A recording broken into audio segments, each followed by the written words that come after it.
Spirit Bomb. Spirit Bomb of Georgia was on these niggas, and Yes. you lose 28-3, bro.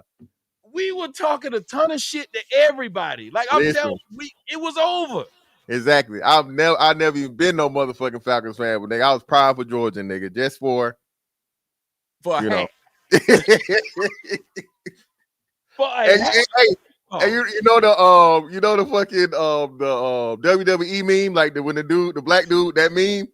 That's how everybody from Georgia was like, nigga, ain't no way we seeing this shit happen right now, nigga. No way. I'm like Mr. Fantastic. I'm not a Falcon fan, but I'm a Georgia boy. So that day, exactly. Nigga, we about to break. I will looking forward to parade. You know, this gonna be the whole team. Exactly, yeah. Ooh, that was something.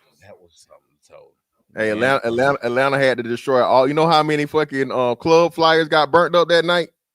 Got deleted.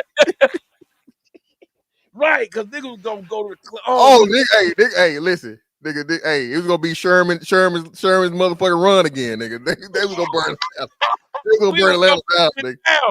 They gonna burn Georgia. Hey, Georgia gonna be on fire, nigga. If the Falcons had beat beat Tom Brady, beat the Patriots. Yes.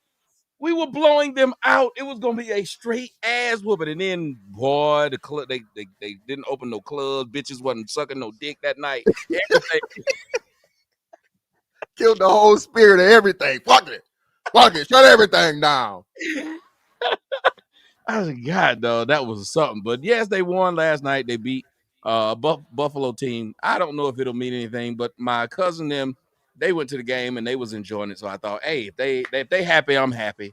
Whatever the fuck ever, ladies and gentlemen. My man, Mr. Fantastic. Let's go into another brother that's coming out here. The man with the best background in the history of podcasting. You know you do. You know how many?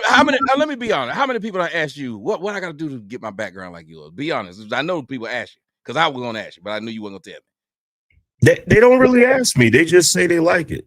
They never ask me how I set it up. Well, we got to stop doing that as black men. I was talking earlier. We got to start doing more stuff for each other, and we got to stop being afraid to even ask questions like that. D'Angelo lost his life. I want to tell you two brothers, both of you guys, hey, we need to start getting checked early. This cancer's out here kicking niggas ass. What did you think, Angry Man, when you heard about our D'Angelo gone? I thought it was messed up, but the last time that I actually saw him in the media, it looked like something was going on. It looked like something was going on with him. So it's really unfortunate. It's unfortunate, but I make sure I go get checked out and all of that stuff, because that's, like you said, that's one thing that brothers are lacking. I got my chart. I go get my levels checked all the time. And we need to encourage more brothers to do it. Same thing happened with Chadwick Boseman. Remember, I was talking earlier on the show, and I said AIDS and cancer act just alike. We've gotten numb to people having cancer, but yet we'll sit up there and dog a motherfucker for having AIDS. We dogged Chadwick Boseman, knew he had AIDS. Look how skinny he getting. He got AIDS. And he had cancer. Looked the exact same. But then we had cancer, like, oh, shit, it's just cancer. But cancer is taking people out. AIDS has just got niggas having to take a pill every week. Why is it seem like we're not serious about cancer? Well, man, I think it's just medical understanding overall, man. Again, like you said, I no bullshit, bro. I can remember that I can count on both my hands the times I went to the doctor as a kid, and most of them was like emergency room. I broke my arm, I had to get stitches, some shit like that, so on and so forth. So it's not even embedded in us in early childhood. So and then you compound that with you a man, you can take it, you're a man, get over it, man, you got to work and all this other shit. So I just think it's compounded things, man. Unfortunately, like you said, it was definitely something to where I was looking at that. We talked about this because hell, it was a bunch of YouTubers. Angry Man, David Carroll, David Carroll, Kevin Samuels, Kevin Samuels. It was somebody else too, wasn't it? Alan Roger Curry. Yeah, Alan Roger Curry. Yeah, so those three gentlemen didn't even make it to 60 years old, man. And it's just like, hey, partially I'm with it. I'm just believing when it's your time type shit. I don't think it's anything you can do to prevent, or you know what I'm saying, make it earlier or make it later.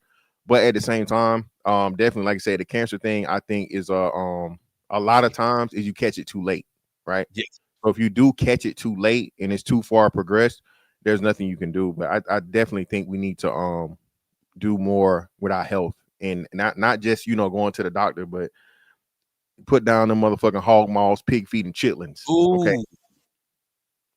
Ooh. Yeah, and to the person that just said something about a prostate exam, they don't even do the exam the same way they used to. They don't even do that. So for you brothers out there that's worried about them sticking their finger in your butt, they don't do that no more. They have other methods now. They do ultrasounds and stuff to check and make sure that your prostate isn't swollen. Which thank God, man. Listen, I just got my you pee, or they do like a blood reaction test. Yeah, pee, urine, or blood, one or two, right? Yeah, you usually get it right. They talked about him. We skipped him. Well, I mean, I think they skipped him for a reason, but yeah, him too. Yeah. He talks shit about me. I was just pointing out that he did it. The nigga talks shit about me. They don't know why but I don't know if they know why he died, but he was hella young. The only thing, he was 50. He was definitely in his 40s, if that. So he was super young too. I think he just might have been on the heavy side though, wasn't he? Well, he was kinda. You see it in his face, but he was tall. He was a tall dude, so he wasn't too heavy. He wasn't too big, but I thought he was in his 30s. Yeah, he was young. He was 30. No, I don't think he was. Been right if he. Well, no. When did this happen? When did he die? Was it 2020 or after? Around 2020. Somebody tell anybody in the comment section. Well, no, if it's 2020, you're right then. If it's 2020, you're right, because I think me and him was close to age, very, very close to age. Because I'm 40, I'll be 42 now. So yeah, he might to this day have been like in his late 30s. If it was so late, that's about right then. 38. Yeah, so that's right. Yeah, that's right then. Yeah, he was in his 30s. Yeah, that's right. Yeah, I figured it could have been on young cat. They said it was 2022 when he passed away. But yeah, I just thought it would be, honorable mention. I ain't got no love lost for the fella, and I ain't gonna sit up here and pretend that I do. But yeah, it's just black men and what we eat. That ain't talked about at all. And it is what is the number one contributor, isn't it, to the heart disease? Heart disease outside of violence, heart disease. You gotta think it's culture. I was having this conversation the other day, and somebody in my chat room said, "Angry Man, why you always going in on the boomers?" I said, "Because the boomers didn't look out for us." And they was like, "Yeah, they did." And I was like, "Bro, they fed us sugar water with dye. We was drinking sugar water with dye in it. That's Kool-Aid." Meanwhile, white kids is drinking juice, actual juice. You remember when Dave Chappelle made that joke about how he went to the white kid's house and they had juice? That purple stuff. Give me that purple stuff. I want that purple stuff. Y'all ain't got no vitamins in it. Give me that purple stuff. They got no vitamins in it, and you got to think also, as black people, we eat a lot of fried stuff. We eat there's a bunch of shit we eat. Listen, man. Tommy probably know. Tommy, you know what rutabagas are, right? Yeah. Oh my God, you ever ate rutabagas for 7 days a week and 7 days straight? No, bruh. I hate. Bro, you put a rutabaga in front of me, I'm up in the pole. I can't fuck that shit, bro. I don't even, just because, like I said, the way we were raised. You know what I'm saying? I would be at my grandma's house a lot because my mom worked. We go to her house at the school. Every morning, my grandma had bacon, fried hard. I hate bacon to this day. That shit was, you put it on the plate, it cracked and fall apart into pieces. she fried chicken. She fried pork chops. She fried steak. Nigga, when the only way I'm not 400 pounds, bro, is that, you know what I'm saying, I work out, I play ball, and so on and so forth. But I strictly stay away from all that shit, bro, because I had no, you don't like that? You don't like real food? No, nigga, I don't like kill food, nigga. I'm good. Yeah. I'm with you on that. Let's get some feminine energy in here. We got Miss Melanin Legacy in here. What's going on, young lady? Hi, Tommy. Hi, Fantastic. Hi, Angry Man. Look at that, just sounding all soft. I got to ask you, I know, I don't know how much you know about him, but he used to get the ladies moist. He did. And he gone now. And a lot of brothers are dying really early, and cancer is pervasive. O.J. Simpson died of cancer. There's a lot of cancer killing a lot of brothers. You seem to be a pick-me of black men. Do me a favor. Tell me, what would you like to, because you got to have uncles, cousins, brothers, men that you care about. Is this something that you watch and think, maybe we need to prod these brothers into going to get prodded a little bit more? Yes, of course, as well as the diets. I think the women in your life should be making sure that you're putting the correct things in your body. Whether it's someone close to me or not, if I see you with an energy drink, I'm gonna tell you shouldn't be drinking that. You're putting too much pepper and salt on items, I'm gonna tell you to put it down. So it's just very important us as women that we nurture and protect you guys, whether you're close to us or not. Why do you think, if you, from the men you know, why do you think it's so difficult for us to go get help? And why do you think that women tend to not tell us?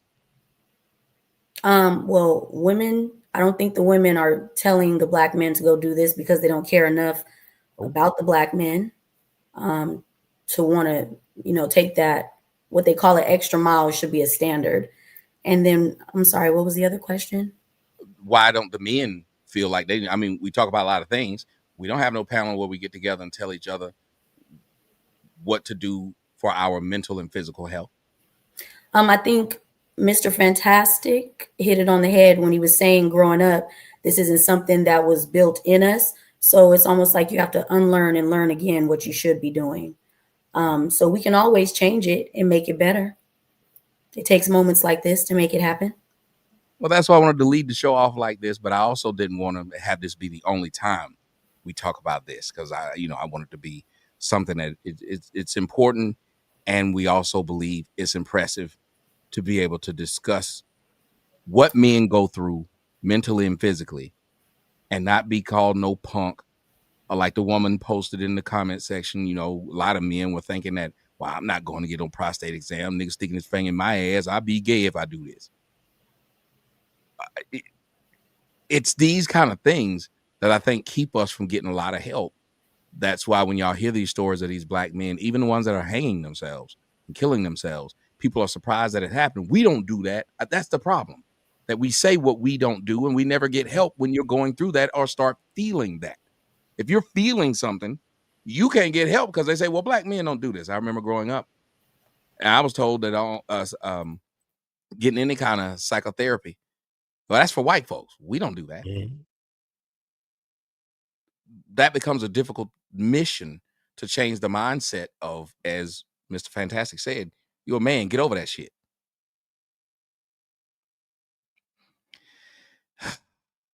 We bring in a special guest of mine on the way over from over in Europe. The fat man himself. What's going on, Mr. Fatty? What's happening with you? The people champ. Thank you very much.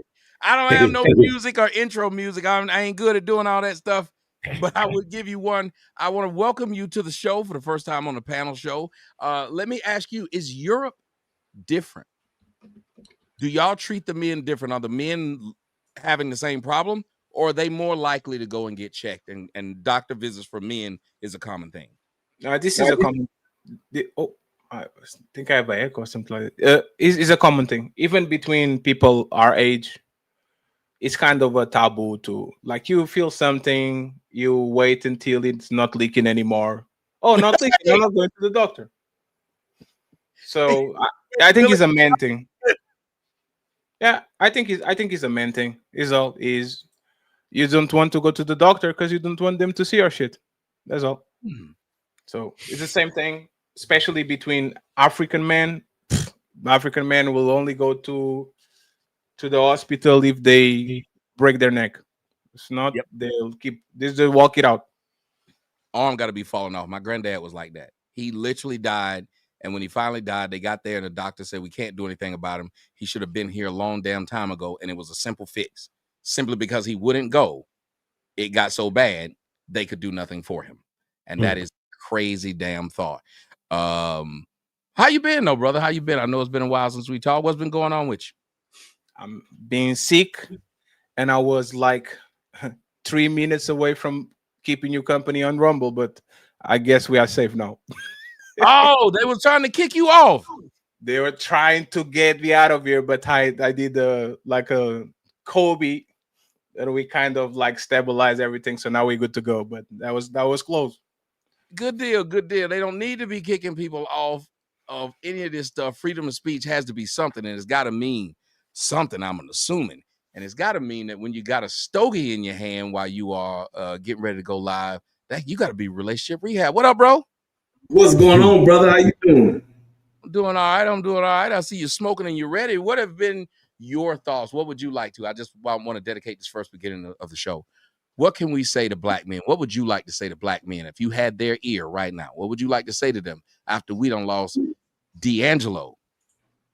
Yeah, I would say, man, we got to be motivated. I mean, because I was one of these guys, and what motivated me was the reality of, during COVID and me not taking care of myself.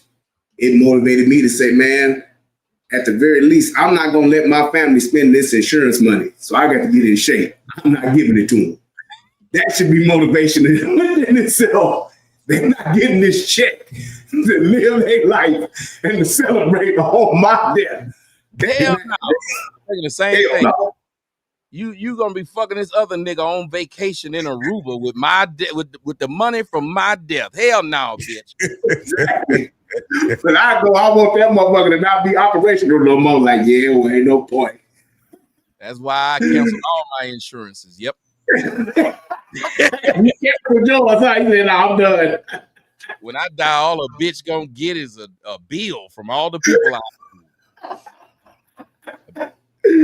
But I would say, you thought you were gonna get some money, they give you a bill, bitch. That's right. Read my will and say, you gonna have to pay for the car, you gonna have to pay for the house. They gonna get it out like that. That's what I want to happen. You got an echo in your yeah, it doesn't sound like it's the right mic, maybe. Hold on, let me see. Could be on that. Got that intrusive mic. You got the wrong mic on. Yeah, you got the wrong mic on. Or I got that webcam mic on. Yep. I'm gonna try to get. Yeah, let me switch it. Hang on 1 second. While you doing that, I'm gonna bring in a young lady, and I'm gonna try to bring all y'all in. I'm gonna rotate y'all in because there's a lot of people back there waiting. So I'm gonna try to get y'all in. I know I'm trying to let it be. Amy, how's it going? Amy looking back. Hopefully a killer's not back there. Hopefully there's not a murder about to happen. No, that's Reginald. How you doing? He was looking for something for me. Hello, everyone. Welcome to the show. You have a young man. Tell us about what you'd like to be able to say if you had something to say to black men. I do. I have 2 black sons that I'm currently raising, and we just had this conversation the other day because they've been in the doctor since 6 months. They've never missed an appointment. He'll be 19 on the 23rd. He just left the doctor last week. Every 6 months they go to the doctor, and I embedded that into him as a child. Growing up, it's very important to stay in the doctor. I stay in the doctor. I go every 3 months. It's just lifestyle. It's just like Mr. Fantastic, I believe, said, it has to be embedded in us. My mom and dad had me in the doctor. So, it's basically like we have to just start pushing the agenda, I feel like, to more women, if they're with their husbands or boyfriends or with sons, nephews, about how important it is, because of what is the life expectancy for a black male? 65, 67? That's ridiculous. Oh, thank you. That's ridiculous because, and I don't mean to put it out there, and Daddy don't be mad at me. My daddy's a veteran. He's of the military. He's battling prostate cancer right now, and he's in the doctor. He goes to VA, and then luckily they caught it in time.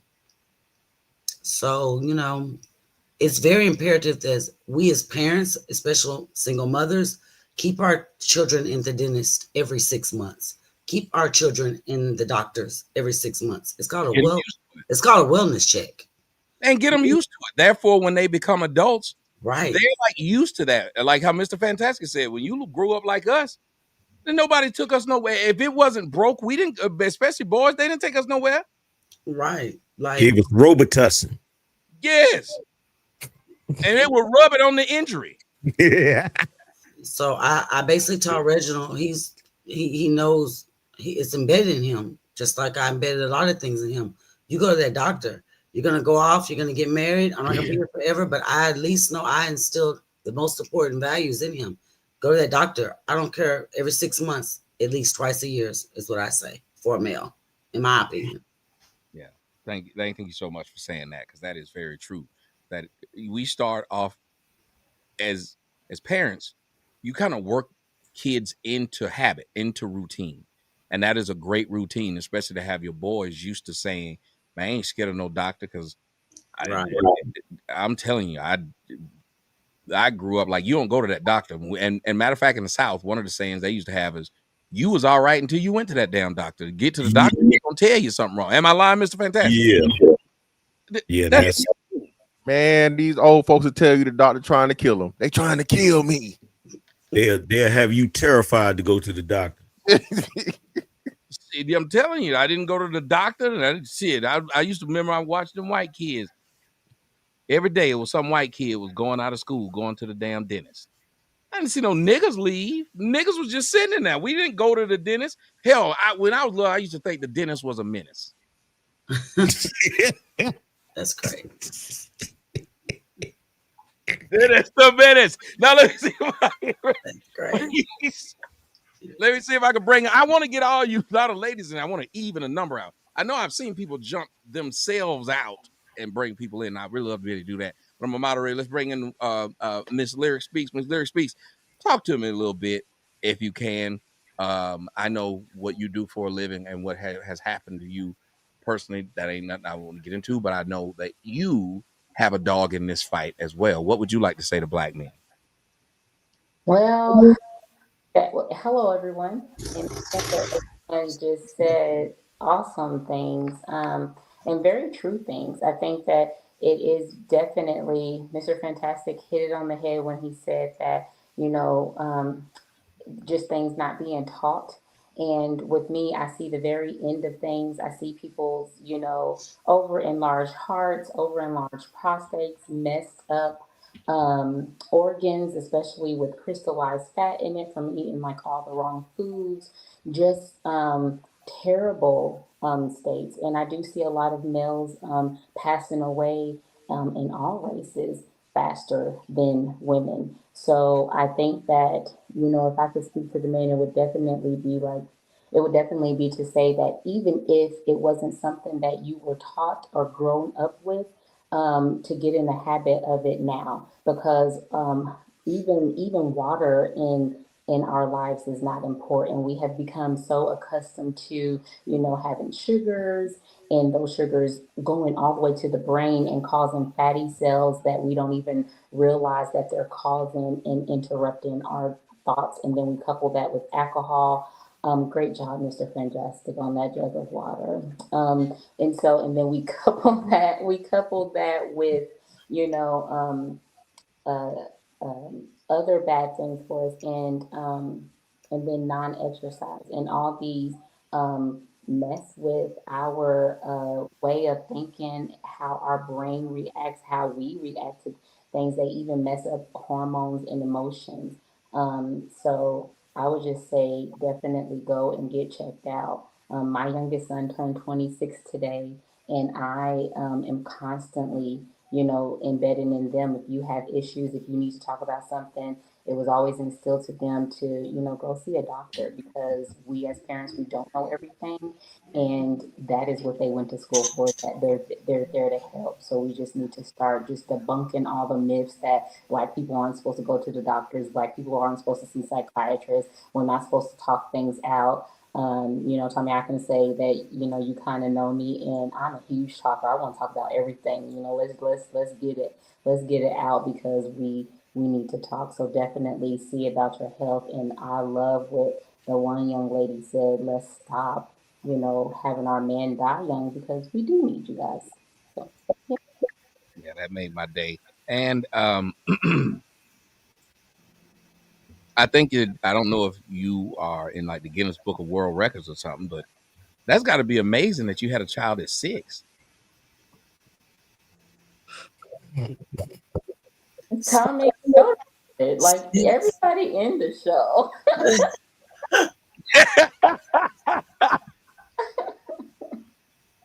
You look young. You don't look old enough to have no child at that age. 26. Yeah, he's my Impressive. youngest. That is impressive. That is really impressive. Thank Now you. I look like I could have a child be like 40 or something. I'm sick of you, Anger Man. None of these jokes. You supposed to say, "No, bro, don't be putting yourself down like that." Anger Man, that'd be like, "Yeah, I was thinking the same thing." That's bullshit. I was not thinking that. I promise you I wouldn't. Every time you come in here, what's up, son? Son says, Lyric, tell Tommy to stop drinking all of those shots. Don't drink liquor, drink water. While he keeps sending me $50 to drink shots. He literally keeps sending me $50 to take shots. My girl is back in the building. Ashley, what's going on? What's up, Tommy? Thank you for having me, man. Thank you. Thank you for coming back. This is a real important topic, but I do want to ask you. I know you got some males that you give a shit about somewhere out there, and they are melanated. What would you like to say to them about this? Because we never talk about this shit. We talk about all kinds of stupid shit. The police, the motherfucking president. We talk about everything that's out of our control, but we never talk about these things that we could control. And our health is something we are in the first line of defense on. It's your health, nobody else's. Yeah, well, on the physical side, like my mom was a nurse, so I know the importance of like going to the doctor for checkups, things like that. But you know, I was talking to Tommy earlier today. I lost like two members of my family, my younger brother and my cousin. They were like in their 20s, you know, to mental health issues, depression, you know, things like that, which I don't think we were equipped for in my family. And I have regrets about that, you know, seeing my mom have to go through that, seeing my aunt have to go through that. Just check on one another, you know. It's like what the ladies were saying, like, you know, we all have our role, and I think for women, like, to be that soft spot in men's lives, to like stare them to do you know, certain things. I think they need that, and I think they appreciate it, and I think shows like this with all you guys who have so much love for each other, you know, these are good panel shows right here. You know what I mean? This is the solid ones, you know.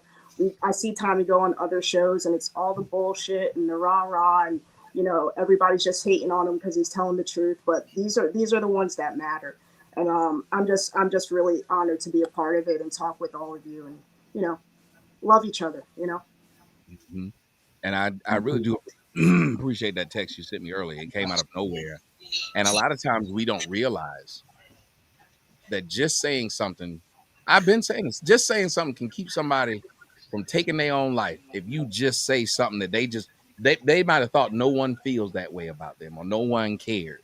And for you to be that open and say, I'm sending this to you because I don't think I was in the right mental place, or even think that it would be of value when I lost someone else, and maybe if I had reached out to them, and I won't let it happen again. Absolutely. It won't be in their deaths, hopefully, you know, because you got to learn, you know, and do better. And I want to do better. And anytime I see somebody down that I care about, like what's saying something nice to them, saying something to uplift them, it's free. I mean, it takes 2 seconds. Like, what's the harm? I should have did it for my brother. I should have did it for my cousin. You know what I mean? And you don't want to live with that shit. Trust me, you know, so. I've been there, and it's almost like you feel like, well, what? Maybe it wasn't my turn. Maybe it wasn't my space. Maybe it wasn't my place to say anything, or right. Maybe they didn't hear it. So you just don't. And then, like you said, now I'm regretting that which I wanted to say to you, you might have actually wanted to hear. Yeah. So. And it happened to me with 2 people in my family, and both of them, like you said, they're both males, and they both took their own life. They were dealing with whatever issues, and I think that most of them, I know how they feel now, because a lot of times I will feel completely alone, and who can I tell my problem to? And sometimes life feels like it's fucking overwhelming. You're like, fuck it. Yeah. And so it meant a lot when you hit me up, and I'm glad that you're here. And I know you say you don't like to fuck shit. Hopefully this will not be. I love to fuck shit. Not be all fuck shit. But we have an important topic on the table. And I'm glad that we got it mixed up now, women and men, and all the people in the back. I am going to bring you guys in as well. We're going to rotate it, but we did need this in the early part, so that's why I let this go. Now, the topic I have is black women.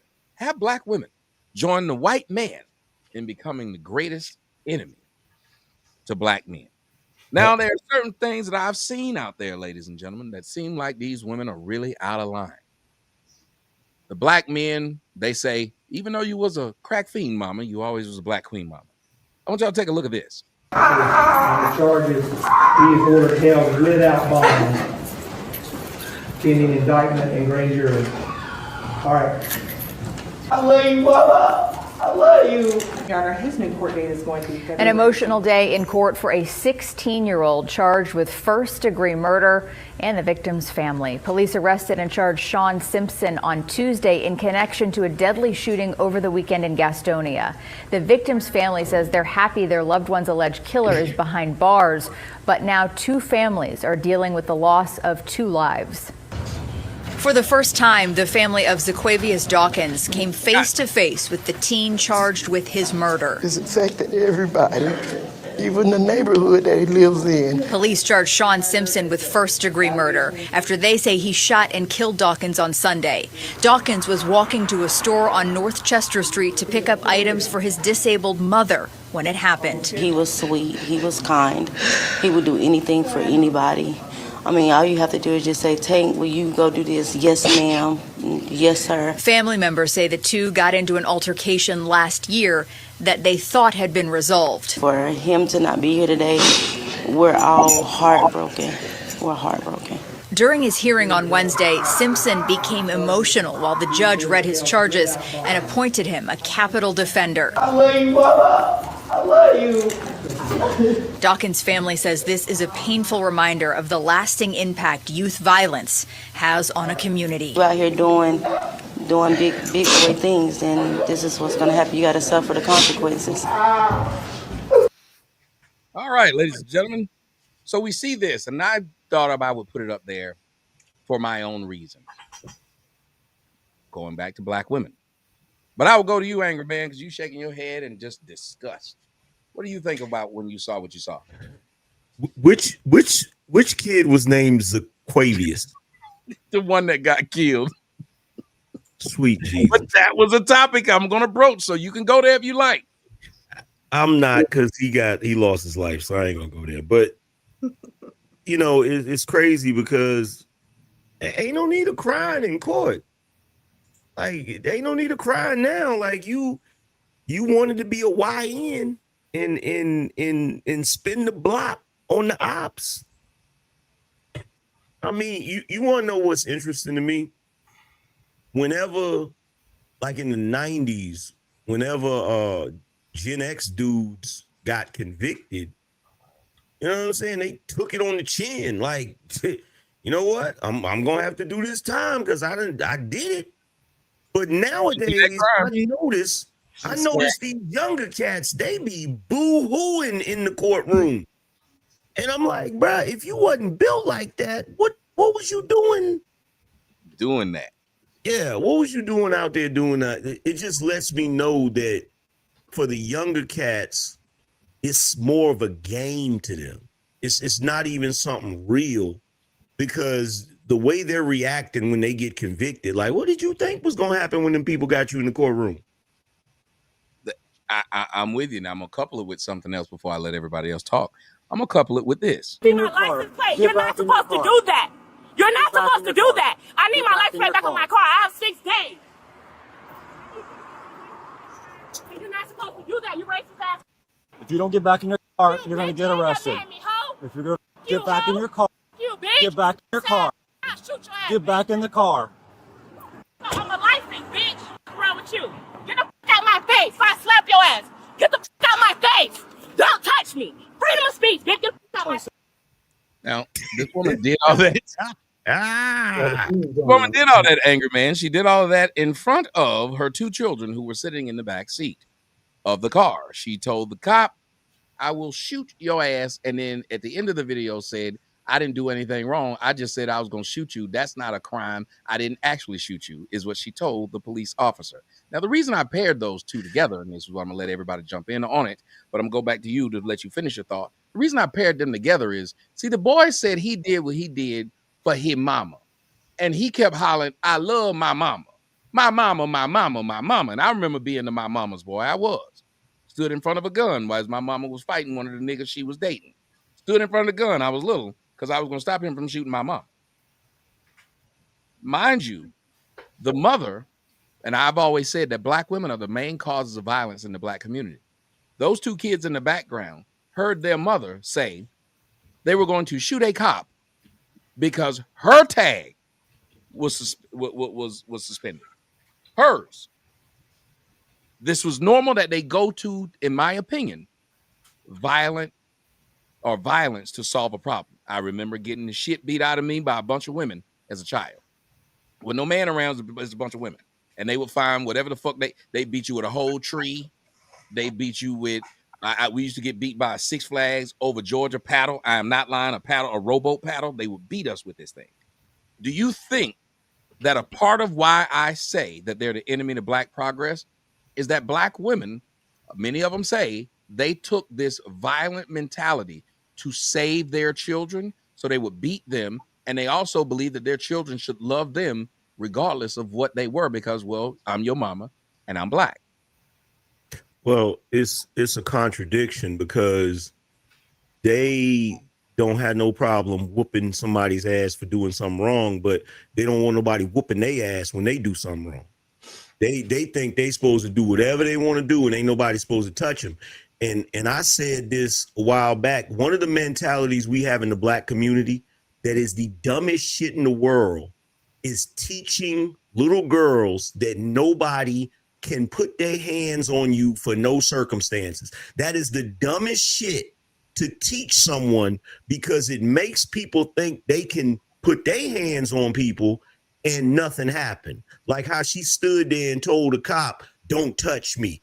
He the police. If he getting ready to arrest you, he can touch you. And it's really goofy because if that was a brother, he would have tased the shit out of his ass. He'd have shot him when he said he gonna shoot him. He would have lit his ass up. Matter of fact, if he would have said, I'm gonna shoot you, that gun would have came out so quick. Especially walking back to his car after he said it. Yeah. And walk back to the car. Like, how you gonna tell somebody you gonna shoot somebody? Yeah. Nah. I think you are wrong. Like, I was against her until she said freedom of speech. Now I'm in favor. Before she said freedom of speech. I was like, oh, okay. Now I understand what's going on. But I just want to point it out because my job is not to talk about women that are not mine. I'm a princess, man can touch me is a Western thing. Like, so you don't have we know that. Huh? Y'all don't have this issue. Oh, absolutely. The white girls put their like all. This is like most men that deal with women on the West have their ads put on them by a woman, and they're not expecting you to eat back at all. And like a woman will be Pikachu surprised, like with the Pikachu face looking at you after she puts her hand on you when you retaliate. She'll be like, "Oh, how can you do that? What?"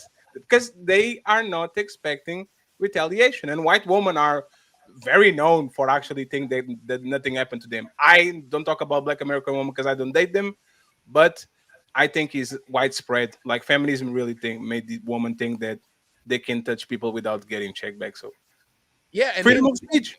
There's a video that was on X, right, where this woman hauled off and slapped this guy. It sounded like they were Russian because they was in this bar. Yeah, he hauled off and slapped this guy, and he slapped the holy hell out of her.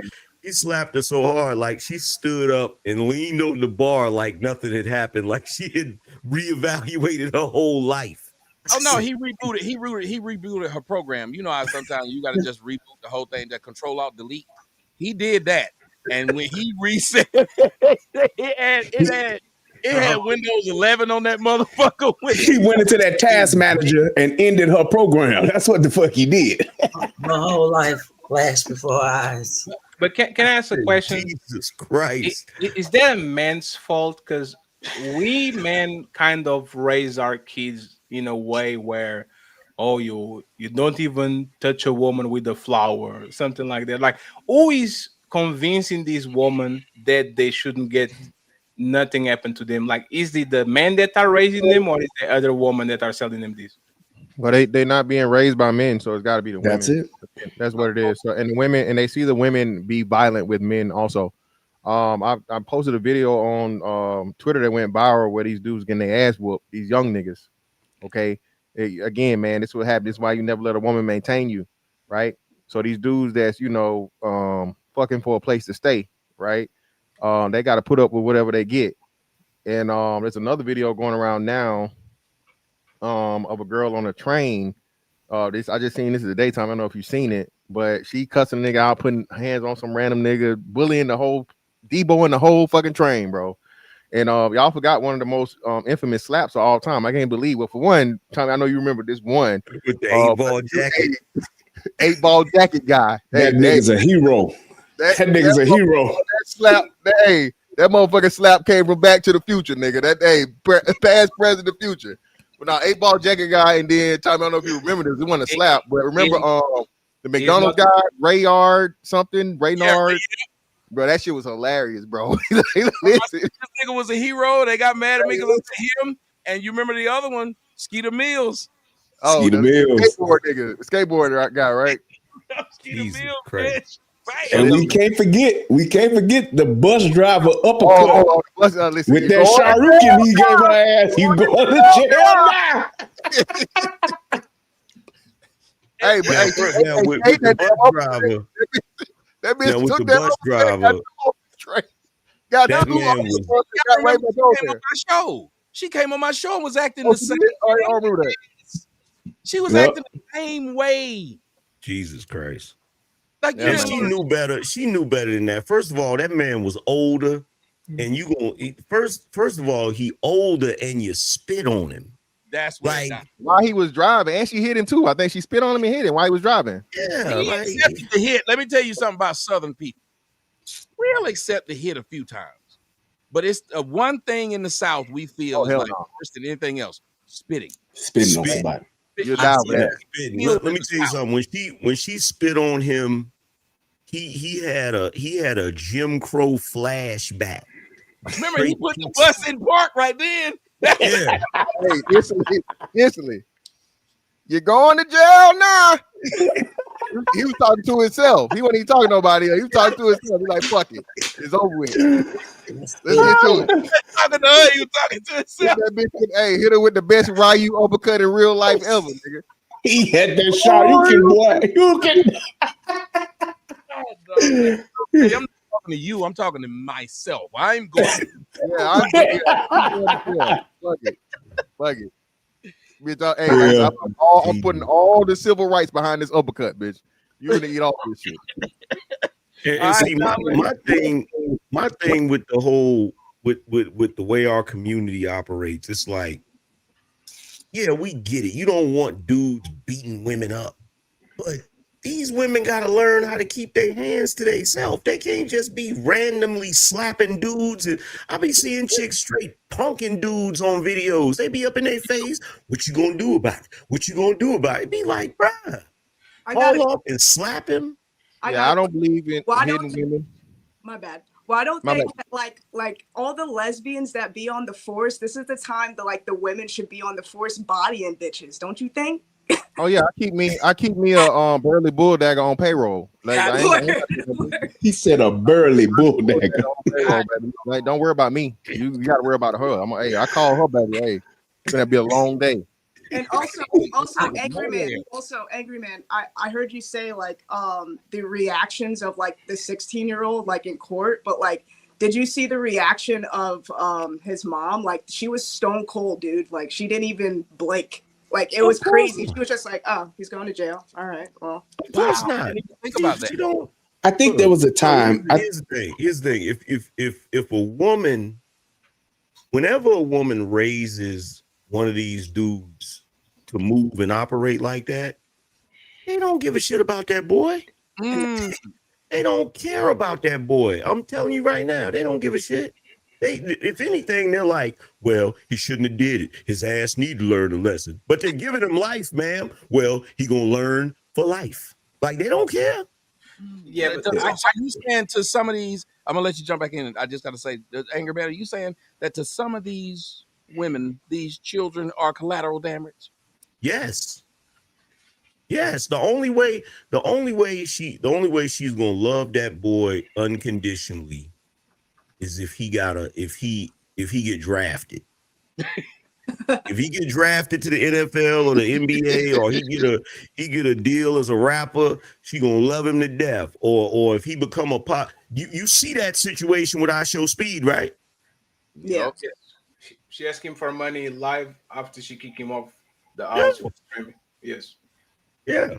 Wow. If she would have had her way, he would have never been I Show Speed, because she was shutting him down left and right when he was doing his little streams and stuff. So think about Terrence Crawford. Think about Terrence Crawford and when he was young, also. And hi to everybody. I'm sorry, I'm a little late. What's going on? But what's up? Much. Think about Terrence Crawford and his mother. The way she used to, I think she used to pay for the kids. She paid to come miss one. Hire bitches to beat up. Yep. Pay the whole neighborhood. She said it was a gauntlet. He had to go through a gauntlet. Hey, I paid you $20, $10 to beat as if you can whoop him, and nobody could whoop him. And she was a proud of that shit, bro. So yeah. So, but this I think this has come back from. Go ahead. Bro. No, you didn't talk. Go ahead. I think that this is like just some behavior that we had in our culture years ago, and it's got perverted over time.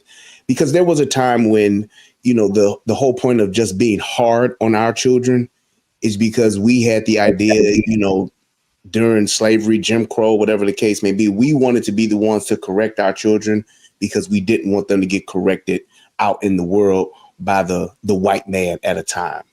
And I think that over the years and over the generations that occurred, because we lost things like the father, who is the governor and the equalizer in the home, I think that behavior got perverted. So remember, when fathers were in the home, they were hard on their sons. They didn't beat their sons. Yes, that's what their sons how to navigate the world they were going into. Because one of the worst ways to teach somebody how to navigate the world they're going into is beating them. Yes. And that was part of the behavior of just correcting slaves. That's how you did a slave. You whooped the slave into submission. And fathers, we don't have to do that. We can show our strength. We can show our masculinity, and we can show that, hey, boy, this you out of line, and this is what you need to do. And with the separation of the family, with fathers being out of the home, mothers went to that slavery mentality, and they tried to beat whatever it was into them or out of them. And over the years, because there's been no correction of that behavior in our culture, we always talked about in the 80s and the 90s on how we got our ass whooped with everything from switches outside from the South, racetracks from Hot Wheels, whatever was by extension cords, yardsticks, whatever the case may be. We got our ass whooped with anything, and it was okayed in our culture and in our community because that's what we thought was the right thing to do. And it's gotten so perverted now to where you can do anything to a black boy and nobody's gonna bat an eye. A mother can whoop her kid with a fucking ironing cord. She can beat him with a cat of nine tails, and nobody's gonna say anything about it. And that's the problem today. So they don't care what happens to these young black boys because they're more concerned about themselves and their own well-being because they're so selfish in that regard, to where these boys can go to jail, like you said, for life. And it's just a thing where she just, like that story you did, Tommy, years ago about that woman who had 5 kids, 5 sons, and they all died in the hood, and she never fucking thought to move from out of there. It's like, never left. Why would you stay after each Doug's one? mom, right? That was Doug mom? No. No. She had 10, she lost 50% of hers. She had like Shaq percentage at saving her children. Yeah, but that's the thing. Some kids actually need some ass whooping so they can actually do better. This is not a black or white. Actually, this is not a black American thing. African parents are very known for putting their hands on kids and belts. Brazilian, Asian, like this is regular. You go to the Eastern Europe, like kids always been raised like this, and it kind of worked because everybody was like, this kind of hurt. I don't want to get the belt again. Yeah, I disagree. Now it's the opposite. I disagree as well, and I'm a mother. I disagree. This is not about agreeing or disagreeing. It's about results, right? We went from an era where your teacher could slap you because you did something bad, and now if the teacher does this, you go into jail, and there's a many riots, and the teacher gets fired. I never had to put my hands on my son. It depends on. But that's the point. The world doesn't like I'm revolve doesn't revolve around your belly button. There's some kids that the only thing that saved them from hospital, jail, or the cemetery was a man putting their hands on them. If that was true, Fatty, if that was true, then we wouldn't have the crime rate that we have now. Well, no, we still have the crime rate that we have now. No, we have the crime rate we have now because a lot of these mothers just raising these boys, they're tuning them out. They're not really disciplining them. They're not doing nothing. They're not supposed to be raising. They're supposed to be with their father. Yes. I gotta let Melanie. Discipline isn't just spanking. Melanie right? has not spoken yet. I gotta let her say what she was saying because that's important. Please say it. They're not supposed to be raising them. They're supposed to be with their father. All this woman spanking and whooping on the boy child, he's supposed to be with his father. You're not even you're destroying the image of the black woman for the black son when you're constantly trying to beat on him like that. He should be with his father. Well, that's another part of it. But when it comes to the discipline of a child, what I learned is it depends on the child, because there are some children that will respond to getting swatted. Like if you spank them, they'll learn their lesson and they won't do it again. But some kids are hard-headed and built different, and you can spank them all day, they're gonna keep doing it. But like one of my kids, you could give him a spanking, he's still gonna do it. But if you, instead of giving him a spanking, if you put him in timeout, that's when he learned his lesson. Like when you as his father, you as the father knows his seed, is my point. Yeah. The mothers are not taking the time out to understand. They're just spanking. They're not taking the time out to know. Spanking out of frustration. It's not working. He needs a timeout. That's you as the leader, as a father. Yeah. Most mothers are spanking or whooping the kid out of frustration and correction. Yes. Fathers, we discipline and we will spank, but we do it with an education. I've never whooped any of my kids without an explanation and without forewarning. That's a last result. So when they get that, I'm sorry, go ahead. I will say this, Brian, back to you. Women will whoop their kid on Friday about what they did on Tuesday, and the kid don't even fucking remember it now. Yes. A woman will whoop their kid because she tired, then came home from work, and this the last straw now. So all the shit that you've been going throughout the day is one thing, but now when you get home and the dishes ain't all the way washed, oh, that's just it. I got to whoop everybody's ass now. And fathers don't do that. So we will correct and we will teach and we will, like you said before, Angry Man, is discipline. We're not spanking our children out of anger. So the times I spank my kid, I ain't mad. I'm like, all right, well, this is what we got to do. This is what I got to do. I'm correcting behavior. I'm not just being frustrated and whooping ass because mama pissed the fuck off and y'all got me fucked up in this house. So I got to show y'all what the fuck time it is. Time to be fucking with this bitch. It's about consequences. Angry Man, isn't time out a white person thing? No. I'm out, Tommy. No, that's not. No, that's not. No. That's called behavior correction. Stop looking at good things as white things. We got to stop. Look, here's the thing. Look, it's about consequences. Like one time, some of the people around me was critical of me because of a punishment I gave my son, right? So he was doing, I forgot what he was doing. He was doing something. And I said, you know what? Go ahead and give me your PS5. I mean, not PS5. It was PS4, I think. Like, go ahead and give me your PS4. And he said, like, he handed it to me. He said, you ain't going to do nothing but keep it for a week. Ooh. And so I said, "Oh, word." So I took the PS5 and destroyed it. Like took a hammer to it and shit, right? And they Did was you like, tell her can't touch this? Nah, I just busted it up. Look, and it was like, come on, man, that's a little extreme. I said, no, it's not. Nah, that's not. That's when you know that anger management. The next game he got, he bought it with the money from his own damn job. I wasn't gonna buy him another one. I said, oh, you want to be slick? Okay, cool. Damn. Another important part of it, again, shout out to Melanin. The point of the man, bro, is to be that buffer and that motherfucking equalizer for the boy. Once most boys hit puberty, their mom can't do nothing with them. So when the woman is beaten, she literally has to beat the boy to instill that fear in him. So when he becomes a man, he won't, you know what I'm saying? And I think we all had that. And I think like Melanin said it perfectly. That's why everything is so off kilter, because it's not a safe fear. Shout out to relationship rehab.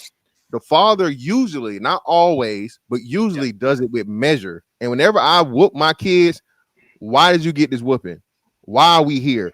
How many times do I have to tell you? I gave you chance after chance after chance. It's never. Now, and I think we did correct in fixing this part of it.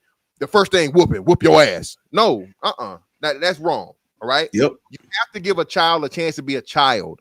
But like what Angry Man said, every kid is not the same. Some kids, you're like, hey, I'm gonna beat your ass, and you never gotta tell them ever again. They straighten up. Some of them go fucking try you. Okay. Yes. Some of them go, and we know that as men, and we step into that. Like, oh, I know you. You gonna try me? Come on, I got you. Hey, Tommy, I think you covered this. I forget, it was a while back. This man told this story about him and his brother. They both ended up being criminals. I think one ended up dying, and so on and so forth. Man was a criminal man. Honestly, he said, my daddy would beat us. He would get us, and he would do what he had to do.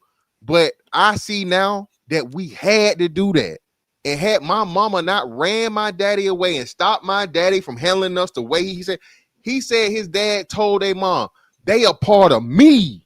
They got me, them. So I know how I gotta handle them. And there's some kids, bro, that literally you have to, of course, not abuse. We're not justifying abuse. We're not saying that's cool or fine, but you have to be a lot more harsh on them and on top of them. And if you ever been in a supervisory situation, right? You supervise people, you understand that. There's some people that are fucking self-starters. You ain't got to tell them to do nothing. You ain't got to talk to them. And then some motherfuckers where you got to always be on the edge. Hey, bro, I asked you for this, whatever. Where you at on this? Excuses and shit. And I think a lot of that now we have this attitude where, why do I have to be on time? Time is a racist construct. What? But see, Mr. Fantastic, you going into leadership now, which is a male trait. That's one of the things that's our wheelhouse. You're talking about leadership, where you can identify gaps, you can identify behaviors, you can identify the differences in each other, and still your goal is to bring the best out of everyone. And doing it in different ways when need be. Most mothers, most women, when they're raising those kids, they're raising monsters and don't know it. They're raising those little kids to be whatever it is because they don't want to give them discipline because they're so busy doting on them. They're so busy trying to, take care. Oh, he's just so this. My wife always says about myself, he's so little. And that's how she looks at him. That's my baby. Yeah, I'm looking at this dude like, yeah, little nigga, I'm going to make sure you ain't shit nigga. And the things that I do and how I raise him, I'm pouring into him from that perspective. Your mama is your mama. However, I'm preparing you for the world. I'm preparing you for my legacy. So I'm coming from a whole different perspective of discipline, behavior training, and things like that, which is what men do because we understand what we're raising as opposed to just being in the moment and wanting to make this kid happy and dote on this kid and show him off and all those kinds of things. Yeah, but a lot of like, I don't like the active thing conversation because this is what we all know. I like to talk about the proactive part that women don't see, right? It's like when we say men are protectors and a woman says, when was the last time that you had to fight off a burglar? No, the fact that the man is there is going to save you a bunch of problems. The same thing with kids. You notice a kid like I noticed on my nephew, when the uncles are there, knows what to do, quiet, all that. It's just the mom, problems. The mom get a boyfriend, gets back on track, good grades. The boyfriend leaves, go back on some bullshit. The presence of a man just for itself for a kid is like a calming, appeasing thing for a kid, because like this is universal in every culture. Wait until your dad gets home is the biggest deterrent that you can do for a kid. Wait until your dad gets home. Now everybody is on their P's and Q's and all that. I just want to say one thing real quick. I believe that y'all are being a little bit naive when it comes to the role of the man on these situations, right? First of all, you shouldn't eat a woman for the most part, even if she eats you back, because it's a trap. This woman wants you to eat them back. It's literally a trap. When they do some bullshit, if they cheat on you, if they know they're wrong, they want you to put your hands on her, because now I can be a victim and I can say, look at what he did to me. A man usually is always a trap. And the second part is, I don't see women crashing out for their sisters and daughters. Men and brothers and dads are crashing out, are being crash dummies, and are literally going, oh, you did this to my baby? Let me go ahead and do something to you. I think men have a tremendous part when it comes to these women being spoiled, because I was never afraid of the mama when something was going on with the family. I knew that dad and the brother was always calling me on some bullshit, because you tell him a story and now they have to take care of that shit. So if you a black man, when your sister call you because her and her boyfriend got into it, you supposed to know what kind of sister you got.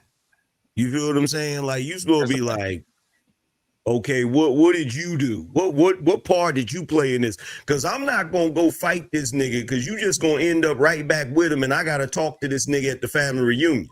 Like, we not angry man, but angry man, you remember that boy at the beginning, what kind of boy was he? He knew what kind of mama he had, and yet he still was doing what he was doing, because so many of us are told, as I've been told for 20 years since I've been doing YouTube, your mama black. They never asked me if my mama wasn't shit. They never asked me if my mama was abusive. They never asked me nothing. They said she's black. And then when you look at what Black China's mama said to Black China, it don't matter if I fuck the whole Roman legion. You supposed to always have respect for your mama. There's a belief you can never hit a woman, as Fatty said. And that's funny, because Fatty, I talked about that in the show before. I said the same thing. A lot of them are pushing motherfuckers to hit them so they can be victims. This is a thing. Why do you think these women are talking to the cops the way they're talking to them? If they're afraid of the cops and cops are racist, why would you keep getting in their damn face? Because you know if they do something wrong, you just hit the lottery. So I asked Angry Man, what do you say, though, to those kids who are raised that mama is infallible? Sister is infallible. It's my sister. You put your hands on my sister. It don't matter if my sister was whatever. When it comes to the girls, it's probably a bit different. But when it comes to the boys, the only thing you got to say to them is everybody gets a turn. If you're a male and you think your mama's infallible, everybody gets a turn. Sooner or later, it's gonna be your turn, because you're gonna go from being her baby to that nigga in the house. You're gonna go from being her baby to that nigga laying on the couch. And once you become that nigga laying on the couch, she pretty much gonna treat you the same way she treat your daddy. That look just like your daddy. Yeah, especially if she look too much like your damn daddy that she can't stand. You right, your damn daddy. Not just your daddy, your damn daddy. Looking like your damn daddy. Like that part's coming. You feel me? And for the girls, you have a different conversation with them, because the girls got to understand, when you in that type of situation with that type of mother, sooner or later you're gonna be her competition, and she's gonna be hating on you because you the younger version of her. So, you know, in our community, when we looking at this situation with, you know, single mothers that act like that, you know, they abuse the boys and the girls. It's just a different type of abuse. Mm-hmm. Now, Mr. Fantastic wanted y'all to take a look at something, talking about this violence, because I keep on bringing up this violence because it seems like black women are really comfortable with violence. I'm not trying to say this to offend anybody. I'm raising 2 little girls. The smaller one, which is the older one, wants nothing to do with violence. I've never had to whoop her. If I raise my voice too much, she breaks down and cries. I do think that a father's job is to know one of my kids is stupid. I'm gonna have to sit here with this motherfucker all night because he gonna make all F's. Like we know it. We know it. It's hard, but right, Mr. Fantastic. We know it. It's hard to admit, but we know this motherfucker's kind of slow.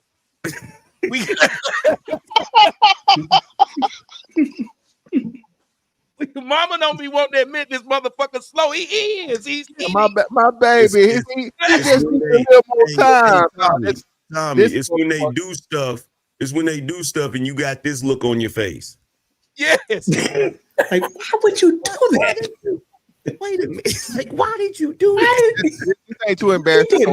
I eat them crayons. You eat them. What the fuck? Yes, that's why. That's a little too far. Hey. As far as being a Marine, that's what we do. So leave the crayons alone. Yeah, kids don't understand. That's what we do as Marines. We eat the crayons. Marines, yeah. That's true. Jarheads. But no, so kids don't understand efficiency, man. You have to teach it to them. My son, I told him, put the bottles of water in the refrigerator, right? This little nigga was walking from the living room back to the kitchen to the living. I'm like, hey, what the fuck are you doing? I'm putting the water in the. Does that make sense? Is there an easier way to do it? I ask them that, and then you have to teach them to critically think and help them. Don't give them the answer, but lead them that way. And that goes back to what the relationship rehab said: fatherhood, leadership, training. Yep. I keep saying this. There are no more mothers. There are a whole bunch of birthers out here. These women are having these kids to motherfucking fund their motherfucking way of living. They get a kid, they get a free place to stay, they get free food to eat, or they get fucking extra money in their pocket. These women don't give a fuck about these kids, especially the first boy you showed. Hell, she don't give a damn about him because he probably 18 or close to it, and she won't get no money back from him no way. So, Tommy, there was something I said in the back channel and whatnot, and it shows exactly what we've been talking about. This one lady was yelling at whether it's a property manager, building manager, or even these. I thought if you looked over on Telegram, I said I can't use them. Oh, okay. The story, and then this other nigga talking about the story, and then we gonna talk about after this nigga get done talking about the story. It'd be a long. But no, I'm a dude. Just as another dude. Find the original story. Just find the original story, and we can play that because it's a lot shorter without this nigga jumping in. Yeah, I'll do that. I'll try and find an original one. But just in that video, just talking about that video, the 6-year-old was visibly scared of his mother, and then the mother got really jealous of the fact that he was actually taking a liking to the lady that was there, or whatever. And what, you like her because she light skinned? Wait a minute, where did that even come from? How did that become a issue? So even more with all this repressed anger and taking it out on the kid. That's why I told Fatty earlier I disagree with what he said, because one thing is violence begets violence. Why do you think people don't have conflict resolution now? They were never taught it. Their mother never taught it. The mother just went straight to whooping their ass. And then think about it. I'm pretty sure everybody in here has had this happen. After your mother get done whooping your ass, you didn't calm down and wipe the snot out your nose. What did she say? You want something to eat? Well, guess what? We haven't even talked about the situation that just happened. You just put me through something that's traumatic, and now I'm taking. They usually say, Corey. They usually say, "Shut up, before I give you something to cry about." Bitch, you just that wasn't enough to cry about. You're right. You're 100% right. So, but then we take that to adulthood. We take that to adulthood, like, shut up, motherfucker, before I give you something to fucking cry about. Or we gotta go to girl. That's cuffs, not a right? girl I was dating. I put that bitch in a crip lacrosse face and then told her, "Shut up, boy, I give you something to cry about." Baby, it's just how I was raised. Hey, you don't hit a bitch, but hey, all wrestling moves are motherfucking authorized. Put a bitch in the shop. Hey, I'll put my wife in the camel clutch right now if she get out of line. What? Y'all think this ain't a thing? Oh, it is. It is. I've been trying to tell niggas this for years. But you are. That's why I was trying to say like when you look at it, who's the greatest enemy to Black progress? Because somebody posted right here, Danger Close says that I'll never forget that Rampage Jackson said that he had college money put away for his half Japanese son and bail money put away for his Black sons. People get mad at us. Think about how many Black men have said, I know which of my sons and daughters gonna do what. And they get mad at us. We're like, but we were raised with this motherfucker. We seen him. We know what they do. Are you right? We ain't surprised. Do you see Black men going to fight the teacher for telling them they son stole when we know this nigga stole from us? But remember, Rampage Jackson said about his son with the whole incident in the ring. He said he got to do some time. Yes. Mama sitting in court, probably, that's my baby. Don't lock him up. I know he ain't mean to do it, and all this other stuff. Nope. His father said he has to learn a valuable lesson. Yep. But he knew what he was doing wrong. But there's no problem in women doing what they're doing. It just has to be the counterpart on the other side. Because every time I got the ass whooping from my dad, my mom was the one saying, no, stop. That's her job. It's her job to make sure it's my job. I wake up, pick up the bicycle, stay 13 hours outside, nobody know, everybody looking for me. I get home. Yeah. I know what's going to happen. It's my dad job from the door of the house until my room to give me the shame, the walk of shame, and it's the job of my mom to kind of love me and try to stop it here and there. Like that's their job. So that's in you're right. That's in their nature. I call my wife the feel good lady because she make everybody in the house feel better. Even me, goddammit. And it's like having that dynamic is what works. But it's like you have some women who have kids, and this is one of the reasons why you need to be very careful on who you procreate with. Because when you do have a kid and you're not with that kid's father anymore, and you then have the revelation of trying to get a man, you can't just go get any nigga. Because you get the wrong nigga, and that nigga's the type of nigga where he got that lion mentality. Them cubs ain't mine. He ain't gonna give a shit, or he gonna mistreat those kids because he's the ain't shit nigga.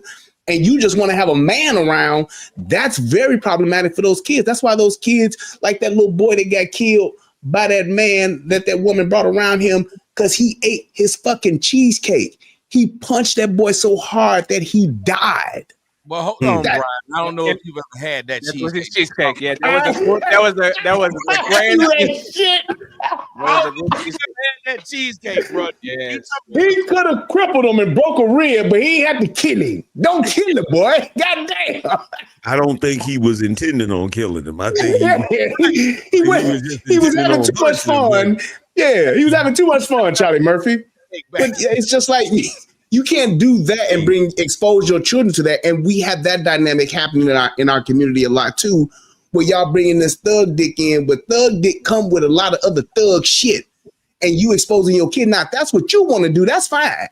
But when you bring in that man around another man's seeds, you have those problems and those dynamics that take place, and those kids get hurt, or those little girls get touched and get fucked on by that man because he looking like shit. She a younger version of you. That ain't my kid.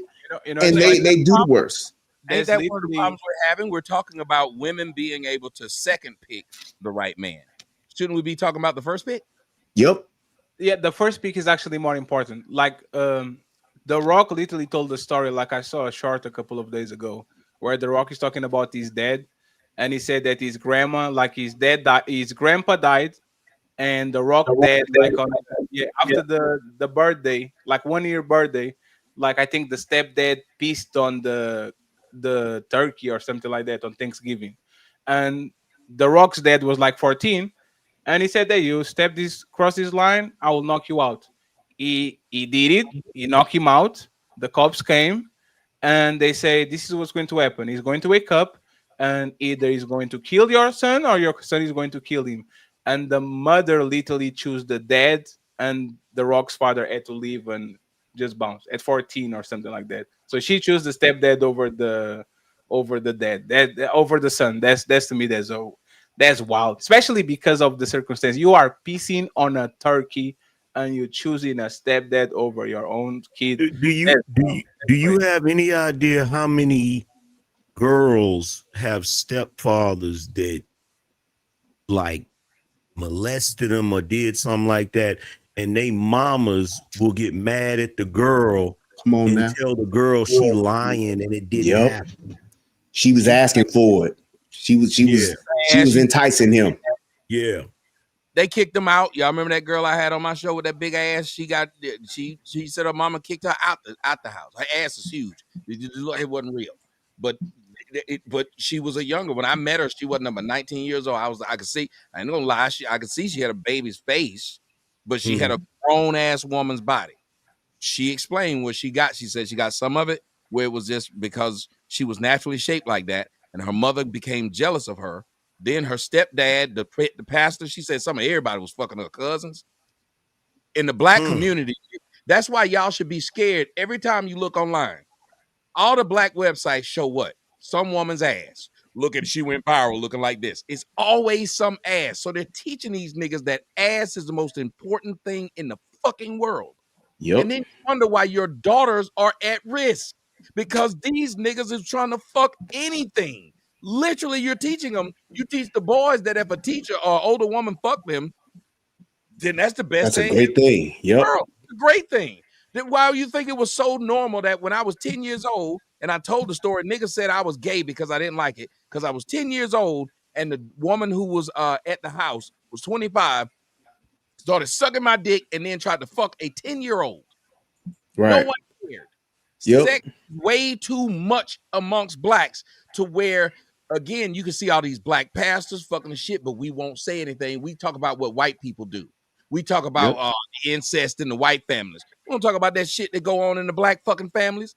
How many of y'all notice if you grew up in the hood where I grew up at, it was always a retarded bitch there, and the retarded bitch was always pregnant. Yo, Tommy, when I was, I can relate to that story. When I was like 11, 12 years old, I was at the basketball court, and there was this lady that was like in her 30s, and she used to be like, ooh, that's my boyfriend right there.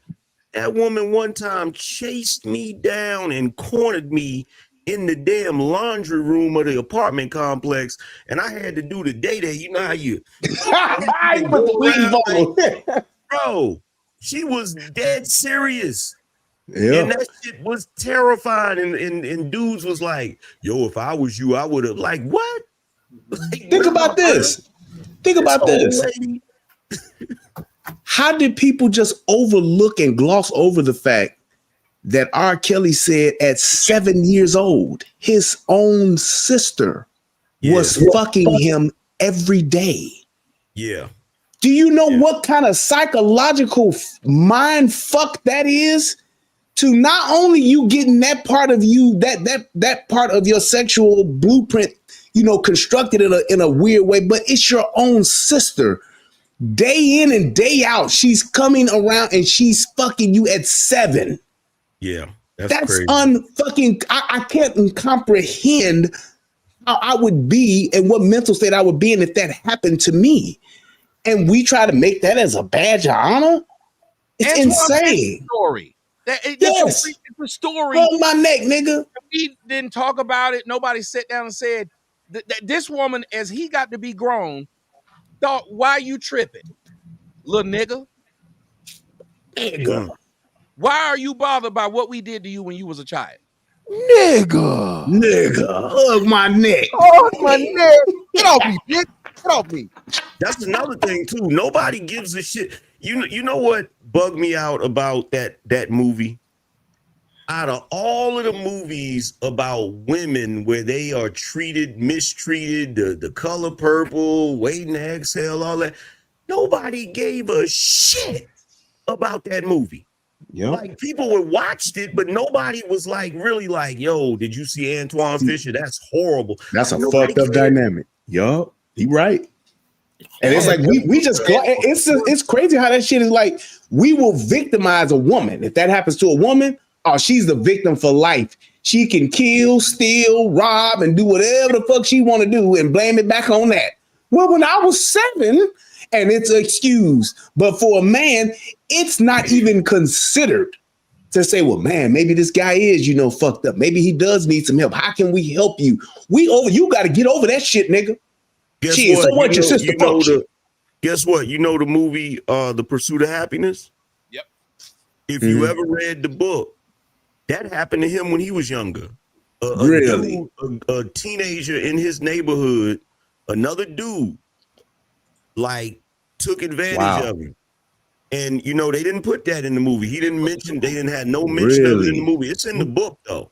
Will Smith's character you're talking about, right? Yeah. Yeah. So that explains why he was so protective of his kid. He didn't want his kid to be with the mother. Absolutely. Okay. Absolutely. And we don't even talk about how these dyke coaches is turning out all these girls on these basketball, softball, and volleyball teams. We don't even talk about that shit. We won't even bring it up. Like the fact that you got to go ahead. No, I'm gonna say this, and you go. I was arguing on Twitter with some people, white and black. They all told me I must be a pedophile. Listen to the story. 45-year-old teacher arrested for statutory rape of fucking his 15-year-old student. He was getting ready to get out of jail. He had a 15-year sentence. He was getting ready to get out of jail, so he's almost 60 years old. And they just found him dead as someone in jail beat him to death. And everybody was saying the system finally works. That's the greatest thing that ever happened, and blah, blah, blah. And I said, y'all the same people who would sit there as a 15-year-old boy who had his 45-year-old teacher sleep with him, you would say how lucky he was. Yep. He would not be doing 15 years. And I said, what he didn't have a death penalty attached to it. And yet y'all are still saying the best thing happened is he went in jail and got murdered because he was fucking one of these 15-year-old girls who, and when I was 15, the 15-year-old girls wasn't fucking us. They sure wasn't. Absolutely. I don't deal with no little boys. Sure would. Tell us we ain't got no money, we ain't got no car. That's it. Yep. Them niggas was coming to the high school, picking them up after school. Yes, sir. Yes, sir. We couldn't even compete with them grown niggas. We used to be mad as hell. Like, man, your grown ass go talk to some grown women. What they have fantastic. Students and nobody cared. The crazy thing, though, Anger Man, look, and this is why I say all these hoes, man, these hoes be on such bullshit. Oh, man, these predators. Bitch, you was fucking the predators when you was in high school, willingly. Bro, there was one dude, there was one dude, he was knocking them down, bro. There was this one chick that you know, I was looking at her or whatever, and she turned around. We was at a cookout. She turned around, she was pregnant, right? And I was like, damn, bro. And he's like, yeah, you'll never guess who got her pregnant. This same nigga. Bro, like, we remember Will Smith on that one episode when Uncle Phil was single, and he said every damn time, like this dude was knocking them down left and right, and nothing but young girls, like teenagers and shit. And that nigga still ain't get locked up. Bro, we had a 30-year-old nigga. We had a 30-year-old nigga in our neighborhood with a 12-year-old girl. 12. He literally broke her. Literally broke her. Can I ask y'all? And the parent and her mama was allowing this nigga to pick her up, taking her to McDonald's, buying her the Jordans and all of that shit. He literally broke her. Well, you remember Nia Long said that her mother allowed her, and when she was 15, to date a 30-year-old. Demi Moore, same thing. Yep. Demi Moore mama served her up to a nigga. For actually, yep. So $500. What is this the blue generation? That goes back. That goes back to what y'all was saying. What y'all talking about? That's another mouth that the mother doesn't have to feed. So guess what? That dude taking care of, she getting her own money. Now I can focus on what I am or what I'm doing. Yep. And even more, what's even more crazy? Sometimes the mothers will try to compete with the daughters to get their boyfriends. That's diabolical. Because if you think about it, if I know I'm doing something wrong, you can kind of bribe me and say, well, you can be with my daughter, but you're gonna have to give something, put something in the house, put something in my pocket. And those women, what did Eddie Griffin say a long time ago on that Snoop Dogg album? The biggest pimps in the black community is black mothers. Yep. Bro, there was a black chick. There was a black woman in the neighborhood that was on drugs, right? And she had like teenage daughters. She had like at least like 5 teenage daughters. Man, them dope boys used to go to that house every day. And I already knew what was jumping on. You know what I'm saying? Yep. Because all they doing is giving her drugs, and she going somewhere getting high, and they in there smashing the damn daughters and shit. What kind of mother will serve up her kids because a drug dealer goes and buys McDonald's for the whole house. Bro, they do it all the time. You hear that story about that white lady sit up there and took her kids and was selling them online, like what Angry Man said, to get the dope? Yep. She sold her whole kid, let the nigga take the kid. Nigga took the kid and killed her. Yep.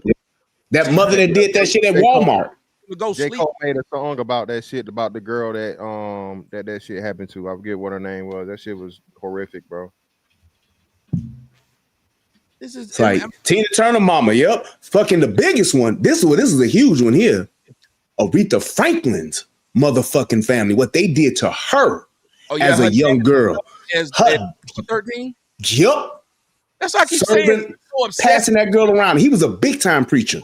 We are so obsessed with sex in the black community. Sex means so much to us that our own women, again, that's why I say the greatest enemy is the black progress. Our own women will go around telling nigga, you don't get no pussy, which then tells that man the only thing that he's being valued by isn't what he has or how he treats others. It's how often and how many times he put his penis in a female. Yep. Which then turns this man into a dog. You done made fun of the man. You are incel.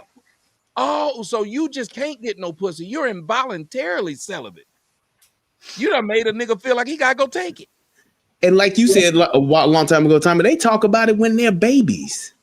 When they look at little boys when they getting changed and see that he got a big dick. He's a fucking kid. He's a baby. He's wearing a pamper, and you women are gathered around talking about him. Then when he's a toddler, they talking about how fine he gonna be. They're always making them, this my little boyfriend. Bitch, he's 4. You don't think there's nothing wrong with that? Yeah, he gonna be a heartbreaker. He gonna get all the girls. Oh, he gonna do all the girls when he get them. He gonna be beating them off with a stick. You telling him this as a kid? Monica had the motherfucking check these hoes for that shit. Monica, when she posted her kids for the first time, and she was like, "Hey man, I don't know what the fuck you bitches got going on, but my children are children. Y'all grown ass women, and I keep that shit on me. So watch your mouth and calm the fuck down, because no, this is not cool." And just think if a man said that. What would people think of a man that saw a 4-year-old girl and be like, "Ooh, she gonna have a fat ass when she get older"? Kill him. Ooh, kill him. Ooh, kill him right on the spot. You can take her pampers off and see that's gonna be some. You can tell that, yeah. You see a little girl getting changed and a man say, "Ooh, look at her pussy. Ooh, it's gonna be fat when she get grown." And you know what? You know what the men would do? The men would agree in beating your motherfucking ass to a bloody pulp. And off the spot, just for even saying some fucked up shit like that. I say this shit all the time, man. This double standard shit, bro. We know they exist, but it should be a limit on some shit to where some shit you just say is so fucked up, regardless, right? But again, it's where we live in, and then, like I said, I think it's really, really sad. We look at the condition of a lot of these kids in the black community that were SA'd, right? They were molested, they were taking advantage of, the boys and the girls. I mean, we ain't talked about this, but the reason why we got a lot of these brotherfuckers out here is because, I mean, you know, Antoine Fisher type shit, but these Eddie Longs out here. Come on now. You feel me? So the tambourine players in the choir. Why you letting your little boy go to choir rehearsal? You got this tambourine player and he getting picked up and dropped off by the choir director. Let me tell you, one of the worst things happened to the black community is them motherfucking shut-ins at the church over the weekend. Man, send your kids up there for the whole weekend and shut them in the church. And then lock-ins. Amy, you know what I'm talking about, right? Yeah, they were lock-in. Man, there's the most debaucherous shit you can think of has gone on in the basement of a church. Of that church, yeah. Yep. I learned that, and this was before I even had kids. One of the things that I remember Tommy said is that I don't let my kids spend the night no fucking well. No. And I held true to that. My kid to this day, sleepover, shit. I'll pick your ass up, drop you off over there, and when it's time for everybody to go to bed, we gonna get in the car and I'll bring your ass back for breakfast in the morning. You not spending the night over at somebody else's house. I don't give a fuck if this ain't no man there and it's just a woman, there's some teenager, whatever the case may be.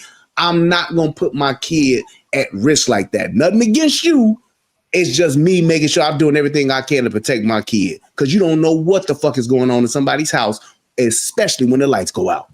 You remember when babysitter? You remember when my daughter was 10 and that girl, that was when I still lived in Arizona. Yep. Yeah. And when she was coming for the summer. And she asked, well, can I bring my friend for the summer? Yep, I remember that. For the whole summer, she come for a couple of weeks, but I said, I need to talk to her mama. And then when I talked to her mama was like, yeah, I know you she come get. I said, no. She can't come by herself. Right. I said, you can come. So I flew her mama out there. And for 2 weeks, her mama and her was there.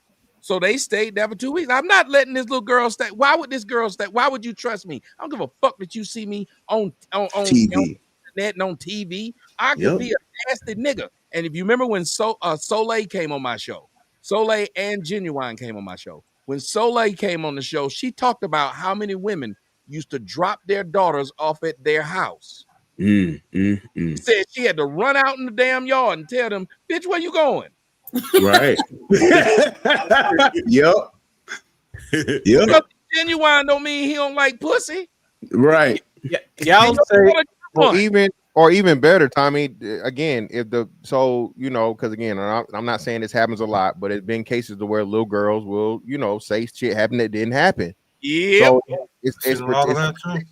it's a protection thing. So you understood that. So Lay even understood that for her husband at the time. Man, it's little girls that's been in a predicament, and they just want to say, "Oh well, you did something to me," and now just the accusation alone, bro, that'll ruin a man's life.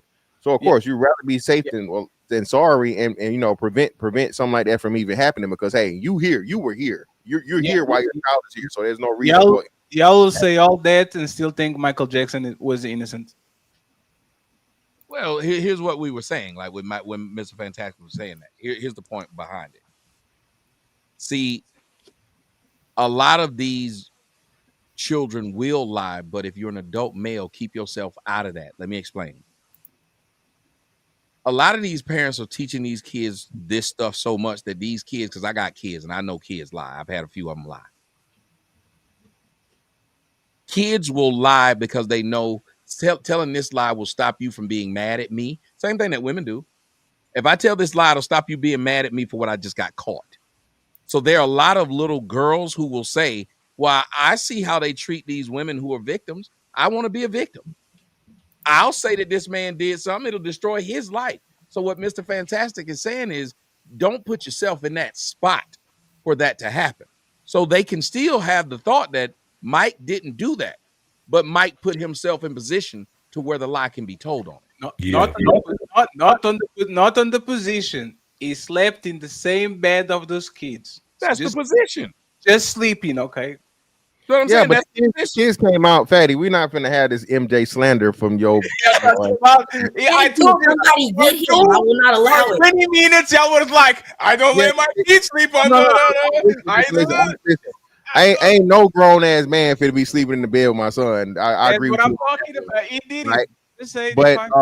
But the kids came out and said that nothing ever happened. A lot of the supposed victims actually came out and said as adults, bro. So, I mean, Well, Michael was a grown child. He didn't get his childhood. A lot of the things he did was because his childhood was stripped from him.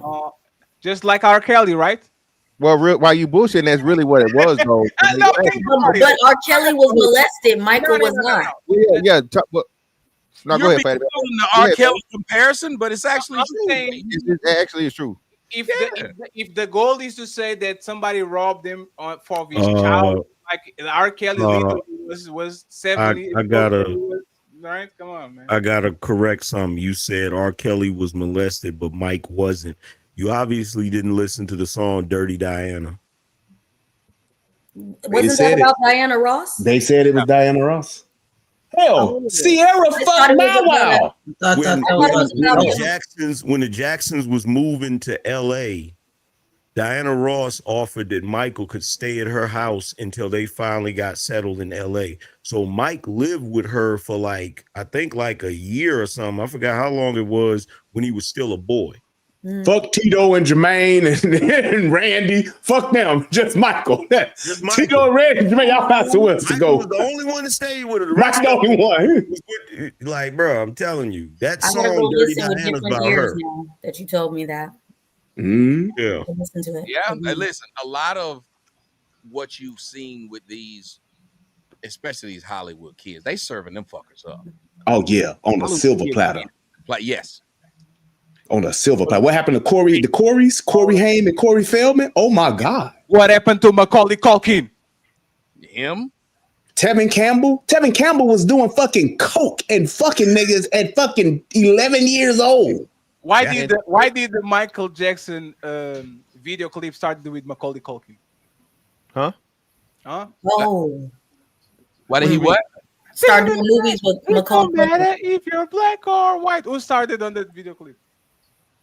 Yeah, Who's- but I mean, like there was like How to say he did videos with Chris Tucker too. He did these things with these people when they was hot. yeah, famous people.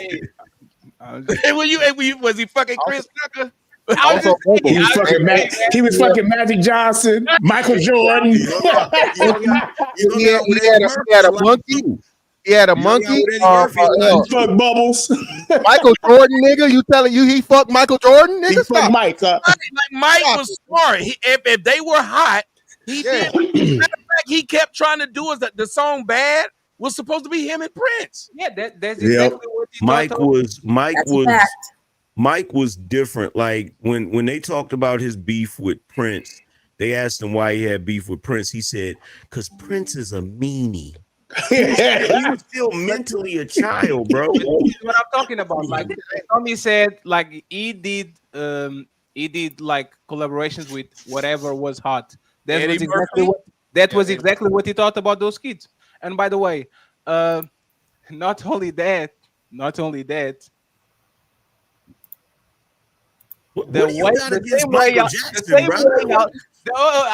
I just want to give one last try. The same way I think Mike didn't do something, you think Prince was not gay. I'll leave it with that. Let me mute myself. You know what, Fatty? Hold on. Let me address this. Hold on for a second. Let me address. No, don't go nowhere. I don't need to address it. Don't run. No, we You want to slander the king of pop around this motherfucker. We ain't tolerating it, bro. Straight up, get him, y'all. You wilding now. Yeah, you talking about Mike. So you gonna talk about Michael? You gonna talk about Michael Jackson? Then you gonna take a shot at Prince? Where you going next? You gonna talk? You have $100. $100 dropped me. The only person that didn't do it was Kobe. Shout out to my Lakers. What? You trying to piss off Black America? Kobe was fucking white holes in the ass. Come on, man. He brought a diamond ring to say he's sorry. Kobe is innocent, but Michael Jackson has to go. No. But listen, I don't know what Prince was doing. I wasn't there. I don't know why I was gonna turn around and just say this man was. Let me tell you what the industry was. A bunch of them people was bisexual. You heard Charlie Sheen talk about it. Oh, and if you got that, I will say this. That's why I would never want that kind of money or power. When you got that kind of money and power, everything get old. You've went from 2 bitches, that's old. Now you got 4. That's old.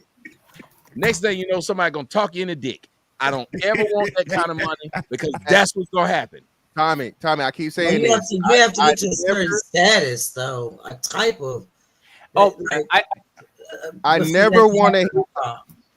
I never want to hit the pussy limit. I never want to reach the pussy limit. Right. A lot of motherfuckers don't know that. Hugh Hefner, same shit. You reach the limit. Around that pussy every day, 24/7. He said, "Well, I need to try something different. I got a little curious." What? He said, "I got a little curious." No, seriously. He really said it. He admitted the shit.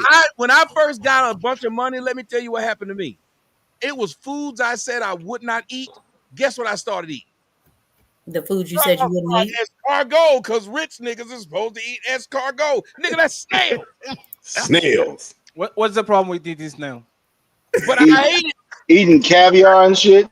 eating shit. I kept traveling places. Oh, fuck. If I could go there now, I'm going to go to this. I was buying things. If I could buy one of them, I'm going to buy two.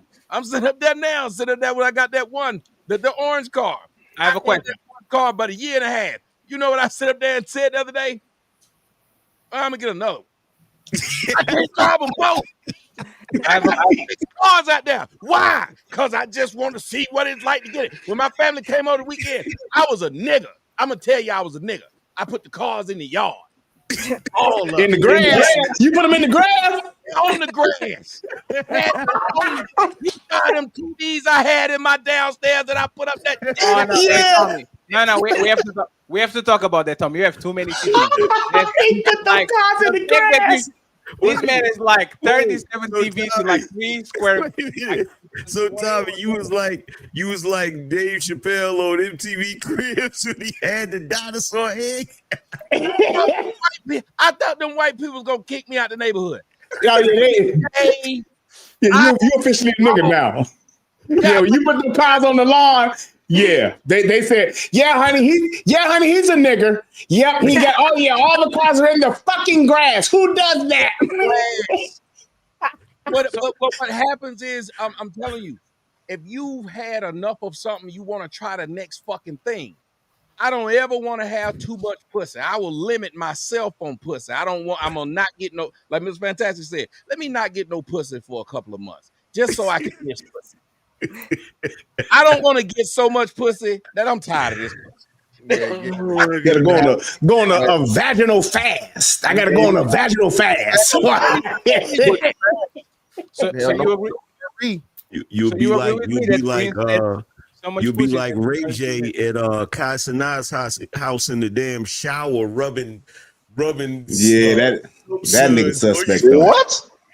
Ray J's been in Hollywood too long. He's suspect. Ray J's getting weird. Yeah, Ray J'll fuck around. He'll fuck around. He's too comfortable. Yeah, it's one thing when you're doing shit for likes and clicks and all that shit, but he's too comfortable in that shit. He's fucking around. Yeah. But Ray J always been a sassy. Ray J's always been a sassy bitch to me. Like just his mannerism. He always was like whining about some shit or whatever. That dude, bro. Anytime a grown man is in a shower and you said you want to take a shower with him, and then you show up and get in the shower and start rubbing suds on your chest, bro, something wrong with you. Something is wrong.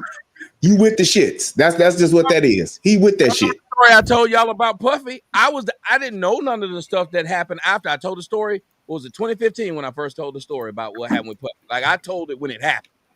Mm-hmm. He used to hate when I would tell that story, and then all this shit come out now. All I know is I'm a small Southern boy, and it was cool when we were smoking weed, and it was a bunch of bitches in the music studio. I loved it.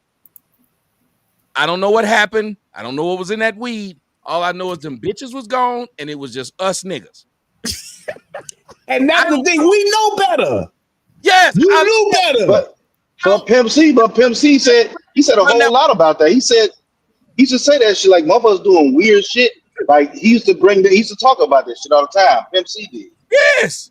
And this was before any of this came out. When I went out to LA and I saw how they was treated, I would go straight to the internet. I was a tattletale bitch. I would go straight to what they up in here doing.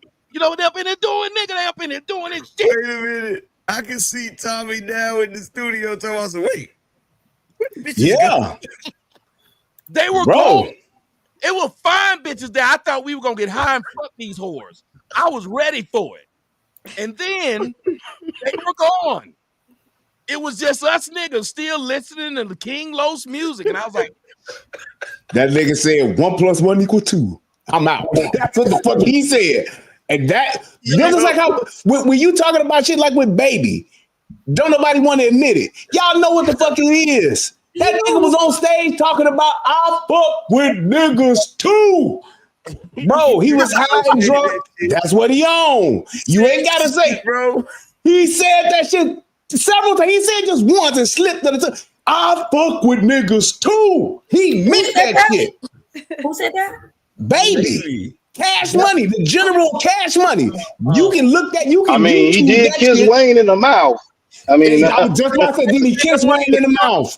Manny Fresh and Lil Wayne was rapping on the song The Number One Stunner. He says, I like my dick sucked fast. Lil Wayne said, I like to play with the pussy. The next line, he said, I like to fuck them in their ass while he beat up the pussy. I'm the number one stunner. You don't. Bro, he's telling you what he on. He's telling you what it is. It's like we have this thing in the back. We don't want to admit that shit. But when you see that, even me in the hood, man, I'm back in the hood. I'm going to a party. We kicking it. We see a bunch of niggas. Hey man, it's time to roll. Just because some shit might pop off, but you don't want to be around a bunch of niggas. You know something that bothered me my whole life, and people just now talking about this. Notorious. In the Flavor in Your Ear remix, LL said, this is what he said, and I listened to it over and over. He said, Papa love it when he does it. I said, what the hell does it mean when he does it? Here's another bomb. Here go another bomb. How many hoes y'all see Busta Rhymes with? Because you know how you remember the lyrics, and you reciting the lyrics in your head. Busta. You like, wait a minute, you trying to adjust it because you like, but that ain't what he said. Like, you like, he means it sounded good. The beat was so hot, I let it go down. Like even Smalls, if I spit the lyrics, I'll say, Papa love it when she does it. But that ain't what that nigga said. That shit ain't right, bro. Biggie Smalls talking about raping kids. Yeah, that's crazy. And sucking a woman's daddy's dick. Nobody that good. It's just what it is, man. Them niggas are on that shit, and they have been on it for years. And it's like with the more Hollywood you go, the more it's accepted. The deeper into Hollywood you go, it's accepted time and time again. And it's like we don't want to acknowledge it because it's you're an outcast in the black community. But it's like these niggas on the down low, it is a fucking real thing. They continue to do it from celebrities to local niggas. Not only that, Rehab is, as I've been trying to point out, everybody trying to act like it's this thing that is not normal to fuck teenage girls. But then you hear a song that was one of the number one songs from the 90s, Backstage, underage. How you doing? Fine. She replied, I like it when you do me. Yep. What was the name of the dude you did? When you did the video on the he's just 16 years old. That nigga did a whole fucking love story. No, you know the one everybody keeps ignoring. You may be young, but you're ready to love. Even BB King made a song, 16 Candles. Hey, keep Sweat out of this, brother. He said, young, you know when you hear the lyrics, you like, wait. There's a right and a wrong way to love somebody. He said it. But didn't it used to be different age requirement? Like, didn't the age requirement used to be different?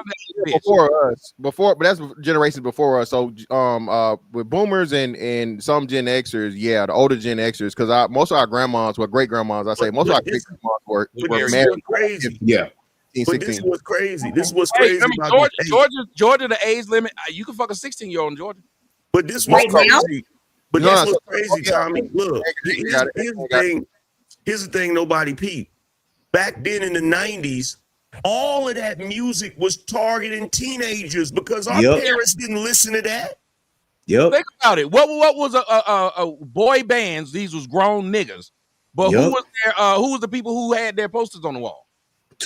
11, 12, 13-year-old kids screaming, going fucking nuts. Concert.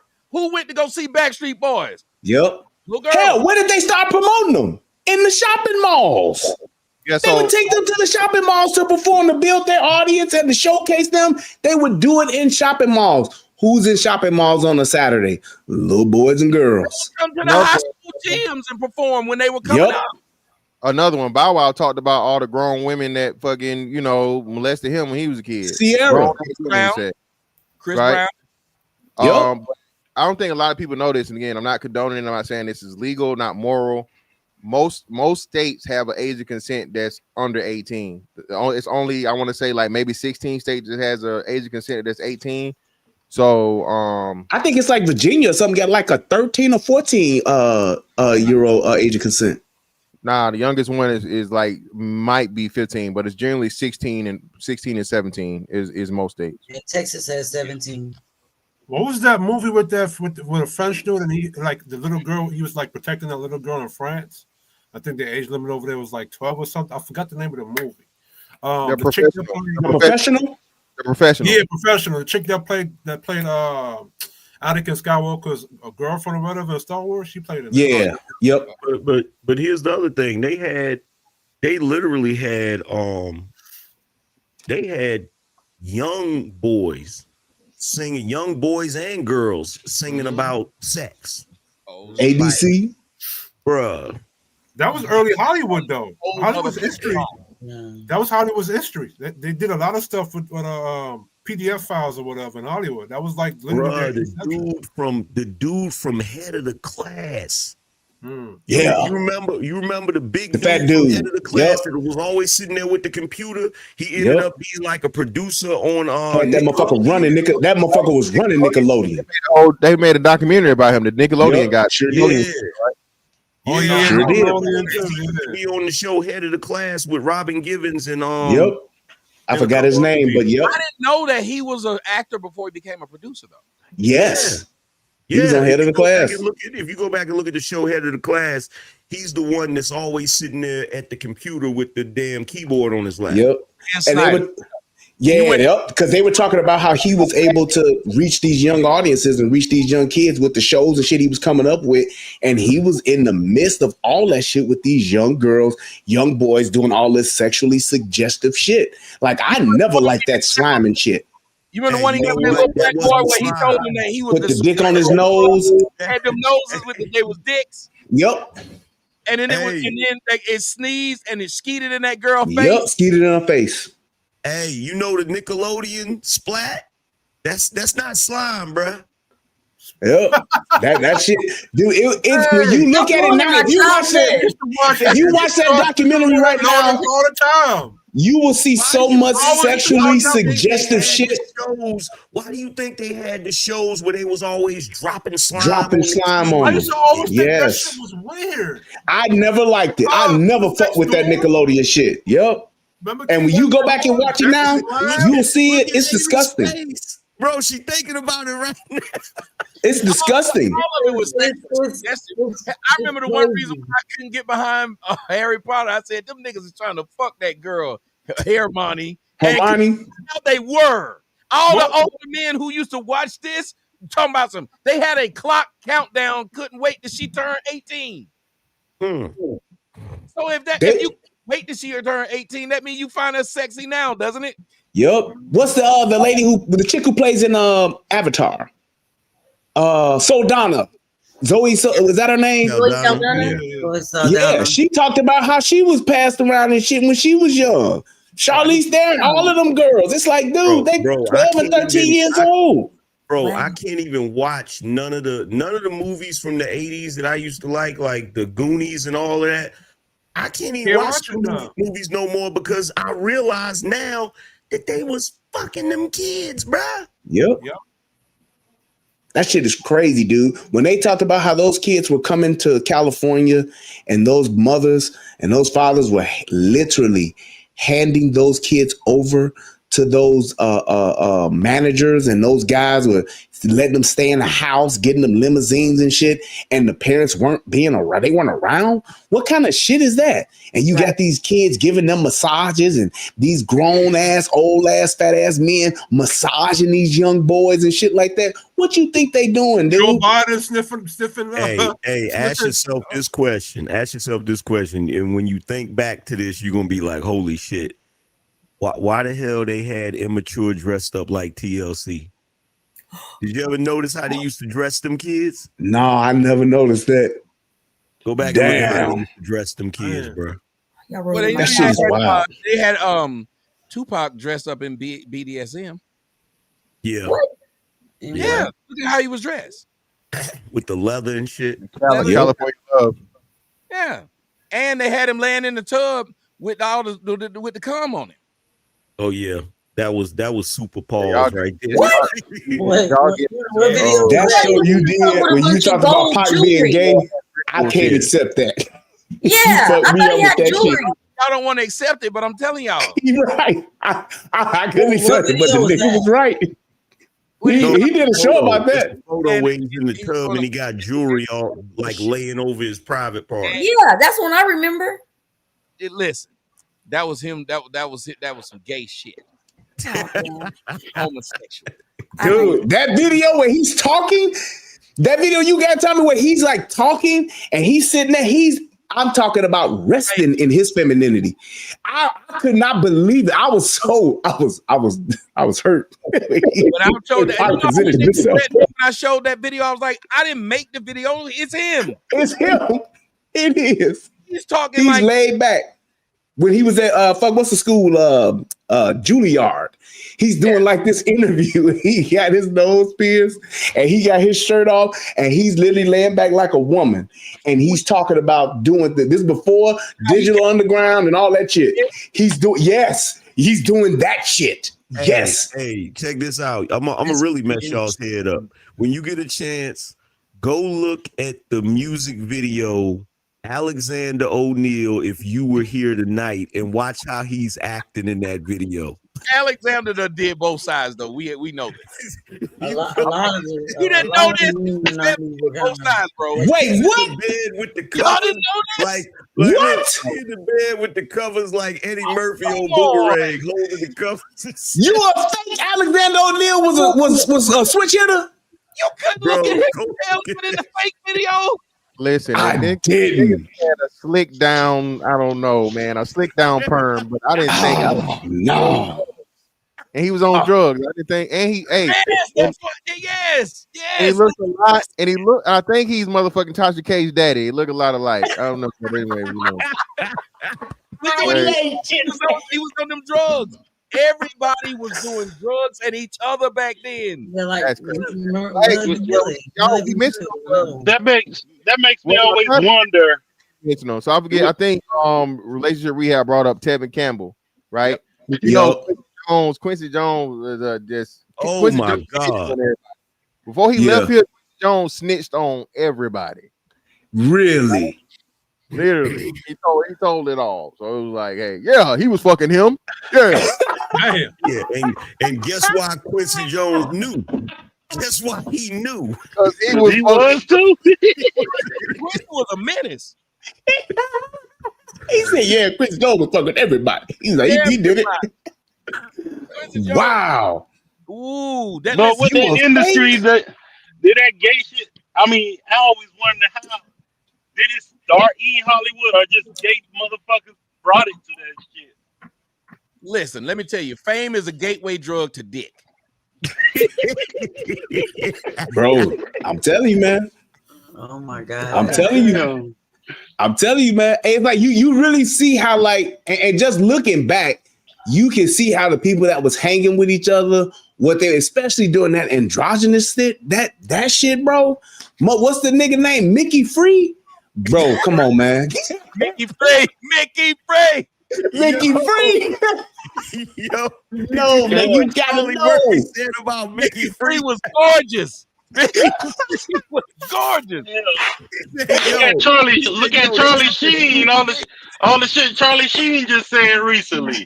I told him. Mickey Free was gorgeous. Yo, he got this new chick on the bed. You gonna leave this Mickey Free? That's a dude. And that still was a story. Was it Charlie Murphy? He said, "Hey, you see that fine ass bitch that's in Chicago? That ain't no bitch. That's Mickey Free, nigga." And then when they interviewed Mickey, he was like that smiling. He was like, I mean, yeah, I know that's how they view me. Somebody put in the comments, Teddy pinned his ass. Oh yeah. Hey, Teddy P get caught with that tranny. And don't forget, Eddie Murphy. Eddie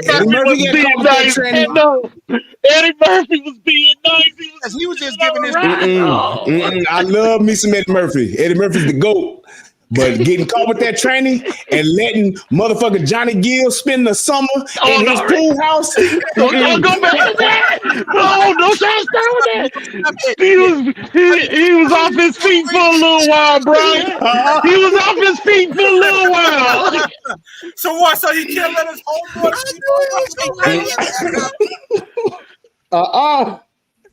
Was good. He was off his feet. He had to get him back on his feet, bro. So wait a minute, so Uncle Bill and Will Smith and what's his name? Carlton Seaman. Dwayne Martin. Yeah. Dwayne Martin and Will Smith. They've been knocking them down together. They tag team back again. What? Oh Nope. my God, bro. Whatchamacallit she let the cat out the bag on them. Dwayne Martin, the chick from Chicago, Lisa Ray. She let the cat out the bag talking about her husband that dude she had married, that African prince or whatever. They turned that nigga out. She said Dwayne took her husband. Took her husband. That's what she said. Turned him out. She did say that. Pause. What? Can I ask you a question? So you telling me we got to question all our black masculinity in Hollywood? All these Looks like black men we've seen. We got to question them. If somebody said, I said earlier, sir, fame is a gateway drug to dick. That is how. Look. What about Denzel? Bro, hey Kish, let me tell you something. If you base your masculinity off of any men from Hollywood, you need to reevaluate your shit. Hold on, no. One of the most masculine men at one point was a guy by the name of Rock Hudson. Rock Hudson was fuck. Gay as Christmas. Was men. Melon Legacy, you said something about Busta Rhymes earlier, right? Yep. Niggas been calling that nigga out. It's a whistleblower dude that's talking about that. Bro, check this out. Check this out. Hey, Tommy, you know, Busta Rhymes was on the phone call. I'll monkey shit on you niggas. You know the comedian Talent, right? So back in the day, Talent was supposed to get the Hanging with Mr. Cooper show. Really? He said the reason why he didn't get the show is because there was something that was expected of him, and he was like, "I ain't going for that shit." And that's why he didn't. That's why he didn't get that show. But you see, he did get the show. Yep. Do y'all remember? One of the Marlon brothers. He got one of the. He's a rainbow nigga now. One of the Marlon Wayans. He was on Carsonet podcast. He's a rainbow nigga. He had the whole rainbow flag. No. He not. No. He was representing. But here's another one. Child, right? Yeah, here's another one. They did. Y'all remember Sugar Ray Leonard? Big ass fucking white women. I mean, y'all remember Sugar Ray Leonard told the story about when he won the belt? Oh yeah, he said how his manager or whatever it was, sucked his dick in the limo. What the hell? Hell, Yes, Judge Brown said the same about Judge Mathis. He said that manager told him, "Nigga, you won the belt, but if you want the keys to the kingdom, nigga, you got to pull that dick out. And let me suck that dick." And he did. The story about what happened between her husband and Sammy Davis Jr. She said, "Who? Sammy Davis Jr." This white woman was telling the story. Her husband's a producer, a white producer. Said her husband used to let him, Sammy, fuck his wife. And just so, okay, now I kind of got you and I can fuck up what you're doing. The only way. Damn. So she said what she did was she was sucking Sammy's penis and then she moved. Wow. Straight cucked this nigga. The husband started sucking his dick and turned the lights on and was like, ha ha. Gotcha. That's insane. That's crazy. That's it, nigga. What you say, Tommy? Hollywood is the gateway. Hey, look, that's what Puffy be doing. Like he got the cameras and he be recording everybody, and people be in there doing stuff. Don't think that's why they raided his house. They didn't go. That's why all we heard about was baby oil because they went in there to destroy evidence. What's the shit that they said they was putting in there? What's the shit they said he was giving dudes? so that they wouldn't feel no pain or some shit like that? He was giving them some type of drug. I know he was giving them IV fluids and stuff. Yeah, no, it was something. It's something he was giving them. No, it was something that he would give them, and if you take it, you don't feel pain. Like you still with it and all that shit, but you don't feel. Jungle juice. Yeah, ketamine. Jungle juice. That football player, one of your boys from Chicago. Yeah, Brian. He got fucked to death. Death. It's a fantastic. Some man, they would take this jungle juice and it would make it to where they could do what they were doing. Well, and he's an NFL tough guy. Yes. They found this nigga, the white dude, fucked him to death. Yes, in a fucking hotel. He was in a motel for like the weekend, and they fucked him to death. Who is this? I can't think of the. I can't think of the dude's name. Brian Johnson or something. He was a defensive lineman. He was a defensive lineman or offensive lineman. Big ass nigga too. Yeah, big nigga. Yes. Let me ask the next question. When these black women be talking about down low niggas, you think it's the celebrity niggas they talking about, but blaming it on dope boys. It's way more, nigga. It's way more. When old boy came out with the book, when old boy came out with that book in the early 90s about down low men, that was the unraveling of the thread, dude. But no, it's so many black men that are down low. Andrew Gilliam. He damn near got fucked to death. And his wife, and his wife knew the whole time. And she knew. She was his beard. So that's why I asked the question. Anytime I come and get up and talk about these down low niggas, are they talking about the celebrity niggas they with? Or Kids, you already know what I say. They know these niggas gay. They fuck them anyway. Yes. Yes, bro. There's a dope boys. They be all messing with their dope fees and stuff. That's why I stopped messing with girls and dope boys. Mr. Fantastic, that need to be a shirt. They know they gay. They fuck them anyway. I've been Bro. I don't know how long, man. I will never forget when there was a club in Chicago. It was called a supper club. It was called Mr. G's. Anybody in Chicago can verify this. We found out that they had a gay night. And the way we found out is because all of the fucking thug ass niggas, I'm talking straight gang banging, braids to the back ass niggas, was going to this club they had their night. And it was nothing but black men, young black men, older black men, I'm talking not just gang banging niggas, but it was other professional niggas all going to this club once a week on, I think it was like Thursdays or some shit like that. And they was going, we was like, what the fuck is going on at Mr. G's? And why is it all niggas out here? And that's how we found they had a gay night there, and they had a gay night at this other club called East of the Ryan. And it was all black men. That shit was insane. We got Bulldogs down here in Atlanta. That motherfucker stay packed. Real nigga. Did you see that video? My Chevy's all through the motherfucking parking lot. Did you see that video? Did you see that video of that comedian? I forget his name. His last name is Carmichael, professing his love to Tyler, the Creator. Yeah, the one he started the Carmichael show on NBC. The Carmichael show, yep, sure did. Him and whatchamacallit, professors love too about Tyler, the Creator. Will Smith's son, Jaden Smith. Talk about how much he loved him. I think they fucking with Jaden Smith too. They was fucking with him. They was fucking him. That shit is crazy. Crazy. And like he said, the politicians, Cory Booker, gaying them $2, Yup. Gay as fuck. Cory Booker is gay. Don't gay. Yes, sir. What was that mayor of New Jersey? That was you was a white dude. McGreevey. That was my boy. McGreevey was trying to stop gay marriage. He did this wrong. Next thing you know, McGreevey left his wife. But hold on, but Tommy, he tried to stop gay marriage. What? Yep. White for a man. And then she tried to get alimony and child support. He said he ain't got no job. He's a house husband. Get the fuck out of here. What's his name? McGreevey? Yeah, I remember that years ago. Yeah. Wow. I missed that one.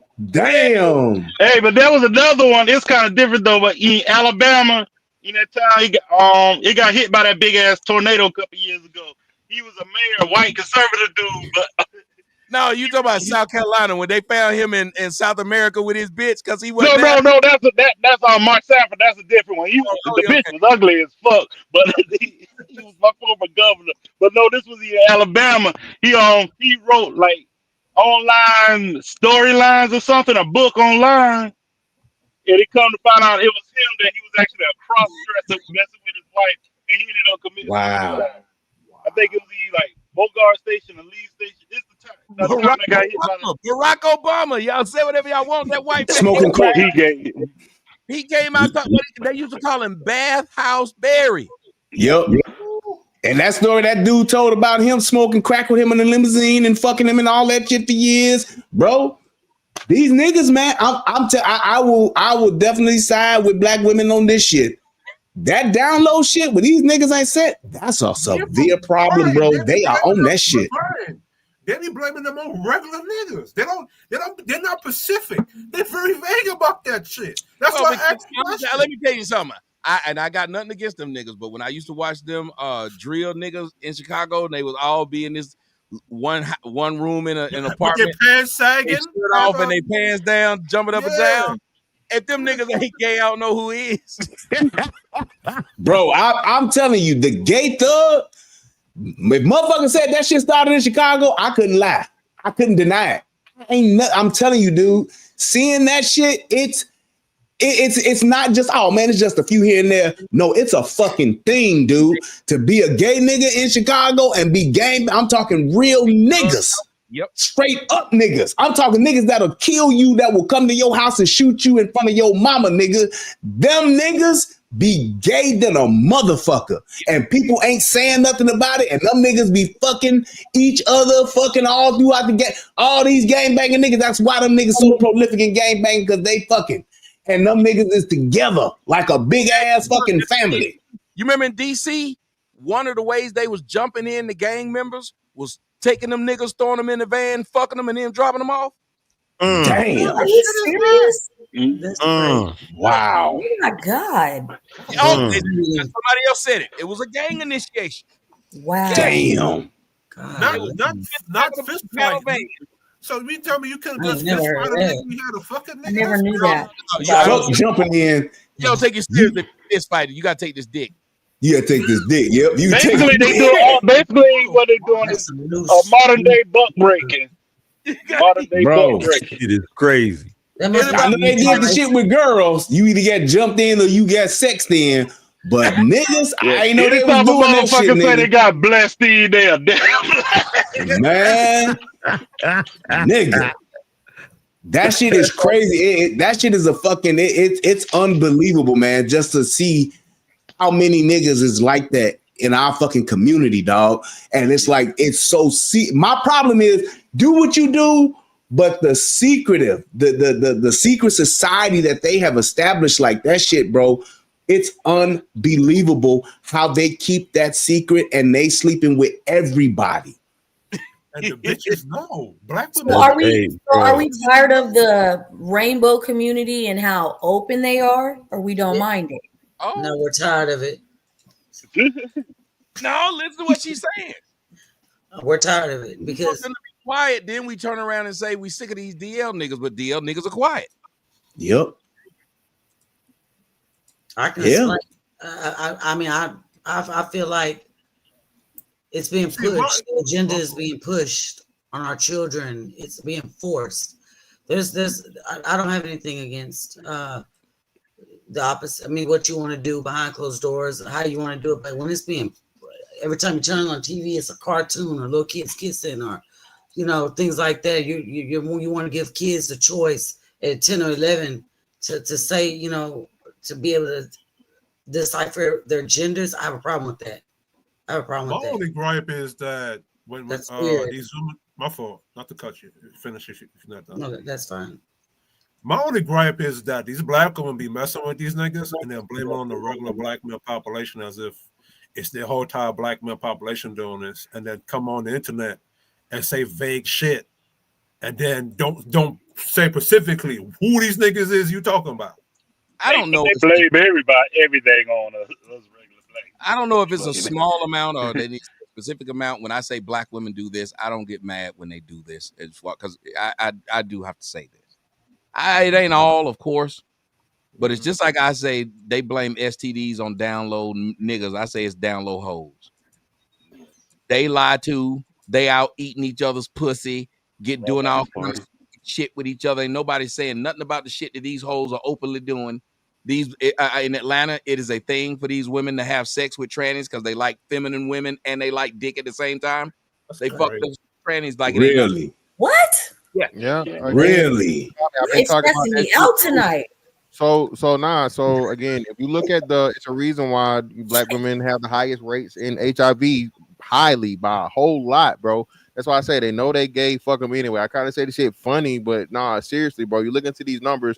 That's the only explanation for it. No, and I they was laughing at that. It's not funny. Let me ask the ladies. So to y'all, when y'all come across, I mean, in just your circles, do you all talk about that? Like if a woman, one of your girlfriends or somebody just dating a man and she finds out, whether she cool with it or not, but when they find out, do you all talk about that or out that or make that be known, or is it held secretive to you? To amongst you all to where y'all won't say nothing. You mean if my friend is with a man who's down low? Right. If she finds out, yeah, girl, I found out that Keith, he be fucking dudes from time to time, and this is one best friend that he got that he sleep with, and we working through it, and we trying to, I'm trying to get through it, see if I'm gonna do this or not. But will y'all say anything like after y'all find out? I mean, of course. Like publicly out him? Not necessarily just outing him, like going like on social media. I'm just saying to where everybody talks about it, to where it becomes known. So like if you break up, if your girlfriend break up with this dude and she sees somebody else is dating this dude, will it be talked about, or will she mention that and say, yeah, girl, he do be fucking with dudes. I don't give for what he might tell you, but he do that. Does that kind of stuff take place? The women that I hang around, and the absolutely, because it's too prevalent. It goes on too much, and I believe that's how the diseases continue to go and go and go. If you don't, I'm telling you, I wouldn't even want a friend that's with a man that's down low. No one does. That's weird. I don't even know anyone in my circle who does that or wouldn't entertain that, like at all.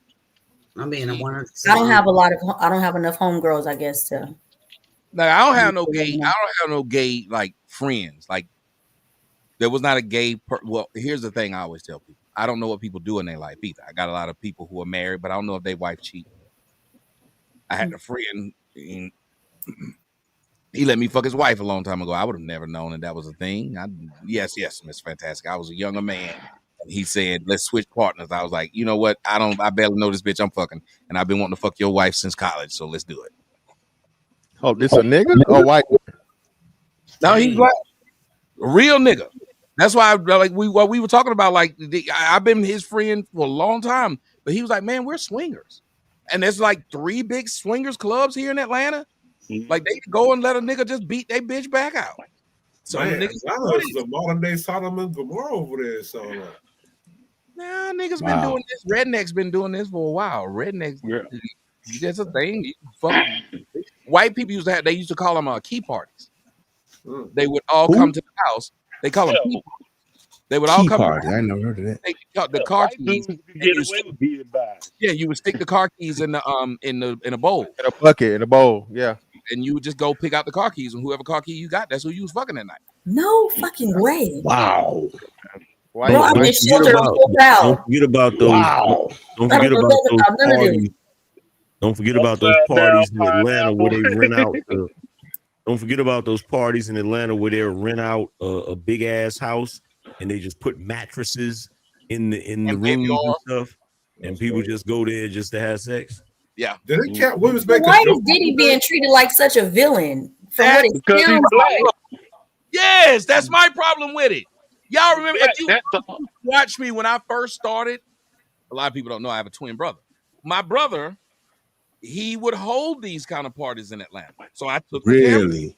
Mr. Fantastic. He has a huge house. So I remember I went there and it was me and my girl. And when you came in, you had to have first off, you had to have on your night clothes. You come in your night clothes, but you would, leave your phone and everything. I was the only one that he allowed because I said I want to film some of it just to let people see kind of what this is.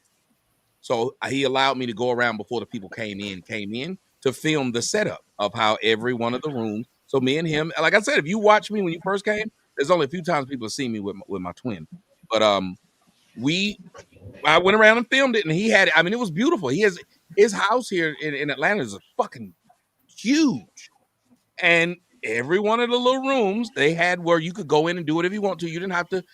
You could have just went with you because that night I went with me and my girl. We did stuff, but I'm like a person that I like to be watched. So motherfuckers came and watched us do it. I like to be watched. I'm a weirdo like that. But I didn't do anything like what the other people were doing though.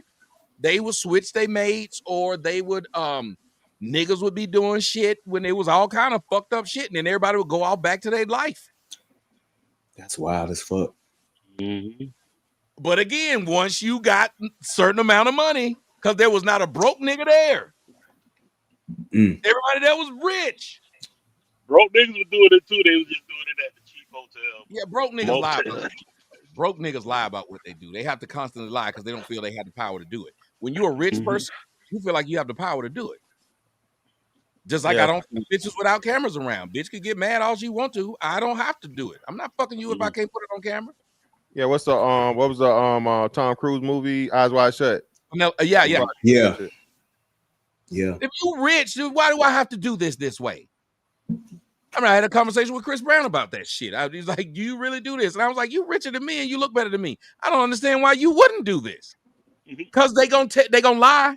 They gonna if y'all get through fucking you and shit go left, you can go lie to the police and say something else happened.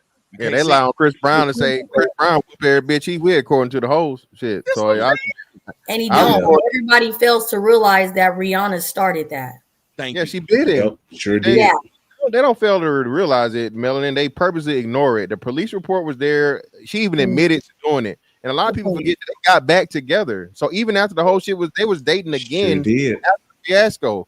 But again, but hey, it don't even matter, man. Chris Brown won. These hoes paying $1,000 to take a picture. He won. Absolutely, because he was in Dallas not too long ago, and he turned up. Yep. Free Tory. They paid $1,000 to take a picture with Chris Brown, and I still get picked at for allegedly messing with lot lizards as a truck driver. Listen, if you drive a truck, you fuck lot lizards. Don't let nobody try to tell you how your life is supposed to go. They don't exist anymore. Same way with and in the same way with niggas in the Navy from port to port. They go in the fuck bitches and they move on. The whole song. Mr. Fantastic did that a couple times. He got a couple half nigga babies somewhere. Girl, what a good wife you would be. But my life, my love, my lady is the seed. This nigga say I go out on the road, I'm fucking hoes. Man. Imagine why you don't think all them is a lot of damn black ass Chinese or Vietnamese kids after war. Them niggas they was over there getting I have a sibling in Korea. Tiger Woods. For my daddy when he was deployed in Korea. Literally, Tiger Woods. Yep. What I'm supposed to be over here doing? They shooting at me, I'm skeeting at them. They shot at me, so I shot at them. Yo, chill. Wow. Reginald wanted to say hi before he has to go to school in the morning. He wanted to say hi. So I tell him I say hello. He can jump on and say hi. I'm talking. Well, now he grown now. I'm finna say I'm talking out of. Well, he's 18. He'll be 19 in a couple of weeks. He was like he wanted to say hi. Yeah. I twisted one up with my daughter the other week. I said I feel wrong. Realized grown. I was out there hiding. Wow. I said, if I forgot you grown. Yeah. Time flies. It does. I got high with my daughter for the first time. So we sat down. Did you? Yeah, we got high together. Good job, Tommy. On the weekend, we sat there. And it was a weird because we started talking about life and we just sat there laughing and giggling at each other. I'm telling you, that probably was one of the most special times I had with my little girl. I was like, you grown and I can't tell you not to because I know what I was doing when I was in college. Yeah. I did that with my dad. He was I have a question. So he asked me to take a shot. So what should I let him? You at home. You gotta understand, I'm a Southerner though. I'm too. I'm down in Dallas. It's fantastic. How old were you when they first gave you a beer? My first beer, my uncle gave me Seagrams when I was like 8. Damn. No, they was. I was a runner. Mom's Miller Lite, what she would have left. I could drink it. Yep. Yeah. My granddaddy drank Boone's Farm. That's a Let me kill it. No, I know what we did. Budweiser and wine cooler. This is why we be in Andre. What you know about that Andre? Nigga, we couldn't wait for motherfucking Thanksgiving and New Year's Andre Eve. Spumante. Andre, baby. I'm saying I don't want to be looked at. Am I a bad parent? If I always tell him He's no. wrong. I don't know. No. Yeah, I didn't know that. I'm a single mother though, and by the way, I did just write a book about that. But let me tell you what happened with me when I tell you it happened to me. I'm not saying it always goes that way, but I'm saying with me, and I think it's with my daughter too. When you make things taboo, as soon as the kid leaves your house, they own it. Okay. You made it taboo. Your kids, if they done had it, they ain't impressed by a motherfucker talking about some, let's go get drunk. I've already had some. I know what it tastes like. Hell, I know how to handle it now. Exactly. My daddy taught me. Go ahead. Sorry. Are we talking about certain things though? Like, because do we condone teenage dating? Okay. Well, I'm only asking. She also brought her boyfriend with her to the party. She brought her boyfriend with her. They've been boyfriend and girlfriend for a long time, but they swear up and down they're not. And I ain't stupid because she respects me as her father. Is why she downplays it. But I seen them out there, and I told my mom, and my mom was like, "You better go over there and get her." They was out there doing some little stupid ass TikTok dance together. It was cute. He wasn't, treating her like he wasn't treating her like Big Sean was treating Ariana Grande. Talking about, so he gave her that big D. He didn't do that. So she would technically he's courting her. Yes. Okay. So to me, that's different than allowing dating. It sounds like she's being courted. Yes. And I will say this, like there was no, when she was 16, there was no boyfriend, none of this shit. This did not happen. But I know this nigga was sniffing around. He was always around. We throw parties. His ass was there. And she's about to be 20 and they're still there. They're still there. I think that's if nothing else, I think the way she was raised, it taught her longevity. Right. She ain't no babies coming here because she can have this conversation with her mama. She can have it with me too, but I'd rather have it with her mama, and her mama make sure everything's straight because I don't want to hear nobody fucking my baby. This is wrong. So I'm still gonna believe that he has not done it, and he ain't gonna do it until I'm dead. Is the way I feel was gonna happen. And I'm dead. That pussy is all yours, sir. While I'm still breathing. Jesus. Well, I'm still breathing. No. So I think that's one of the things that is difficult, though, because I'm glad you asked that. You've been asking very good questions like, hey, since you said this, okay, what about this? Because it is, and fantastic and relationship rehab, y'all can identify with this. It just, it feel okay when I'm talking about your kid. It ain't okay when I'm talking about mine. Right. Mm-hmm. Your kid can do all that stupid shit. It's not mine. Yeah. Yep. I guess that would be my expectation too. It's like, I know it's inevitable, but I want my daughter to, have the mindset to where, nigga, we got to lock in. Ain't no shit where I'm just out here testing the waters and being free and fancy and all. No, fuck that. When my daughter gets to that age, she needs to have a boy, like you said, that's been around, gonna be around, and all that kind of shit. I don't want my daughter, switching up and doing all that shit and just bouncing around. Nope. That's my expectation of that shit. She needs to be very, very fucking selective. So I have a question for y'all. All right, quick. No, go ahead. I've been talking. Go ahead. So what if your son, both your sons and your daughters, right? And you have a plan. Yes, it's a double standard. Before you even go there. No, but I'm asking. I'm still no, it's not the double standard part, but say your son and your daughter, they do something and it goes against how you want them to the plan, how you want them to grow. Do you reject them or dismiss them, or you still accept them or love them? My daughter went to a college I didn't want her to fucking go to. My love is conditional. Far away from you?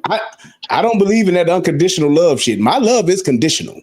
There is certain behavior that I will not tolerate. If my daughter decides she wants to live her life like Cardi B and be on the pole, do your thing, just change your last name.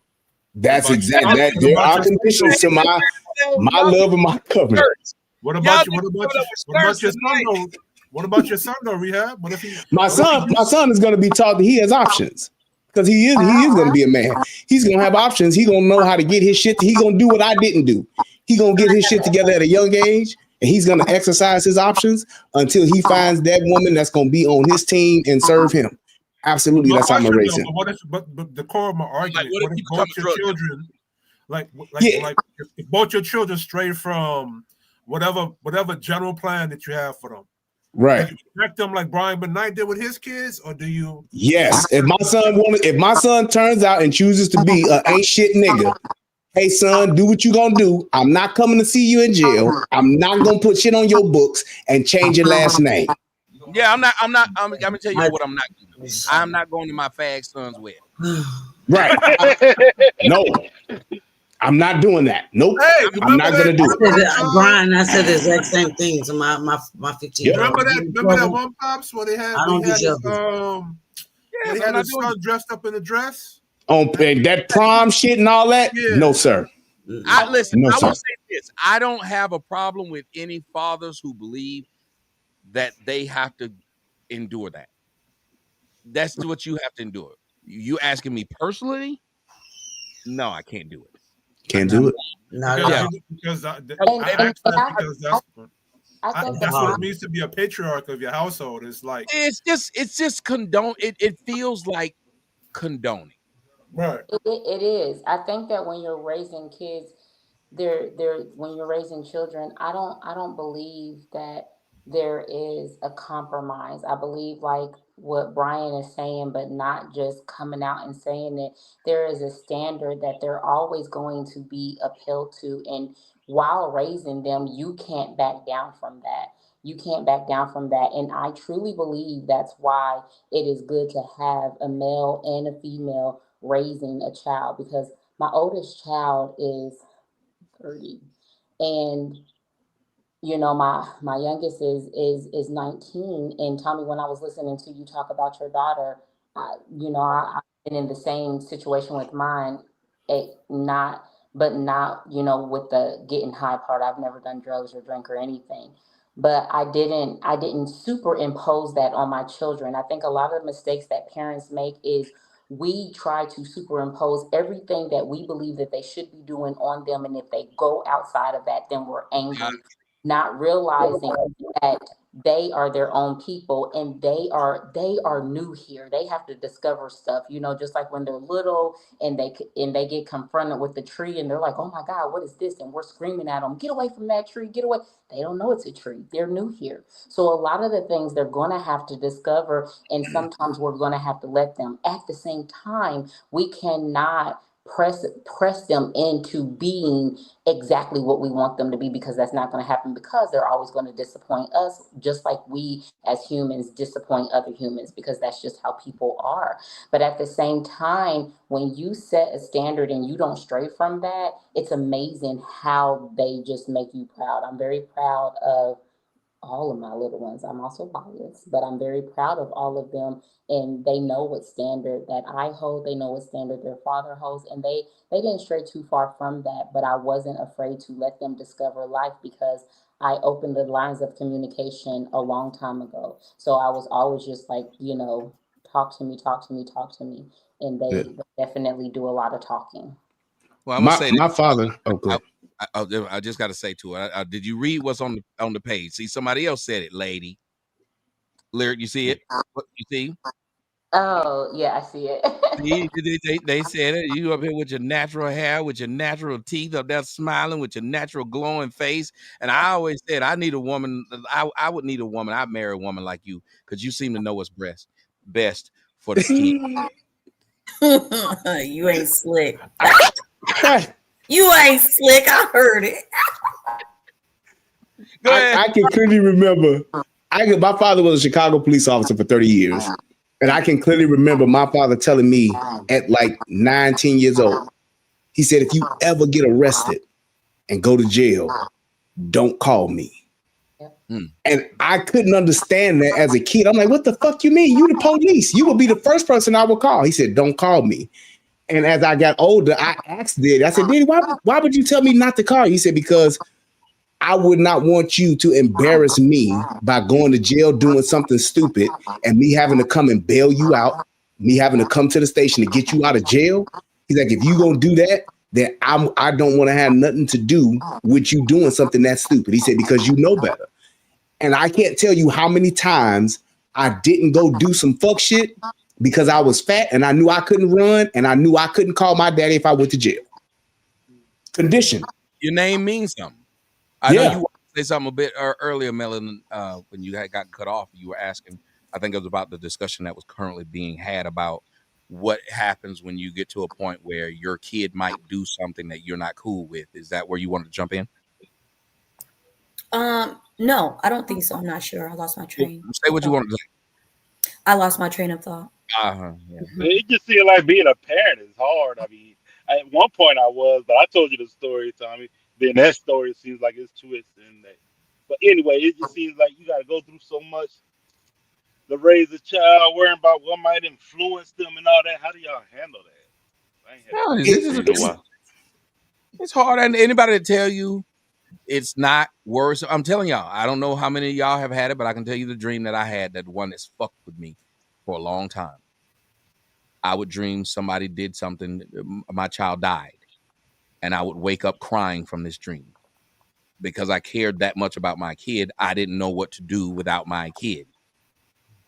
I don't know if that's being a good parent at that point because then I was too clingy. I remember holding my daughter one time when she was little. I had one of those dreams, and I remember her waking up and she was hitting me like trying to tap out. She was like, "Too tight, Daddy, too tight." I had a dream that something happened to her, and I just started squeezing her. And because I didn't want to lose my kid, I didn't want her to leave the state, even though she could go to college when she wanted to. I wanted her to be in state. When she left, I just kept feeling like I would see all these stories about something happening to these motherfuckers in college. Stupid bitch done drunk something from somebody at the bar. I know I keep telling you not to drink from open containers, but you gonna get around these girls. And as I was told, when kids get grown, they re-raise themselves. They do. They go through their own shit. I have a fear because it's my daughter. I think it might have been easier if I had boys because you kind of feel like they have more control over what happens to them. So the fear keeps being older they get, the less control you have over them. Because at least when they're little, you feel like you can protect them because you can tell them where they can and cannot go. As they get older, you don't tell them to do that. It's like you have a short window to build your kid up to be able to withstand the world. Yeah. And that's my thing. I am a pitcher, and I am a pitcher full of knowledge, wisdom, and all that stuff. And I'm trying to pour it into my kids as much as I can because I know, like Tommy said, that time is going to come where they're going to go out on their own and they're going to re-raise themselves. And I just want my kid to understand and have the knowledge to say, when shit does go left, well, let me pull out this old blueprint that my daddy made for me and see what I can do and see where this stuff fits into my life today. Because that's one of the ways that I grew up. There are certain things that my daddy would just say to me. And it's like, now I applied that shit as an adult. Like, you don't never quit a job until you got another job. I never fucking had a job where I'd be like, fuck this, I'll quit. I'm out this bitch. And then I ain't got no job in 2 weeks. I'd be like, I'm about to get me another job. And then I put my 2 weeks in. Shit like that. It's like you don't think it's nothing as a young person, as a teenager. You don't think it means anything. But then as you grow older, those things come back into your mind and they start to shape you when you become an adult, because that was ultimately my blueprint to a large degree. I'm still my father's son at the end of the day. So I'm with Speaking you. of, I got to dip out. Feedback. Microphone's messed up. But go ahead, Angry Man. Speaking of, I got to dip out, Tommy. Ironically, y'all talking about this, my daughter left her window down and the battery's dead. So now I got to jump off the car just to put the window up so no raccoons or nothing jump in the damn car. So I'm going to holler at y'all, man. Yeah, thank you. Do your daddy thing. No, that somebody's mic is messed up. I don't know who it is. Y'all might have to mute yourselves when you're not talking so we can find it out. I mean, you're right about that, Brian. I mean, we have to learn like the blueprint with a lot of what happens. And I mean, I tell you, I remember one thing vividly. What my dad used to tell me was, I don't think you mind. Your mama said you was. And I remembered that blueprint when a bitch came up pregnant. I was like, I know what my daddy said, so I'm going to say the same thing. And I said, I don't think it's mine. I knew it. Hey man, what are you gonna say about Tommy? My nigga's consistent. I'm the one that might not be the dad, but So I got a question to ask y'all, because one day I plan on being a pops, right? Do you blame yourself if your own child doesn't follow what you instructed? We'll always. I think if you care, you will. It's a fear. I think the parent that doesn't care doesn't feel any regret for what happens to their child. That's just my thought, y'all. Yeah, no, of course, yeah, that's our. No, go ahead, Lyric. You go ahead. No, you go first. You go first. You've been quiet for a long time. Go. No, it's cool. So that's beauty. That's definitely a major issue and problem, man. You got to fix that. If your child won't listen to you and you're the first example of authority and all these different things and so on and so forth, that's something you have to care about and something you have to fix. Like Tommy said, if you care about that child, because if they don't respect your authority, right, and you literally control their livelihood, you know, their condition of living, they're never gonna, you know what I mean, do it to people outside of the house. So that's something that's definitely a major issue and problem you got to fix. I mean, if they're grown people and they're on their own and they gotta, like you said, re-raise themselves, like Tommy said, like at that point, where does your control end? Oh no, I thought as an adult, as an adult, you just cut them off. I mean, you don't do what I say. Yeah, everybody mute up if you're not. Let's see who it is. Check. Lyric, yeah, I think it might be you, Lyric. But either way, yeah, if they're grown, you can't control an adult, like, right? So if they don't, it's just like you can do like, hey, if you don't want to abide by my rules, you don't do shit I agree with, just you can't come around. I gotta love your ass from a distance. Exactly. I'm and I agree, because I'm going through the same thing. I have older children that I won't speak on, but were estranged because of the disrespect. They were raised by their father, and it's just it got to a point where he turned them against me. So I was just, there was no win, because of some bad choices that I made in my 20s. And when I kept apologizing, I kept trying to build bonds, I kept doing all that. It just went unheard, and I just kept getting more and more disrespected, because by that time he'd already turned them against me. So I had to love them from a distance. So once I was able to raise these two boys that I have here now, it meant something. Tommy touched on something earlier that I wanted to just kind of quickly go back on about, his daughter and my daughter are really close. I started listening in 2017 when I got pregnant with my son in 2000. I just wrote a book about it. It's called The Rise Within, from a single mother's point. He saved my life, because I was out there when I first moved. I'm not from Dallas. But when I first came here and I put it all out there, about how I was living a fast life, how I was, popping pills, how I was doing this and that. And then I came here to a different part of Dallas, and I met Reginald's father, and Reginald saved my life. And so it made me put everything in him. It was an unconditional love that I just wanted to be his protector. Like I didn't feel like anything else came before him. And I just made a vow to do it all the way till he was at least 18. And he's 18, and it's hard to let him go. He wanted to go out of state, and I was kind of selfish. And then I had to think about and go back to what I was listening to, and what I've been listening to with Tommy would help me a lot. You have to let him go. So I stepped back. I didn't make it. I let him make his own decisions. He decided the school.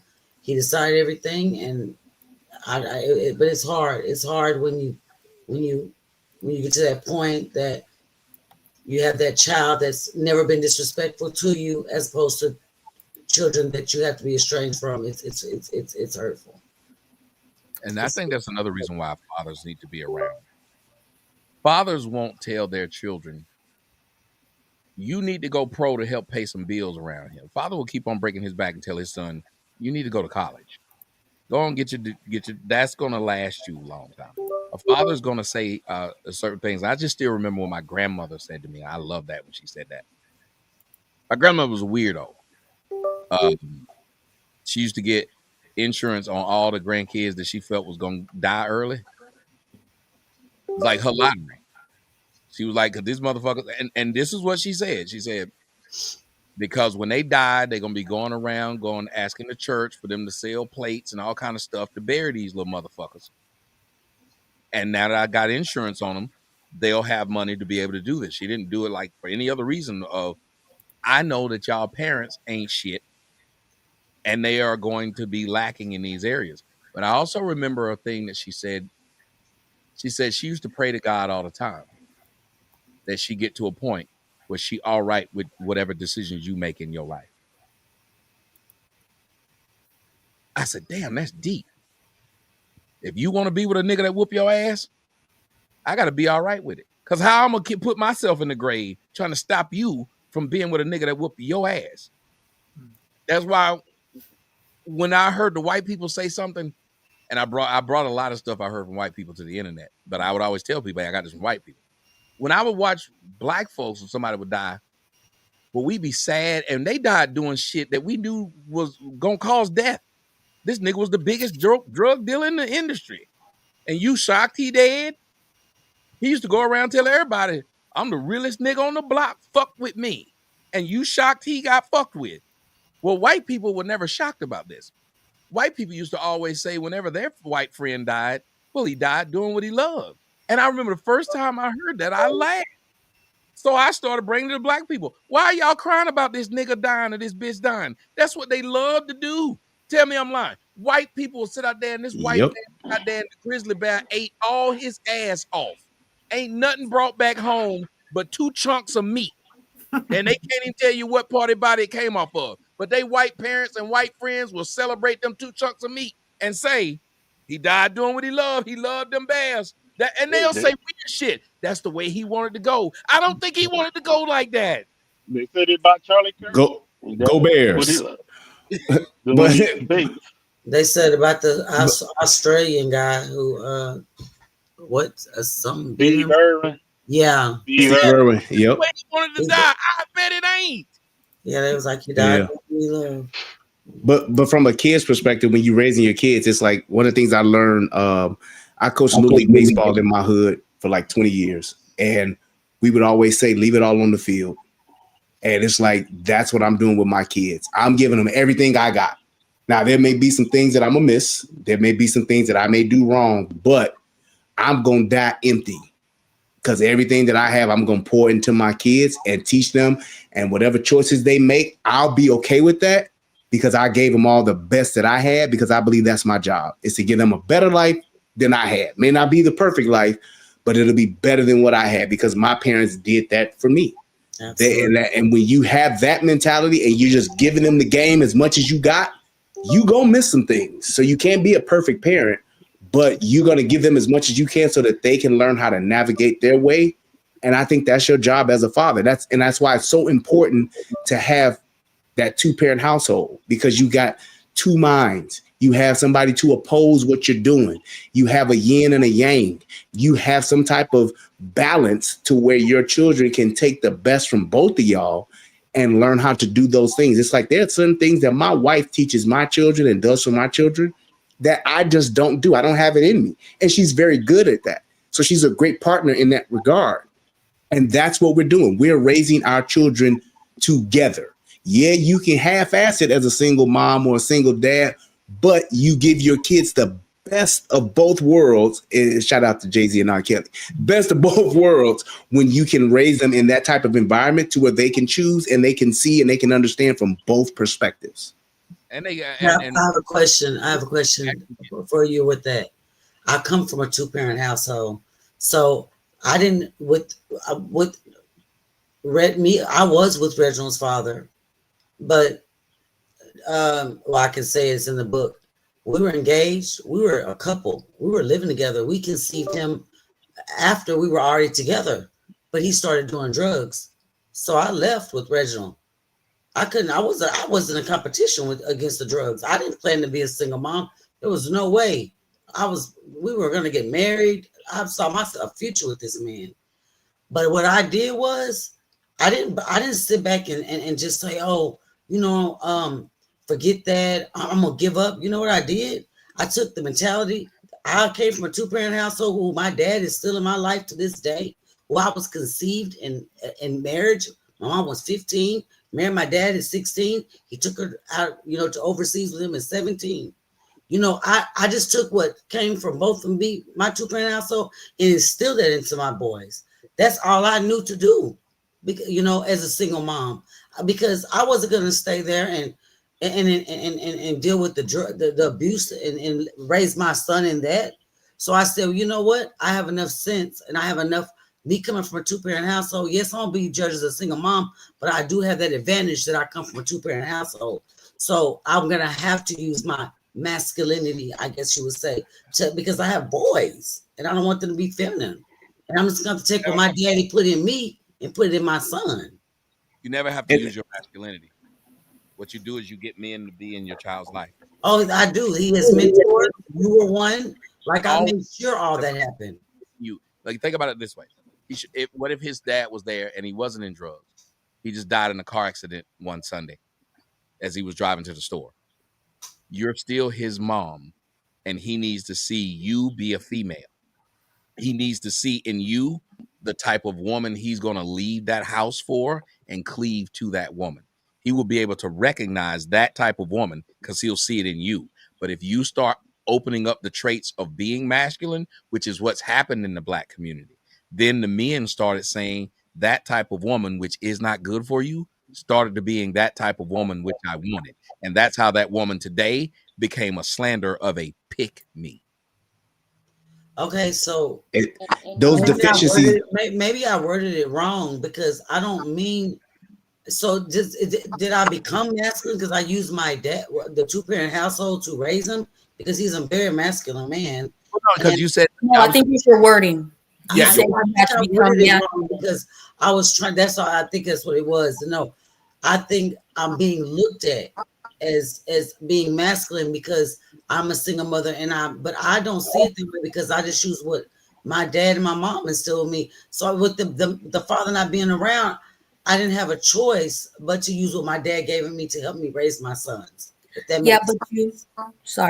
But there's always sources. Boys he had those sources, like he has them now. They have mentors.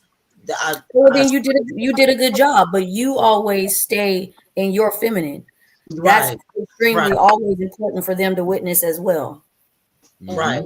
Well, one of the reasons why I asked that is because I one thing that stuck out to me is that on one of there was a quote I don't want to misquote you, Tommy. You said that Black women, they never tell their sons about their past. You said a few years ago. I remember the show. Do you remember the show?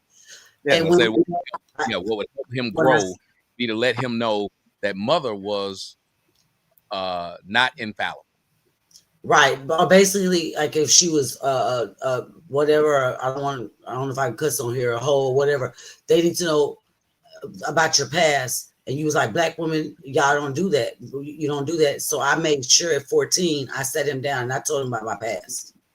And that was something I was scared to do. But I knew there was something you said that we didn't do, and we didn't do that. No woman around me. I want to say this. Tell him enough to get him to deal with the women. Well, what I told him was, I explained it to him. You don't want a woman like me. You don't want a woman like me. That's not what you want. You want a woman that's. People go around saying you want a woman like your mother. You marry a woman like your mother. I told him, don't do that. You never want to marry a woman like your mother. Why would you want to tell your son to marry someone like you? That's what you do. But you're supposed to carry yourself in a way to where what he's picking is an image of you if it's a good image. Parts of it, but what I meant was so what I'm trying to say is you don't want to marry a woman like me who had that certain past that I had. You don't want that type of woman. That's what I'm thinking on. Let me explain to you. Look, let me say, if you were at that point when you were teaching your kid, you know the difference between right and wrong. That's the you he needs to be able to recognize in his woman, not the you who brought them to that situation. Listen, I wasn't shit. Hell, I ain't shit now, but I wasn't shit for a while, but especially when my daughter was born. I think now I try to show her so many of the qualities that I believe she should look after. Is there still some other shit? Yeah, there's some fuck shit. And I try to tell her this fuck shit right here that I'm doing, no, it's helping pay these bills. Because that's my, and then what I say to her is, I say, because that's my job as a man.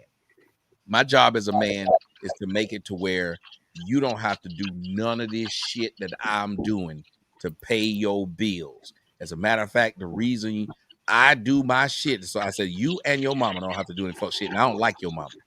Y'all don't have to do anything because I grew up in a household where that was the job. And you know where I saw that? I didn't see it from my father. But you said you had it. And let me tell you where you say you had it at. Your father. So even if you didn't have it with the right man that you picked, your son still had that resource, which is called your father, to be able to help instill good man qualities into him. You didn't have to leave the house. Grandfather was still there. And Tommy, can I also say something? I hope my mic isn't irritating you guys. I just want to say this real quick. To you, you also don't have to live in a sorrowful state that you're doing wrong because you're a single mom. When you hear them talk about, single mothers and the things that they do wrong, raising their children, they do a lot of things wrong. But don't pull that in because you gave yourself time to learn, you gave yourself time to mature. So you don't want to always, every time you hear somebody say something bad about a single mom, take that in and try to defend what you're doing now. You can look at your children and see that you've done well, and you put resources in front of them that they can do well, and you have done what you needed to do. Because as women, we're not going to be the same person at all. You're not who you was at 18. You changed at 21. You changed again at 30. You're going to change again at 40. Hell, I'm almost 50, and I'm not who I was at 30 or 25. And so you can't keep staying in that frame of mind of whoever you was at 21, 24. Let her go. She's done. You learned from her. So you don't have to stay in that part of your brain trying to defend everything that you did in your past, because you'll continue to be sad, and then you'll project that on your children. They understand that the mom that they have, and they're happy with the mom that they have, or they would tell you, because they're old enough to tell you that they don't like what you're doing. And then you have to be in a place to accept that, because like Brian said, none of us are perfect parents, and we'll never be. But you can learn. And then, like the young lady said, never walk away from your femininity, because you'll never be a man. And so you can't go into masculinity when you're not a man. You wasn't created to be masculine. Yeah, don't try that. And I will say this. That's why I love my man Brian, because we have this thing. Even when we came up with our show, was called The Guru to Whore. He was listening to me a long time ago. I would always rail against being with single mamas, being with a woman with single mom who has kids, right? Brian is married to a woman who had a kid prior. Yep. He's the guru, and I'm the whore because I'm still out here fucking everything move. He's got a stable household. Why would he listen to me? That's why I tell a lot of people, why the fuck did you just listen to me? Like, why? I mean, you can listen to me on something on the surface, because surface is where you learn. But when you try to mimic a person you don't know in real life, I could be beating the shit out of 4-year-olds right when I get off of this show. I think a lot of people do this. Now, Brian, you alluded to it earlier about if y'all make y'all masculinity after a lot of these people y'all think are, you're going to be sadly mistaken. You're going to realize who they really are and find out you've been following this fucker your whole life and he wasn't shit. And lose your own identity. Yes. Your own self. And then when you grow up, you have to now break everything you learned from that dude and then restructure yourself. This is what happened to Malcolm. Malcolm had put Elijah Muhammad on such a pedestal like the rest of them. When they found out who he was, they were in complete denial. So they was like, well, I can't turn back now. Eddie Long, same thing. I got to keep supporting him because what I look like turning away. It's the same thing what happened if people found out that there was no such thing as Jesus. I think people would ignore that information and keep on following him because it takes too much to find out you've been lied to. Anybody that's ever been in a marriage, one of the hardest, or go a long-standing relationship, you ever said to yourself, because I've been there, you ever said I wouldn't put up with a cheater and then a motherfucker cheated and you stayed? Mm-hmm. Right. I would never do this shit. But because I had this ingrained thought and this won't happen, God got a funny way of making you have to do exactly what you said you won't do. Won't do. Yep. And to what you were saying, Amy, God, enough. Leave me alone, God. And to what you were saying, though, Amy, it's a part of your journey, and you resting in your femininity is where you're supposed to be. But those things that you have and the mistakes that you have made along the way, that's where those two big words, accountability and responsibility, come into play. My parents, and I didn't realize this until I was an adult, my parents' financial acumen was terrible. They were not good with money. I have a lot of their shit where I'm not good with money. That's my bag that I'm carrying, but I'm trying my hardest to make sure I don't give that to my children. Mm-hmm. So I'm trying to be a good steward for them and teaching them at a young age on how to respect and the principles of money, because I know that I fucked up with money. So it's like you apply that same concept to different things. Like you said, you didn't know your husband would become a drug addict, but like Tommy said, what if he died going to the store to get some bread on a Sunday morning? You still have to say, well, those deficiencies that we may have, or that I may have as a person, or that we may have in our household, we have to try to compensate for those in whatever way we can. But you have to acknowledge those things. And that's what you give to your children. Like you said, you did that. So in all of those deficiencies that you may have had, dysfunction that you may have in your household, the fix for that is to acknowledge it and to correct it with those that are coming behind you, so they don't repeat that cycle. And we don't have the mentality of saying, well, it was good. Hey, look, I turned out all right and it worked for me. I ain't had that. They worked for me. Hell, I grew up in the fucking Wild Hunters on the south side of Chicago. I know what it's like to hit gunshots at night. My kids ain't never heard that. My kids would lose their shit if they heard somebody shooting at night on our block. It'll never happen. And I don't want my kids is the ones doing the shooting. And I don't want my kids to grow up like that. And they may ask, hey, daddy, I know you kind of grew up in the hood. Yeah, I did. Y'all didn't grow up in the hood because y'all didn't need to. I went through that so y'all wouldn't have to do that. That's right. Like Hov said. Right. Like Hov said. So it's like, that's what I'm giving to you. That's what I'm giving to my children. Now, my kids, I tell my wife all the time, I said, I pray for the day that my kids try to come back to me and tell me, daddy, you didn't do this. You was this kind of a daddy. You should have did this. And I'm going to be like, well, I tell you what, you had a better life than me. And I did the best I could. Now, all the rest of the shit that you got from me, we can go to therapy and talk about it, or you can just get the fuck on and kick rocks. But I know what I did and what I sacrificed for my kids, to where I'm okay with that. I'm a die empty. I'm like Anita Baker. I done gave you motherfuckers the best that I got. Hey, I don't know what else you want from me. Amen. And that's just how we have to contextualize this shit, so that we are progressing as a community. We're progressing as people. We're progressing as families to where we can show them the good. And hey, even our bad in life, you can still get the good from it. Brian, I thought about something you said earlier, and I have an example of it. You tell me if you get this example. Vito Corleone was standing above his son, and he said, "Look what they did to my boy. Look at him! Look how they massacred my boy." But when he was talking to Michael about his sons, didn't he know the difference between each one and what they could do? Sure did. Remember when he said Santino was a bad Don? Sonny was a bad Don. And how did when you look at it, he knew it. And he grew up, but Sonny grew up in that time of him becoming the Don. So there was a lot of fuck shit that Vito did, and Sonny learned from that, but he also knew Sonny was a hothead. Yep. And he knew that Sonny was going to be a problem like that. Even he tried to always try to calm Sonny down. That's one of the reasons why he liked Tom so much. Tom was that cooler head. That's why he needed him to be Consignetti. And even Sonny had a problem with Tom being Consignetti. Sonny didn't even see it. If I had a wartime Consignetti, I wouldn't be going through this. Nah, nigga, you need to be paying attention because these niggas is making moves against you that you don't even understand because you're so used to the old school way of how shit was done. This is a new age, bro. We talking about this dope shit. And he was like, well, what do we do? He finally had to get the idea of saying, I'm in over my head a little bit.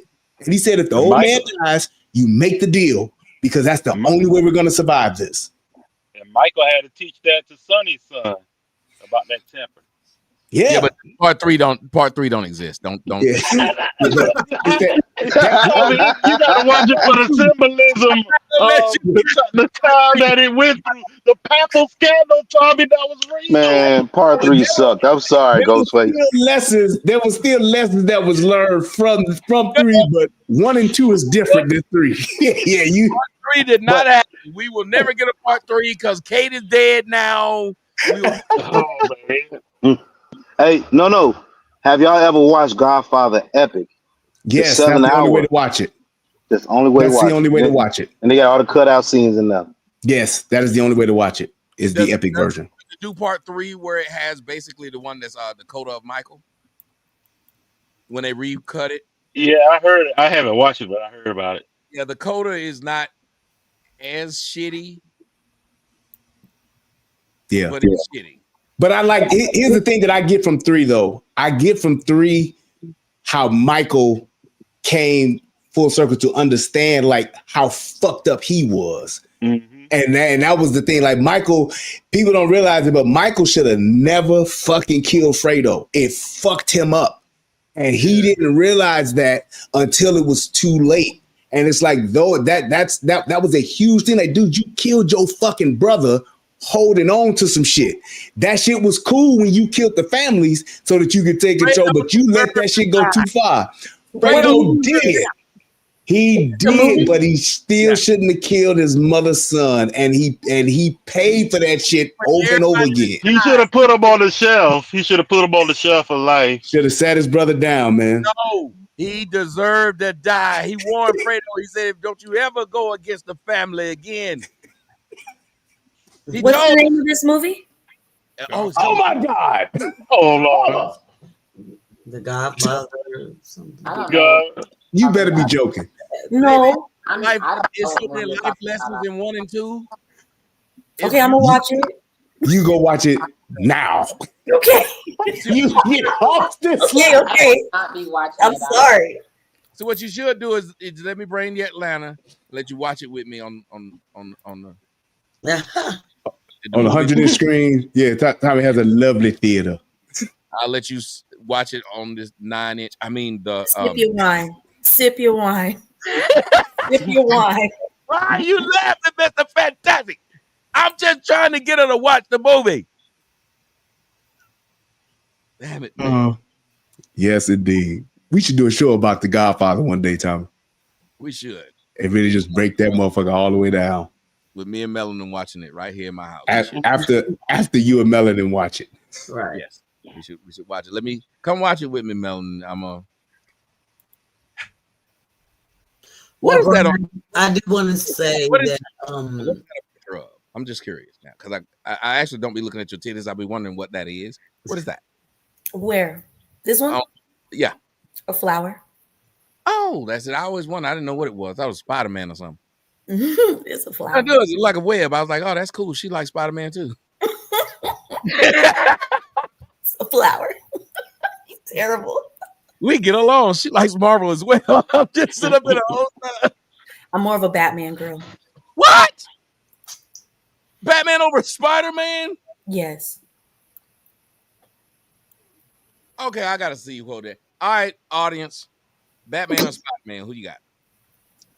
Spider-Man all day. Batman. Spider-Man. Batman. Oh my goodness. What is wrong with you people, man? What the fuck? You got a bat. What you mean you Wait, people? wait. Hold on. Which Spider-Man you talking about? Miles Morales or Peter Parker? I'm Peter Parker. I don't need that nigga Spider-Man. Not a Batman. I need the nigga Spider-Man. I'm sorry. The nigga Spider-Man. I'm sorry.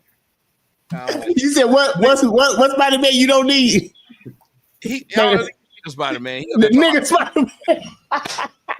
Break down the Tobey Maguire Spider-Man or the other one's that?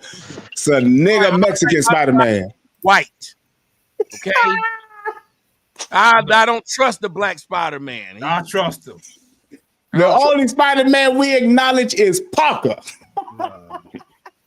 Wait a minute, so you said a black Spider-Man gonna steal your shit? Should have been Venom anyway. The black Spider-Man should have been Venom. Miles Morales is gonna turn out to be a car thief because he's black and he's Mexican. He's gonna steal all the lowriders out of Brooklyn. He got a black daddy that's a cop. Come on, man. But he got a Mexican mama. He gonna steal all of the lowriders out of Brooklyn. No, He gonna steal a lowrider and stab somebody because that's what Mexicans do. Because that is what Mark. Y'all hear that shit about Mark Sanchez? Yeah. How the fuck you the face of CBS football sports and you out here and got drunk off some Tecate Light and got stabbed?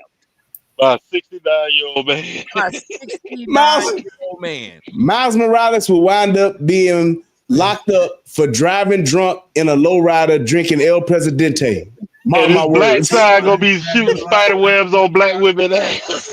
I'm not gonna let you shit on my El Presidente. That is the drink of us Panamanians now. We ain't Mexican. Don't you do us like that. Yeah, all right, The real question always to me is Spider-Man or Superman? Oh my God. I think Superman's just a dumb character. So it's either Spider-Man or Batman. Nah, Superman. Superman's a dumb character. There's no way in hell Batman should be able to beat Superman. No, it isn't. But Superman's a dumb character. His power set is too high. He's not interesting because of his power set. Yeah, but Batman, so he's interesting. Yeah, but guess what though, Tommy? They got to introduce a character like Darkseid or what's the other nigga name again? Yeah, but then once you start introducing these characters of such power scale, it renders the other. Look at what happened once you introduced a lot of those big characters. The other Avengers, they shouldn't even exist. Black Widow shouldn't be out there fighting nobody. Exactly. But that's why it's called the Marvel. That's what they can do. Yeah, but she lost. She seemed important at the beginning when there were people who were regular people. Once God showed up. But hold on, what about Captain America though? No, but that's what I'm saying. Even Captain America just had the serum. Okay. You still could. He was able to pick up Thor's hammer though. I'm saying, so Tommy, what I'm saying, you want them to have some type of intelligence and vulnerability. So what? Intelligence and vulnerability. English got me on this one. Vulnerability. English got me on that one.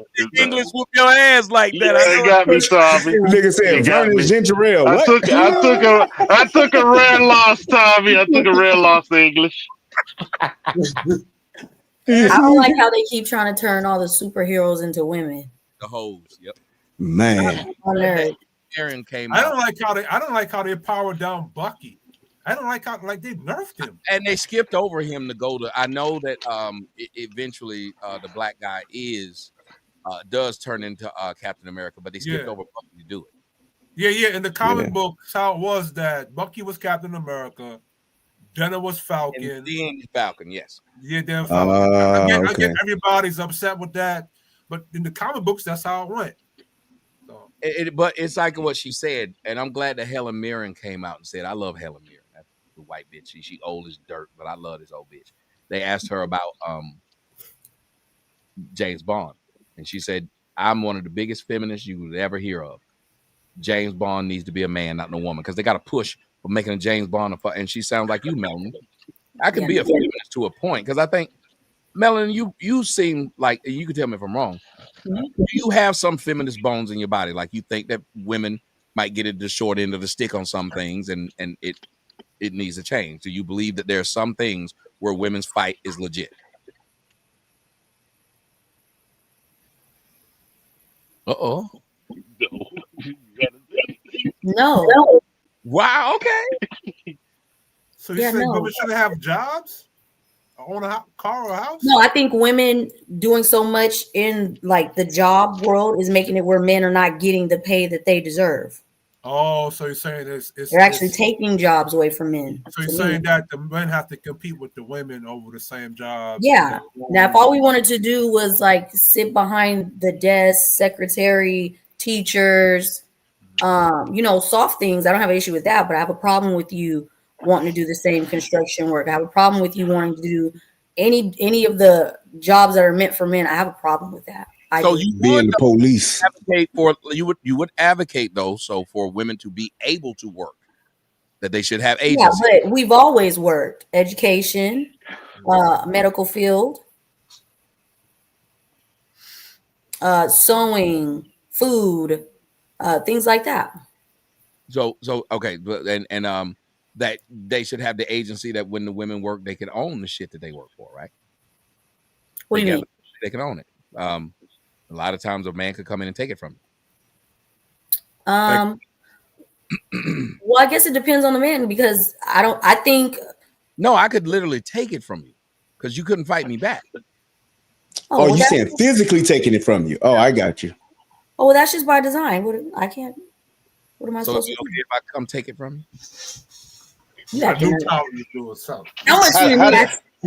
not see the setup? How did y'all not? I didn't know. I thought we was going somewhere with this. I'm just trying to. What it took from you now. I mean, how does it feel? How does it feel? Tell me twice. Hey, you want me to take it? Okay.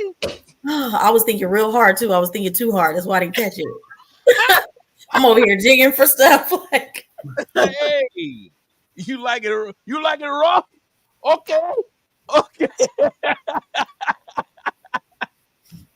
Sean, what you talking about, Tommy? I plead the fifth. I'm not answering that. But like what she was saying was, there has to be still these roles that women occupy, and they don't try to take it from men. Yeah, because I do construction, right? And a lot of the women, when they do construction, a lot of them get hurt. They call out, or they do like the desk work anyway. They don't unless it's a butch dyke, and even they struggle. Mm-hmm. So, yeah, there's no labor job that we do that doesn't require a man to assist us with it. Even that's what I'm saying, like, because I'm in the construction field, I'm going to the trade, so I see when I was doing my Ultra 30 class and we was doing the training, there's a chick, she baited all the way up till we did the physical stuff, and then she quit. Mm-hmm. We're not designed for that. I'm chauvinistic, but I went by more fine female truckers out here on the road. There are a lot more truckers on the road that are women, and they own their own rigs too. I've seen that. Mm-hmm. Yeah, but unpacking the truck, they're not doing it by themselves. For the most part, nobody really unloading anyway. Yeah. But being out on that road by themselves at all hours of the day and at night, that shit is dangerous for women. Facts. Yeah, like when I used to train students, like I had a couple male students and female students, but I always told them, I don't give a shit what the law says or whatever. Have use of protection. Yeah, some drivers, they don't even come to certain states because of the state laws, like this state right here, California. But I don't give a shit. I think that's the thing. Got 12 and carried by 6. I think that's the thing, brothers, where they have conditioned women to say they don't need men. I know Mr. Fantastic wanted me to play something. I didn't get a chance to play it while I was here. I'm going to play it right here before I let you guys go. Take a look at this. He wanted y'all to see this. To an arrest warrant affidavit, Simpson was shot and killed after Damn, look at them titties. I'm sorry. That's an ugly bitch. I knew it. I was thinking the same shit. I was like, "How we gonna say something?" Oh, the bitch look like the back of your neck, but my God, those Oh, my titties. Lord. Like a Sesame Street character. This is 3 minutes from where I live right now. Ain't that called tits on a bar? This happened 3 minutes. Y'all ain't right. It's a bad look, and I hate that I like tits like that. There's something seriously mentally wrong with me that I really like tits, and that I'll even look at this motherfucker. I give her a second look. Just Them titties look musty. I'm sorry. Oh, no. They like they stink, but titties stink. They do. When you do the time quiz on, take some dude wipes and wipe them off. Yeah, you gotta take some. Gotta lift them up, wipe them a little bit. You know, they sweating. It's hot, especially hot as it is down here in Georgia. Them titties gonna sweat. Yeah, this just happened last week, 5 minutes down from where I live. Yeah, I live 5 minutes from where it happened. I shop in the same shopping center. Let me put my dick away and play this video. Let's go listen. According to an arrest warrant affidavit, Simpson was shot and killed after becoming upset because a woman she held the door open for didn't say thank you. The argument started at the store Five Below Tuesday and then spilled over to the PetSmart in the same South Oak Cliff shopping center off Wheatland Road. Investigators say 22-year-old Kiana Hampton followed Simpson and her daughter into the PetSmart. Employees there asked them to leave. The lady who was the shooter was still instigating, like, an argument or a fight or something. But the mom and daughter tried to, get in their car and, de-escalate the situation. But the lady wasn't having it. According to the affidavit, Hampton later confirmed to detectives she engaged in the verbal dispute, entering the PetSmart twice and continuing the argument, throwing the drink bottle at Simpson's car when she was about to leave, and engaging in a physical altercation with her. That's when police say Hampton pulled out a gun and shot Simpson 3 times. Right.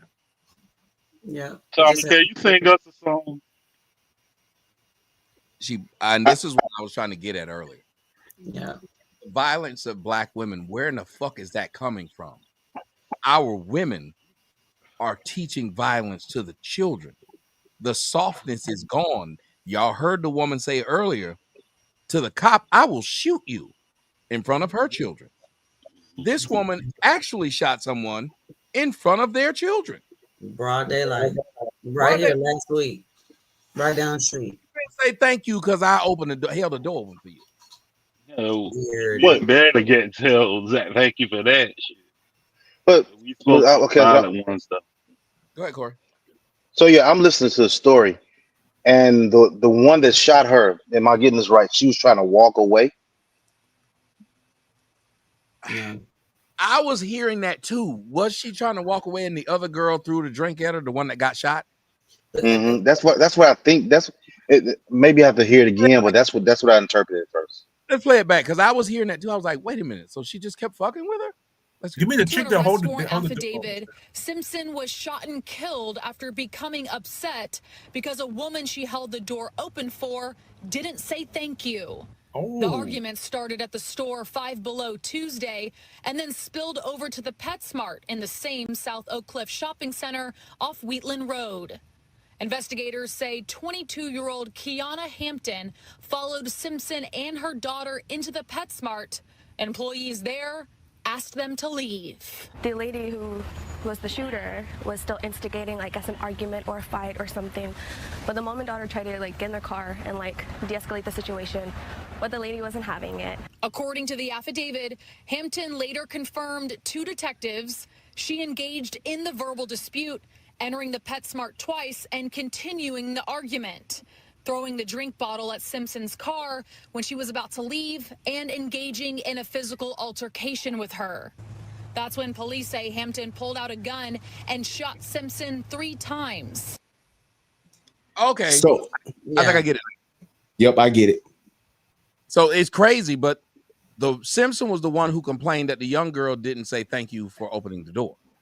But Simpson also wasn't the one who kept it going. The other woman was like, how dare you complain about this shit? And she kept it going. Simpson then tried to leave. She threw a bottle at Simpson's car, then got into a physical altercation with Simpson, then shot Simpson. Hampton shot Simpson after they got into the fight. So that probably means Simpson, they was going back and forth, bitch this, bitch that, bitch, got into a physical fight.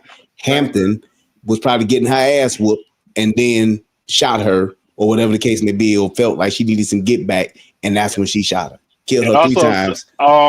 Simpson was also with her daughter as well. So because the other girl might make it 2-on-1.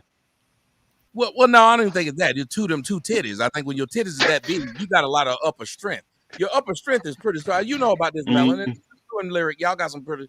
You got to have some good upper body strength. Motherfuckers around. So I mean, that she probably didn't think that this woman could put in the bear hug like she did. That woman was ready for that kind of shit. You hear me? Picking up all kind of groceries and kids, all kind of shit. Back strong, the motherfucker carry these Fs. Think they would be able to block the bullets? So the heavy-chested girl, so the heavy-chested one is the one that killed somebody or got killed? She got killed. She was with her. She was with her daughter, that was the same age as the killer. This happened. I know about this. This happened like I shopped there like. This just happened. Okay. Over nothing. Sound like. Heavy-chested woman. It was simply because she held the door open for her, but she didn't say thank you. So she chased her down from it, like they said, exactly how from Five Below to this very same PetSmart that I go to. On Like who does that? Like here's what I'm trying to. It was just silly. It was just silly. Yeah. Why is it that Black women have gotten so bad that they just ain't letting shit go?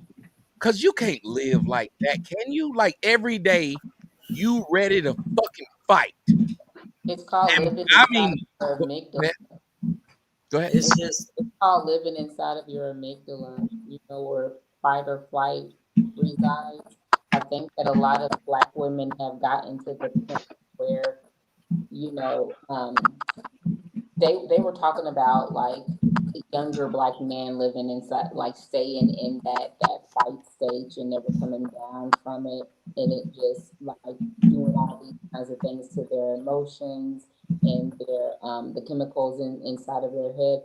I feel like Black women, some are perpetually like that. They just perpetually live in this state of anger, and that's why you see all these random acts of violence. Because why would that woman, the next thing she think to say to a cop is, "I'm going to shoot you," and then say, "Oh, that's not that. I didn't do the act." But why would you say that? Like what would possess you to say that? And I think that they just live in a perpetual state of anger, because the thing about it is we see that with you more than anybody, showing the females that the things that they do, it's like you go to sleep angry and you wake up with the same anger. Like their brain does not reset, so they're just constantly in their amygdala and they're not coming down from it. And that, to me, that's got to be exhausting, because anybody that knows me, I think that like there's sun and flowers and hearts and everything. So I'm always like, I love you, love, love, love. And I just don't know how somebody could just be perpetual, like just angry all the time like that. But I just think that they're living inside of their amygdala. And I think I have a theory on that, though. Well, I've known Lyric for years now. I don't think I've ever seen her mad. Now, that don't mean she don't get mad. I'm pretty sure, midgets get mad every now and again. Midgets. I'm not a midget. I'm not a midget. He thinks I'm a midget because I'm 14. You're a dwarf. Oh, you're short. She's not a midget. 5 foot. Oh, you. Oh, how tall are you? I'm 5 foot. Leave Lyric alone. How tall are you, Lyric? Oh yeah, y'all are short. You're 4'10", and 4'10" in the dictionary says dwarf. I'm technically a small person because I'm 5 foot, but I'm not a midget. Like I'm not a midget. I'm gonna start calling you Peter Dinklage. I'm the height of a 9-year-old, but that's okay. Are men under 6 foot considered short to y'all? No. Not under 6, but I think a 5'8" nigga is short at that point. Yeah. No. Oh shit! You know what? I'm 5'6" and I ain't gonna take this damn slander. I don't like this shit. I was like I'm in the game because the woman 5 feet and then 4'10". I'm like shit. I'm tall to somebody, but nah, here I go knock me down a peg. You're not short. Because a lot of these women, you could be 5'10", 5'11", and they'll be like, "You too short." Not these women. I can actually see because I'm 5'3", 5'8" is nice. I can see it though. A woman likes looking up to their man, and I've looked down to the women that I'm with, and y'all know I look down on women. So you so annoying. You really do. Nerves. You really do. So that's perfect. But I've dated a bitch who was 6'5", was the tallest woman I dated. Damn. And the shortest woman I dated was 3 feet. No, I didn't. So you don't like midgets? I didn't date. Yeah, because I have a fear of midgets. But I didn't date this woman. I didn't know she was this little. I met her on Tinder, and you know what Tinder is. You know, nigga lonely, and these bitches are dudes. They'll go on Tinder. So I'm on Tinder, and she was beautiful. And she came over to the house. That bitch walked in the house with that waddle. Yeah, she was. No, not she wasn't a midget, but she was 4'7".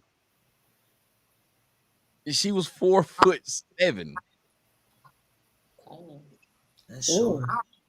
And so I'm sitting up there thinking, this is a little woman. Like she just walked in the door and like I was like, wow.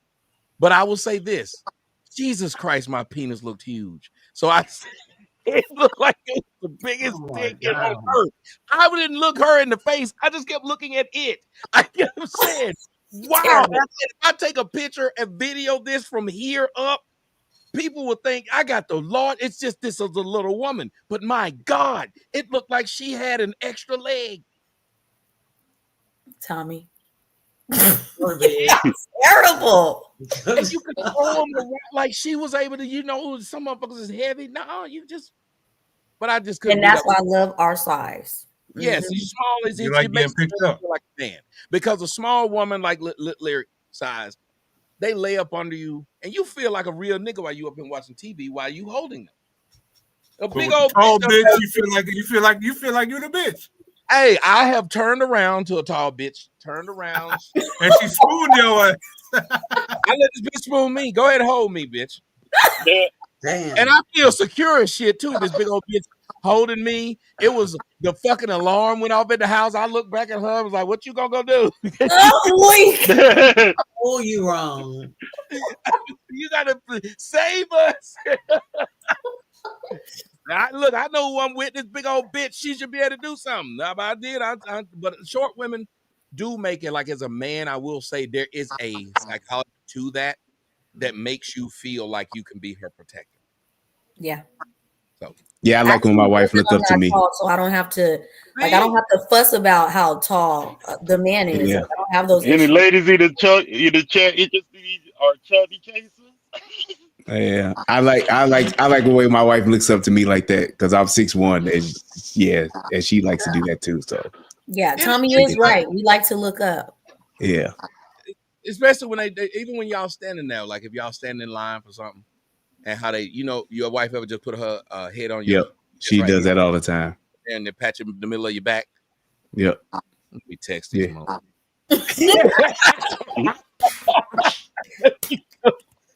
Get your little ass over here. I'm sorry, bitch. Let's try it again. Let's try it again. Oh, let's spin the block. Oh no. That Tinder filter. 411 and below. Oh God, late nights or something. But no, just to see that you're willing to murder a motherfucker over this disrespect, and they teach their kids this. Have you noticed that most black folks will tell you, like, they're willing to die over quote unquote disrespect? Where does that come from, and what does it mean? You didn't say something to me, so I felt the need to yell at you. And maybe she, you know what she might have felt? As an elder, maybe she thought she was teaching the younger woman, hey, you should show respect for people who hold the door open. But how many of y'all have learned, I just shut the fuck up with these young kids. I don't talk to them. Yep. That's exactly what it is. Consequences and repercussions. Most women don't suffer consequences and repercussions. And because she doesn't understand the gravity of carrying a deadly weapon. And she thinks she can do whatever she wants, say whatever she wants. And because she had that gun and that lady pissed her the fuck off, the consequences and repercussions and the gravity of taking a life never crossed her mind. Because that's not, I'm sure that's the first person she's ever killed. I hope so, unless the bitch is a fucking serial killer like King Von. But that whole thing of the gravity of understanding, am I gonna, and that it's like carrying that responsibility of having a gun. I carry that. Yeah, am I gonna kill this nigga because we arguing over who opened the door? But the older woman, why didn't she understand? I can't argue with this woman. One, I'm with my child, and even if I feel like I can tell her as a younger person, you should show respect for people who open the door for you. Is that the hill you want to die on? She's a woman, though. She's a woman, and she thought, even though, because that girl is smaller than her, so she thinking she don't want none of this. And at the end of the day, she didn't factor in, well, maybe this little young bitch got a gun and is willing to shoot me. And that's what we deal with. But in Tejas? In Texas. In Texas. Yeah. A black woman? No, absolutely not. That goes on every day here. That goes absolutely not. Every day. That's every day here. That's every day here. That's what That look like that look like the DFW Metroplex. This is, I mean, it's the, I don't want to say it's the norm, but like going back to what y'all was saying from this girl, I understand you're saying it's the female, but it's the young generation period. It's not just the young girls. Yeah, that's what I'm saying. That's why I wouldn't fuck with them.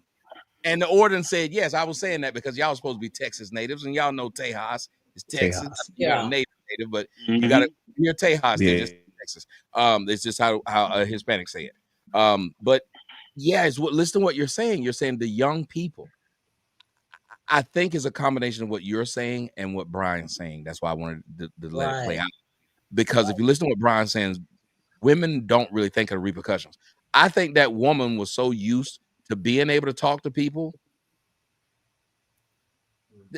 Like you said, I'm bigger than this girl. I'm older than her. I think I have a 30. It's broad daylight. I'm at a fucking grocery store. The fact that you was willing to talk shit and go back and forth with her. Why would you do that? I don't go back and forth with none of these young. I don't go back and forth with not just young niggas, but people. Period. None. Yeah, but that's what I'm saying. But she still was willing to engage in that negative discourse. Period. With a motherfucker you don't know. This ain't like this somebody you done kicked it with. You don't know this motherfucker, and you gonna argue back and forth. You don't have that gravity of saying this shit can go way left, and I might have to kill this motherfucker. That's exactly what it was, and she did not concede that thought. That's what I'm trying to say. You don't go back and forth with these young YNs, what we call YNs, because they don't care. So well, have y'all seen that video from Milwaukee? Have y'all seen that video from Milwaukee? Oh, I'm sorry. You were talking. I think I have a theory on it. Right quick. I think this is the result of society focusing on what toxic masculinity is, and then trying to tame men, and then remove accountability from women. I guess trying to flip the gender roles where women can be masculine and men have to be tamed to this, like, I guess this defanged teddy bear. So now when you look at women now, you're not expecting that this woman could be dangerous. And just like look at the police interactions with them. Look at this situation. They're allowed to be violent because they're not viewed as okay. This woman with her emotions could go full toxic. You know what I'm saying? So I think they never have to deal with the consequences and repercussions of their actions. It's just like me talking shit to a nigga at the grocery store. Me and Brian get into it. I'm thinking at the end of the day, if I get into it with this nigga gonna at the very least can at least swing on me. I don't want to deal with that. I don't want to do that. And when you get that, I'm in New York City, right? I travel the train every day. I do construction. I bump a nigga. I try to my best to say, yo, my bad. But at the same time, I'm ready to defend myself if shit go down. But I still gotta. I do MMA too, so we tried to de-escalate. First words was right. Yes, and I'm taught in MMA class self-defense. Yo, if he about to draw, pull up on like to smash him. But I have to put that into thought. We on New York City train, niggas stab and shoot. I gotta put all of that into play. We on the train. That's what happened with Mark Sanchez. Mark Sanchez thought he could just, as a drunk, that he could whoop this old man's ass for not listening to him, and that old man stabbed him up.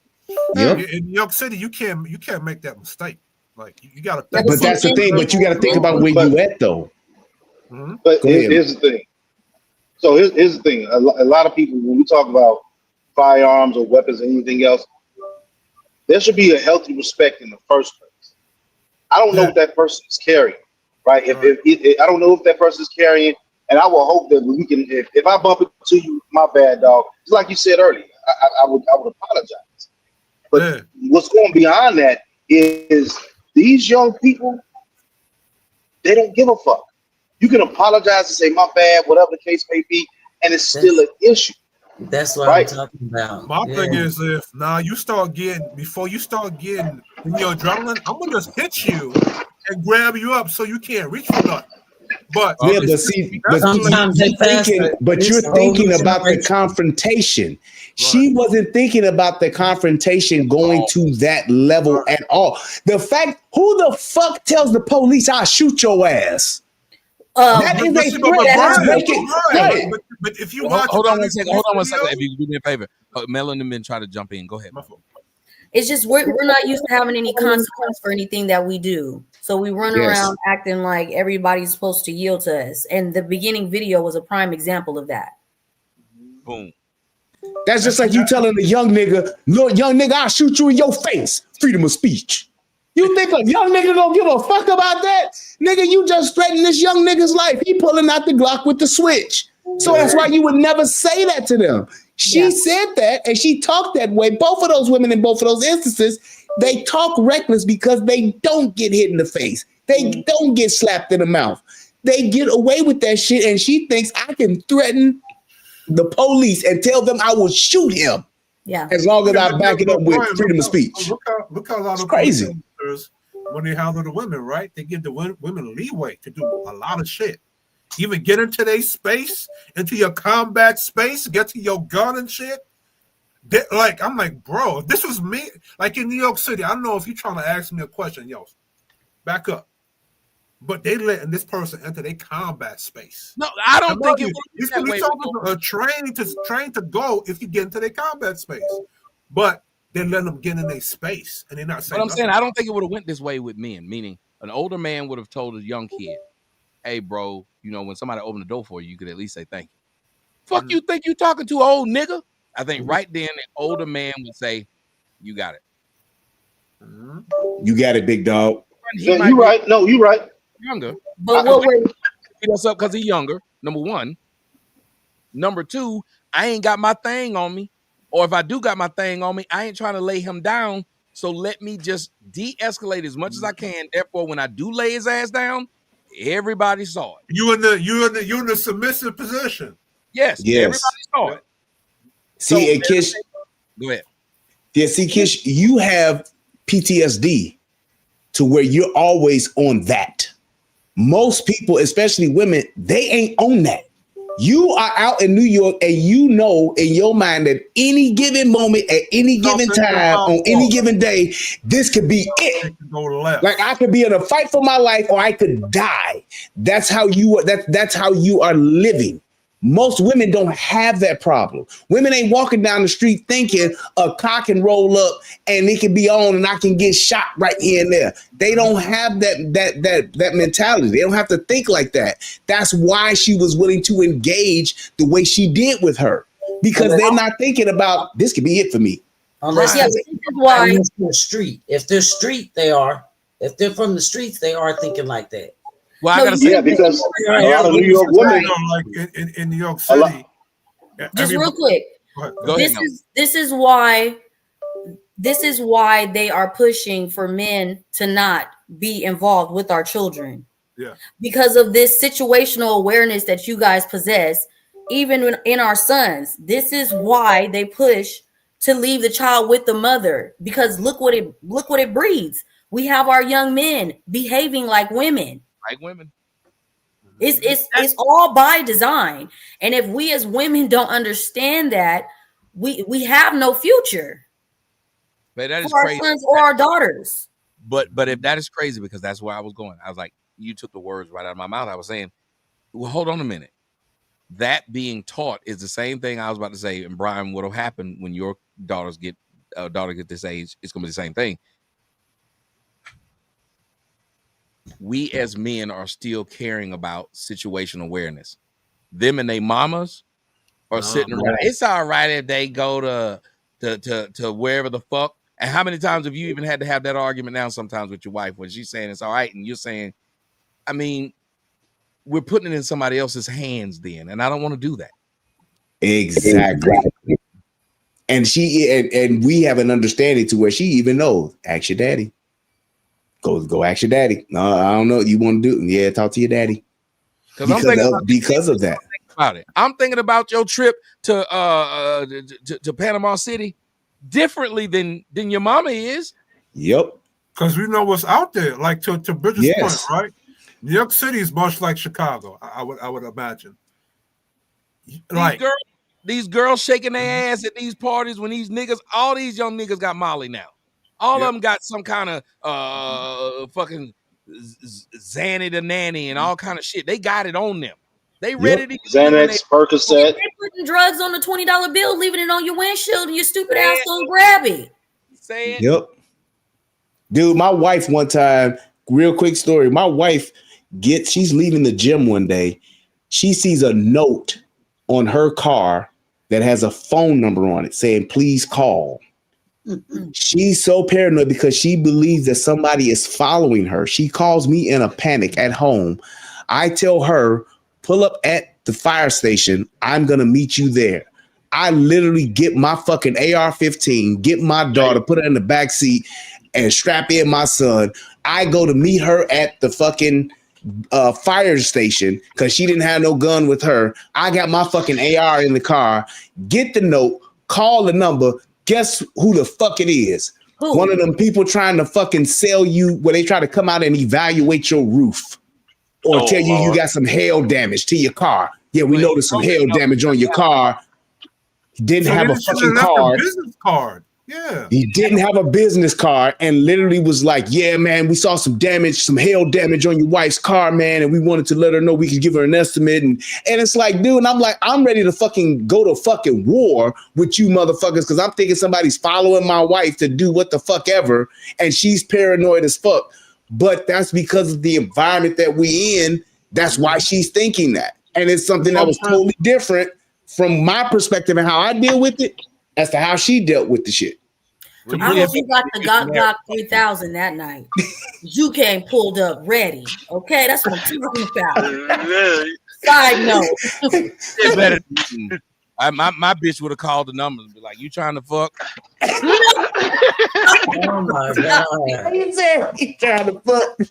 Oh, boy, you a fool. I swear. Habits is horrible, boy. Oh God. I just be jealous to hear y'all niggas talk. Yeah, my dick is deal with a South Carolina chick, you would have called the number and said, please come kidnap this bitch. Where y'all fighting these women? And she didn't call and go over there. Damn. But no, the situational awareness, I think that goes back to what you were asking about being a father. I think that what makes being a father hard because sometimes, especially if we have daughters, we got to fight the daughter and the mom because the mom is still a woman and she doesn't have the situational awareness like that either. And so we have to convince her that what we're doing is for this child's own good and you need to stop behind my back because as your daughter gets older, they become friends. It's a weird. I like it. Yeah, but they become friends a bit, and so she starts then helping her do shit that she know you don't want her to do. That's so crazy. help her lie about who house they going to spend the night at, and it ain't gonna be no boys there, but it is gonna be boys there. But she gotta go. That's terrible. It is. She thinks she's helping, but she's not. And if you got a good wife or baby mom, whatever it is, she understands that that's your role, and that's why I went with Melanin on that one. Society has told them that it's a good thing that you are this woman going against this man. You put him in his place. You let him know that you rule, not he rules. And it permeates down to the children. And the children have no self-awareness. The children have no ability to de-escalate. And like she said, you got these young boys out here now acting like hoes. Yeah. And they perpetuated in the media, Tommy, like you pointed out before, about how when you look at these sitcoms and these TV shows, why is the father always the dumbass? Why is the father always the one that gets one put over him? And the mama's the one that got it all figured out. It's like it's constantly ingrained, embedded in our heads to think that fathers don't know what the fuck they talking about. They don't need to be in charge. And that's a huge problem when it comes to raising your kids and knowing what your kids watch on TV so that they don't get it twisted and think that you are that, oh, dad, you don't know. And then, like you said, you at a party that you shouldn't be at, and there's Molly in your drink and you don't know. Now what? You go on that little girls trip and you get taken to the bathroom. You go to the bathroom and shit like that at the resort or whatever, or at the beach spring break party, and it's a bunch of dudes in there and they rape you. That's why, because that's what we're thinking about. Alabama that got took away. Natalie. Because what happened? Her daddy straight up was like, and the situation was horrible. Daddy didn't want her to go. What happened? Daddy didn't want her to go. Mama lied about the trip. No. You said something. No, you cut out when you said Natalie Holloway was her name. They said right now. Son said the Aruba girl. Yeah. Okay. Wow. Yep. So it was like a what's the movie with Liam Neeson again? One weird girls trip, but she was a high Yes. like a high school girl.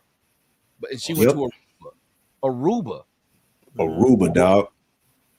And that shit happens. It's like, and people don't realize it, but that shit happens on fucking resorts and shit all the time, man. Yes. Where they hire these fucking people, man, and like when we go, I got my wife, they know not to go to the bathroom and shit like that by themselves. Like, well, you go to the room to go to the bath. These motherfuckers are breaking into their fucking hotel rooms, all kind of shit, taking them out on the town and shit, and you don't see them no more. That shit happens more often than people think. Just because it don't make the fucking 9 o'clock news, whatever the case may be, on national news, it happens overseas a lot, dude. Y'all just saw what happened to the black woman that went to Africa, right? Wow. And she left the club early and left her friends at the club, went back to the hotel room. She put her stuff down in the hotel room, but didn't have no tissue in the room. So she went down to the front desk to ask for tissue. Last thing she remembers asking for tissue, and then she woke up in the back of a car. And she woke up in the back of the car tripping. And so the driver pulled over and was trying to like beat her up back to sleep. She barefoot, ducked in the field, barefoot, and made it back to the hotel, wouldn't show her no footage, no anything. That was in Africa. Crazy. I just to say real quick, I appreciate you let me up, Tommy. I'm about to jump off. Appreciate y'all. Bye, Ghostface. Taken is real. It ain't All right, just Ghostface. Taken is real. It ain't just a movie. And Hostel is real. It ain't just a movie. Facts. Yes, I remember Hostel. Hostel, definitely a good movie. There's like people would really do that. Situational awareness out here. That goes on now, doesn't it? Yeah. Still. To Bridget's point earlier, when she said like certain street people deal with certain street things, I give you a situational awareness, right? In New York City. New York City, around the summertime, there's a lot of, especially East New York, Brooklyn, there's a lot of parties going on. Caribbean niggas, Black American niggas throwing party. So I went to a party and a bunch of bad women was there. Fine. I tend to notice that every time there's a bunch of fine women there, the gangster niggas is there. Come along with them, right? So we in the party, the bad bitches come where we at. So my body senses tick up. I say, oh shit, why these bad bitches over here? So I look around, it's a lot of gangster niggas there that I know from the block. So I said to my homies, yo, let's leave. I don't like this situation. Then my homies is trying to flirt with the chicks and stuff. Nah, nigga, let's go. I don't like this situation. We left the party. A next group of niggas that we bumped into went into the party flirting with them chicks. Them niggas, one of them niggas got shot by one of the gangster niggas because one of the niggas one of the bad chicks was a girlfriend to one of the gangster niggas. Wow. That's situational awareness. So, and I'm not a street nigga. I just know when certain situations has happened, time to go. Especially if it's a party with a bunch of Caribbean niggas, Jamaican niggas is there. Know who she's with or who really likes her. Mhm. She might not even be feeling him like that, but niggas claim bitches that don't even like them like that. You know, seriously, niggas is but his bitch, and you don't even know this nigga like that. Right. But think about this. My homies are sitting there like, nah, man, I'm like, nigga, let's go. What you did, y'all remember the movie The Warriors, right? Mm-hmm. Has everybody seen that? So remember that scene where they went to go see the Lizzies, or they met the chicks, and it's like just fall out, chill out, but the chicks was really trying to kill them because they had the bounty on their head that they didn't know anything about. That's another part of situational awareness. The one Puerto Rican cat where they was sitting there, you know, and he looking like something ain't right, something ain't right, something ain't right. And next thing you know, chicks start breaking out licks or breaking out knives and stuff and everything. But to a lot of y'all's point, situational awareness is not just at a resort. I think sometimes when people go to a resort, it's a way to relax, it's a way to let your hair down, it's a way to chill, it's a way to decompress from all of the work that you've been doing. You've been working hard, blah, blah, blah. So it's easy to let the guard down. And some people look at it as home. Even when you get home, right? You always, I'm not saying stay in a heightened sense of awareness, but you need to be careful of what's going on around your home. Even with the car, Brian did the right thing also. And so and talking about de-escalation, have you noticed that everybody says, well, the police is supposed to de-escalate, but they don't de-escalate themselves? Right?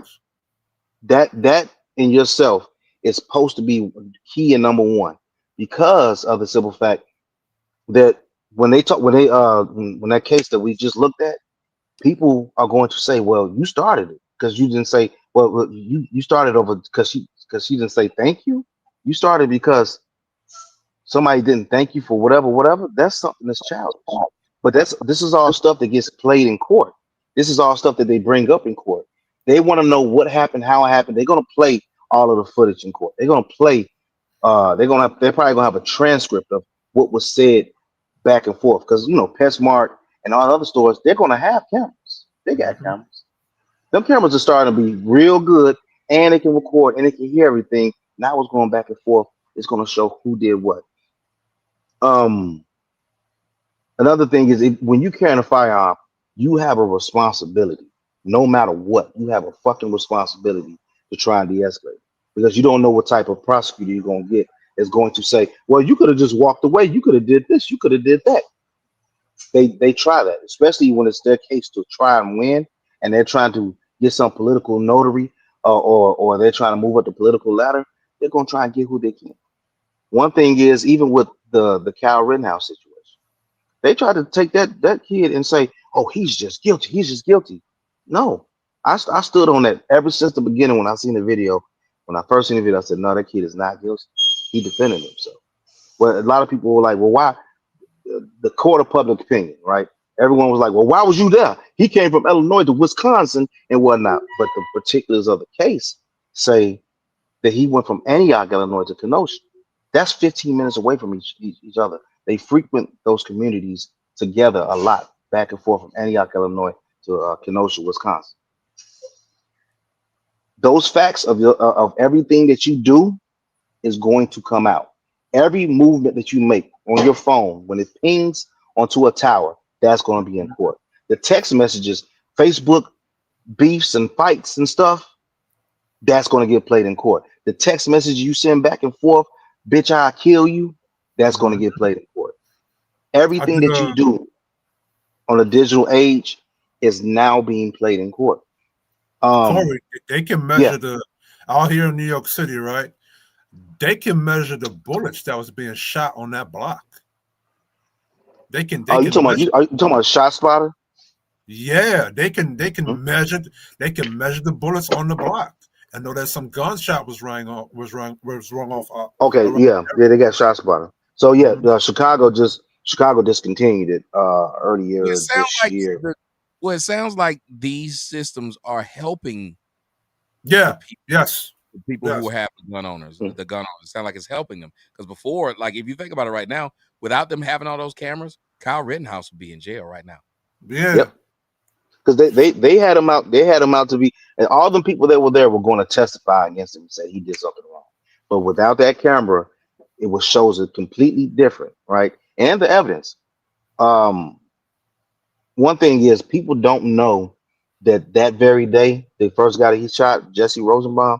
He had just got out of a mental institution for trying to commit suicide. And so the bag that you seen him carry that they played in court and showed his bag, that was his plastic stuff that they had wrapped up that he just got out of a mental institution that day. And you have a volatile situation, and now you have this unstable person and try to commit suicide. This is what I mean by the facts of the case. So with it was this one class I was teaching, right? One class I was teaching, and it was this kid who was 21 years old, right? And I said in class, I said, I don't care what anybody says about me. I try my best to walk away and de-escalate the situation. I don't care if they say, well, you fat black with some dreads and you a bitch. I will still walk away. He looked at me puzzled. Like, what? Really? You will walk away from that? Yes. Because if I engage into it, now I'm a willing participant. Look up the laws. I know Texas, I know they have a law to where if two willing people, you're mutual combatants at the time, two willing people are willing to step outside and fight, the police don't break that shit up unless it's getting too dangerous for someone.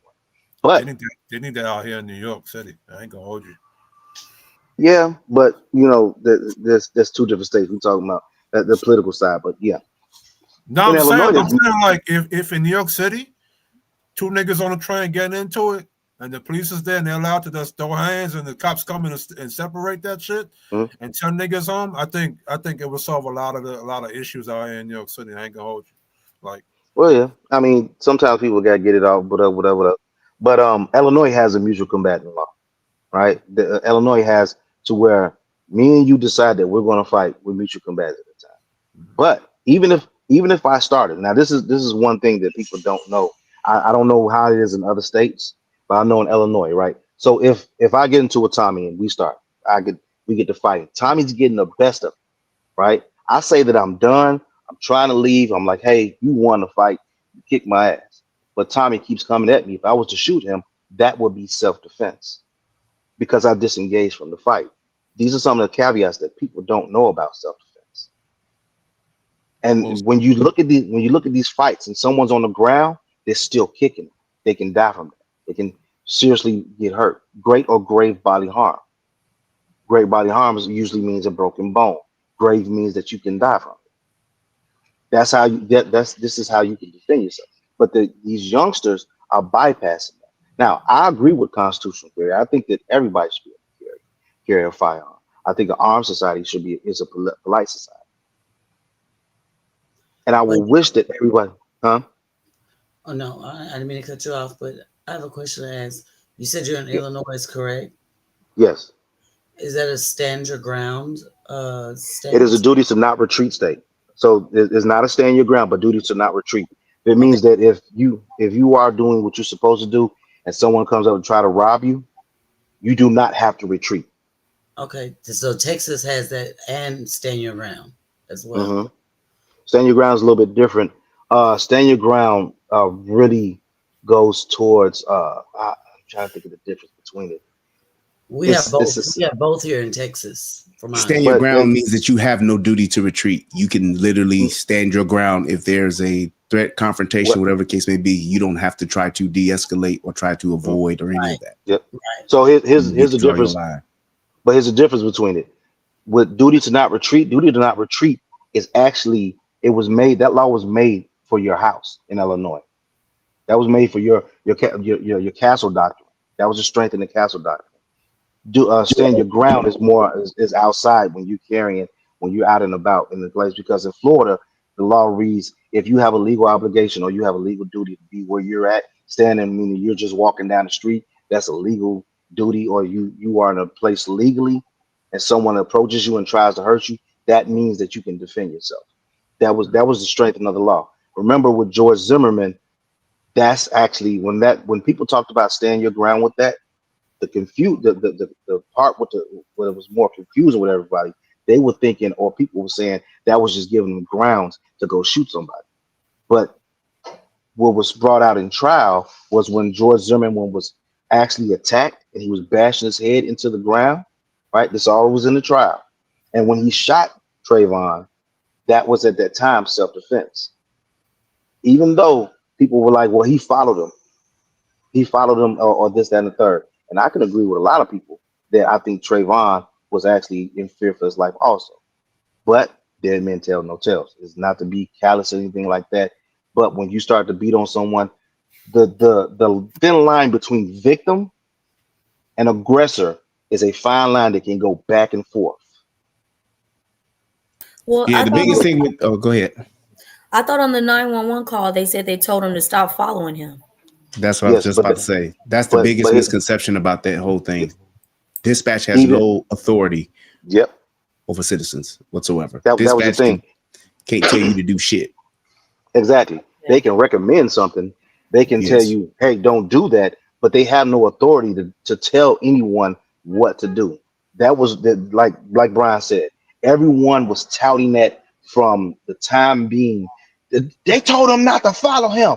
They were not. Dispatch ain't the police. And it was not a legal order from a police officer, right? There was it was just from dispatch. Around that incident, like, because that technical stuff, I didn't know about that till now, because there was so many emotions going around at that time about that situation, like, trying to talk to Zimmerman and all that other stuff. So, and that was the same thing with that whole thing with Trayvon. It's like that shit, how he was raised. Like, bro, what are you gonna do? You don't know if this dude got a gun, whatever the case may be. You walking around with a fucking Arizona tea and some fucking Skittles.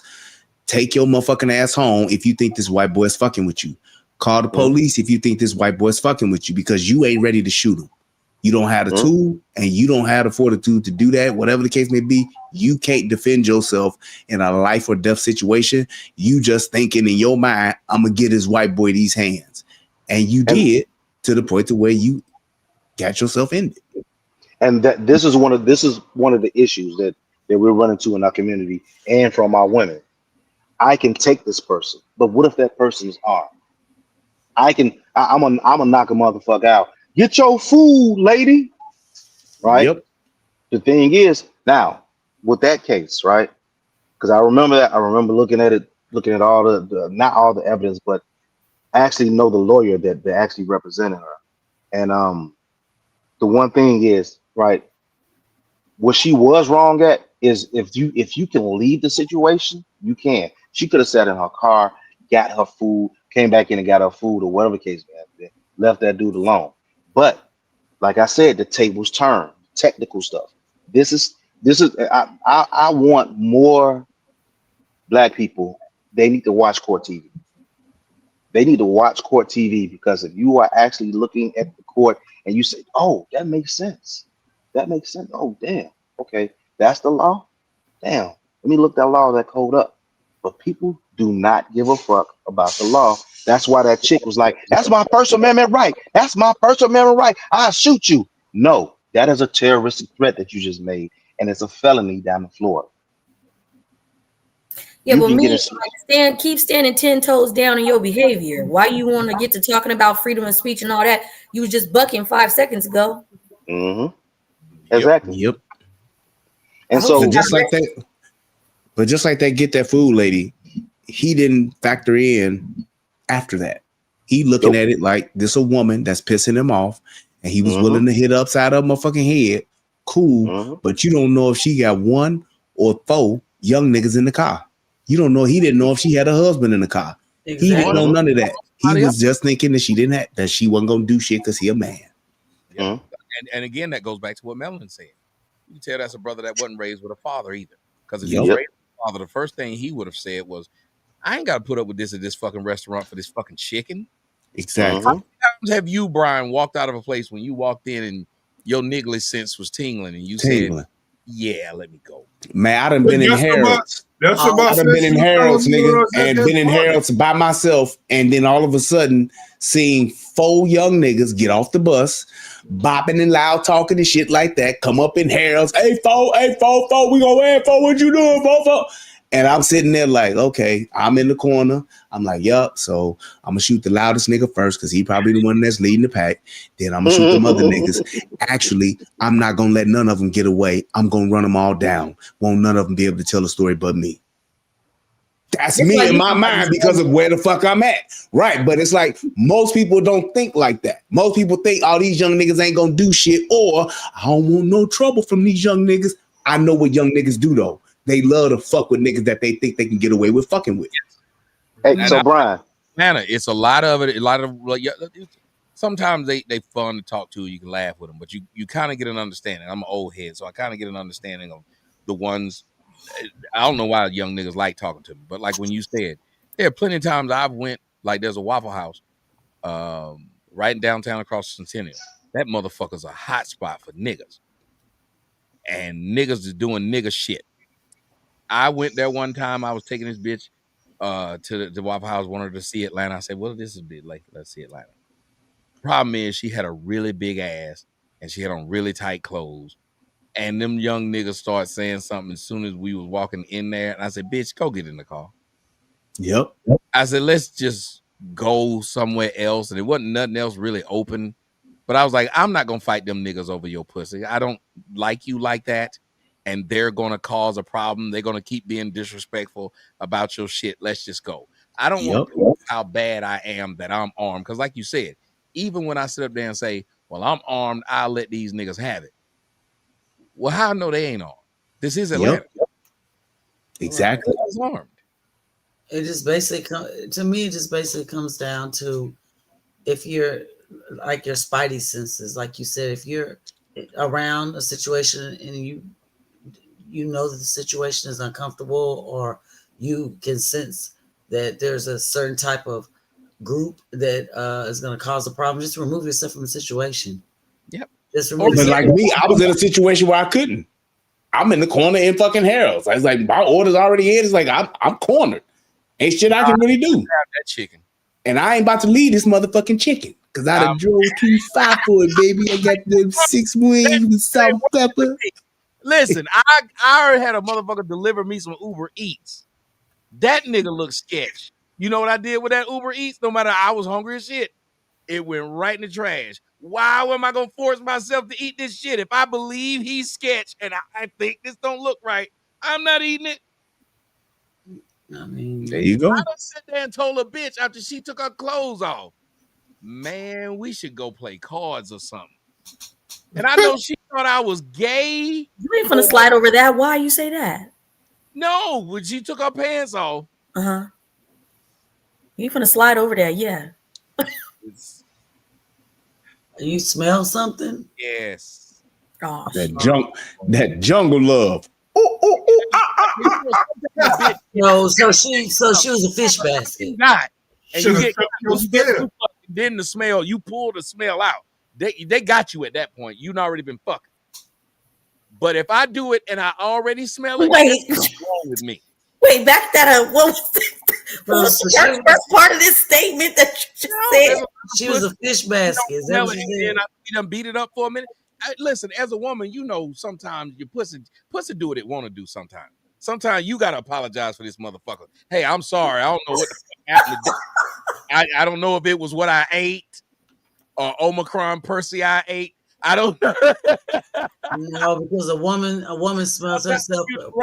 A woman smells herself first. Look, I've been around women my whole life. Pussy is a fickle thing.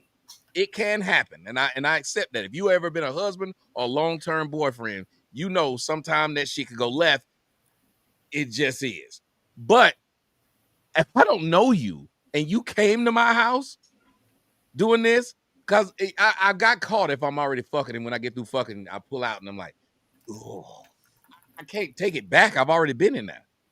But they cleaned the outside of it really good, but the funk was in there and my dick went in and pulled it out. And I hate that. But if it's smelling before we even fuck, and so I remember I told the girl, I said, and I know she probably told a lot of niggas I was gay. I said, I don't think we should be doing this. I said we should get to know each other. And the reason why I did it was because I said, I ain't shit. I'll sit up here and talk myself into fucking this bitch. We gotta stop now. And I said, let's go out and have lunch and shit like that. And I never talked to her again. Now, I don't know. It could have just been, who knows what happened to her that day. But on the first day, she may have had a bad night, or she could have just left a gangbang. We won't know. But I don't know. But a woman smells themselves first. Yeah, but you ever had a nigga, like, you know, some relatives you got that got bad breath, but you smell their breath, but they don't. No, Tommy, in that situation when she put her, it's just a thing. You become nose blind to things you smelled a lot. When you just like them fire alarms, house thinking it smell. Walk out the smoke room, alarms. Back in the room. Then you realize, oh shit, that fart stink. A lot of times you get so comfortable with your smell. You think it's I'm lost right now.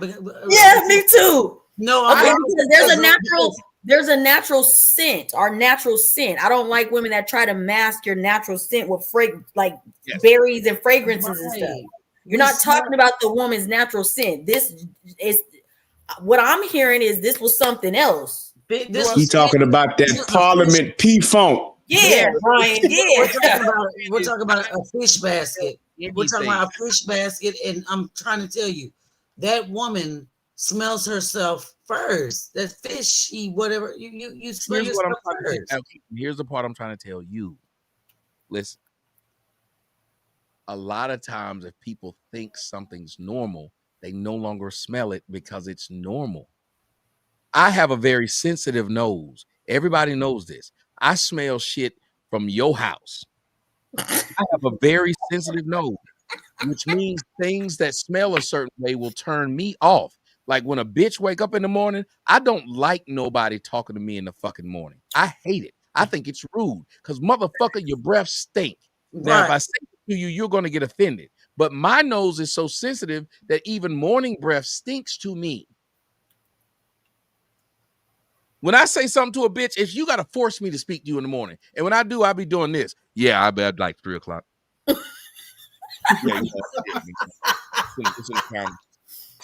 It's up there. You know, I'm conscious of, I don't want you so comfortable. Gotta hit her with the Philly Sharon shit. Like, yes, I don't want you doing it to me. But a lot of people, they don't see that. You have to do it with kids. Some of your kids, you have to tell them, take a fucking bath. They think that you can't smell them. Yeah. They'll go in the bathroom, turn the water off, because they'll say, I don't smell myself. They'll think you can't smell them. Coming out smelling like straight ass. A bag of onions. Yes. So I think a lot of times there's a saying, you can look it up. There's a word called nose blind. Nose blind. You become blind to the scent that you smell a lot. So do you think the Indians are nose blind? Yes. Yes. But just like how we talk, like how Tommy talks about the smoke alarm. You let that smoke alarm beep go off long enough, you stop hearing it to where it's a problem to you. You know you literally don't hear it. You know why I said yes at that, Corey? Because out here in New York, I live in Queens, right? So there's Hillside Avenue, and then you got East New York, Brooklyn. So certain places where they at. As soon as you go to that area, curry everywhere. Especially in the summertime. Curry and must. So it is a thing. I mean, think about it. I remember I dated a white girl. I told people. She smelled like bologna to me. White people smell like bologna to me. But I bet you white people think niggas smell funny too. We eat different than they do. You can say whatever you want to. What you eat gonna come out. That's why a lot of women will try to avoid sometimes like fishy shit. Because if you don't eat good fish, that shit gonna come out of you. Yeah. Just does. Very true. Like your pH, basically. What we take in, it's all a pH thing. Fucking the wrong nigga can make you right. That's Right, a goes fact. back to what y'all talking about in the first part of the stream. We are talking about. I'm sorry. My This bad. nigga done fucked you Y'all with his ejaculation sometimes can throw it off. Yeah. I was just gonna say what I was just gonna say. Yeah, I got my semen right now is like Moscato. I fuck around, get a bitch drunk, I come inside of her. If it sits in there, like if it sits in there and just marinating your pussy, don't it? yeah, and then you go sleep with somebody else. Yeah, it's like that fishy smell. Yeah, I get it. Just up in there, just swimming Yeah. around. Just Hey Tommy, remember that story way back when they was talking? I don't know who said it. It was like, your sperm is made up of what you eat. That's something. Yeah. It was way back. It is. It is. Listen, let me tell you something. When I eat, and I know it ain't just me, so I'm not ashamed to say it. When or maybe y'all gonna say it is just me, and I should be ashamed. When I maybe I shouldn't tell this story at all. What the fuck is in this glass? Right. What the fuck is in this glass? When I eat asparagus and I go pee, that shit loud as hell. Yes, that's a So fact. what y'all telling me is, I love asparagus though. Yeah. So what y'all telling me is that I don't have to take out a bitch to go eat nowhere. I could just thank eat you. all It ain't the just food. me. Just eat all that food and then bust, and then I don't have to take her to eat. I could just eat the food and then bust in her face. Well, listen, there's a lot of protein in sperm. It really is. Yeah, I'm saying. I gotta take a bitch out to It's eat. a thing because it's a lot of protein in sperm. Y'all niggas will look for any reason. I'm trying to tell y'all. I think they said That's I'll why have to it's go very study it important to more, take but your I thought they protein said water. like the swallowing the semen helps to lessen the chance of breast cancer. You know it does. What? Oh shit! I would Hell never yeah. use that on a date. No, also if you swallow semen, semen, I ain't swallowing also it. if you swallow semen, it helps your credit score. Yeah. Yeah, You make it up. I don't know about that one. I ain't studied that one. Wait a minute. Would you they- like to start a beta study with me, Melanie? I'll plead the fifth. We could figure it out for the world. I would not be doing it with you because I enjoy it. It would be because of science. Why would I want you to do it if you didn't enjoy it? No, because I don't want you to think that I'm lying to get you to do it. So you don't want me to think that, huh? No, I don't want you to think it. It'd be because of science. So Sip your wine. All right. It sounds like it sound like I need to go. Get him right. He's a man. like your brother said, science is selfly. Yes, it is not an act because of me. It's for the world. It's for the world. I care about people, damn it. But I tell you what, we've gotten 3 good hours in. And I really appreciate you guys here. This was fun. Yeah, I went a whole bottle of Moscato with you guys. That's what I'm talking about. This was nice. Thanks for having me.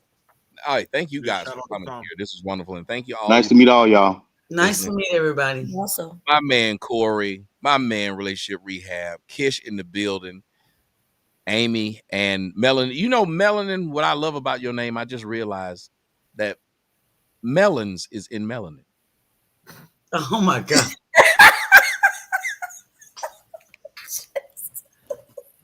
Cassava melons. Watch next Tuesday. I'm gonna have a shirt to my neck. Watch. Don't you do it. Don't you do it. I will not let you on the panel. I will not let you in. I've been back there 3 hours. They won't let me in. You need to put on a real shirt because that ain't working. Well, I do want to say before I go, and Tommy did give me permission. I asked him. Yes, ma'am. I just wrote a book.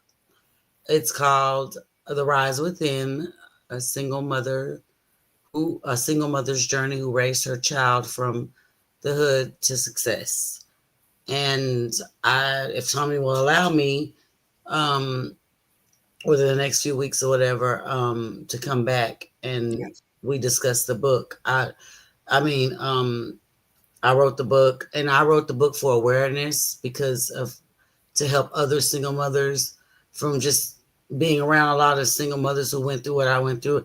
I put, like Brian said, it was about accountability. I did put myself out there. I didn't just bash the father of my son's child.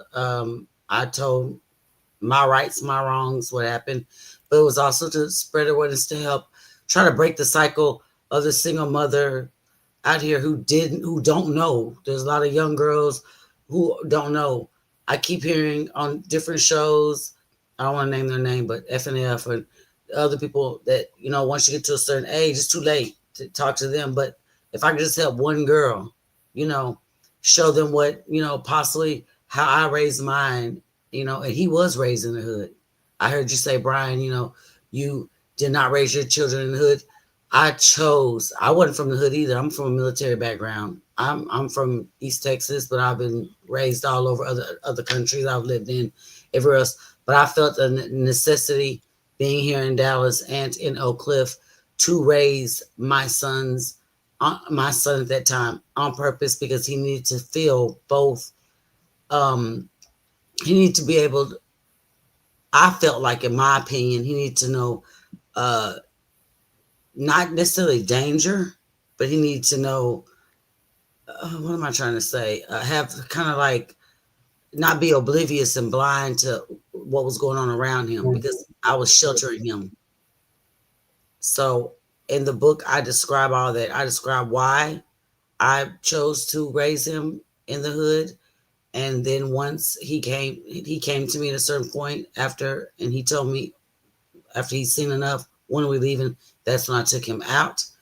And so a lot of women, single women that since I've been here in Dallas for 23 years, they don't have a way out. They don't have an outlet. They don't know, you know, they're just going along, just kids. They don't know that they get mentors. They don't know if they have resources that will help pay for that. So a lot of these young boys end up in the pen, or end up, you know, the ones that are being raised by single mothers that don't have the father around. Statistically showing that they end up in jail, or they're, you know, it's just like, it's making single mothers, all single mothers are not bad, is what I was basically trying to say. And because you don't know, a lot of them don't know. So I felt like I needed to tell my story to let other mothers who don't know, you do have choices. You do have choices when it comes to your sons or daughters. But I was speaking from since I raised a son. But the book is basically for, you know, a girl or whatever. That was just my way of speaking, because like I said, my son saved my life. If it wasn't for me getting pregnant with him, I would be dead. I would be dead. So I felt like it was necessary to speak and try to help. If I could just help one person, you know, don't put your child first. Don't put these men first. You know, speak. About a few nights ago, I heard Tommy say, and I don't agree with everything that Tommy says. I'm not, you know, I don't want anybody to think that I do. I agree with maybe 97%.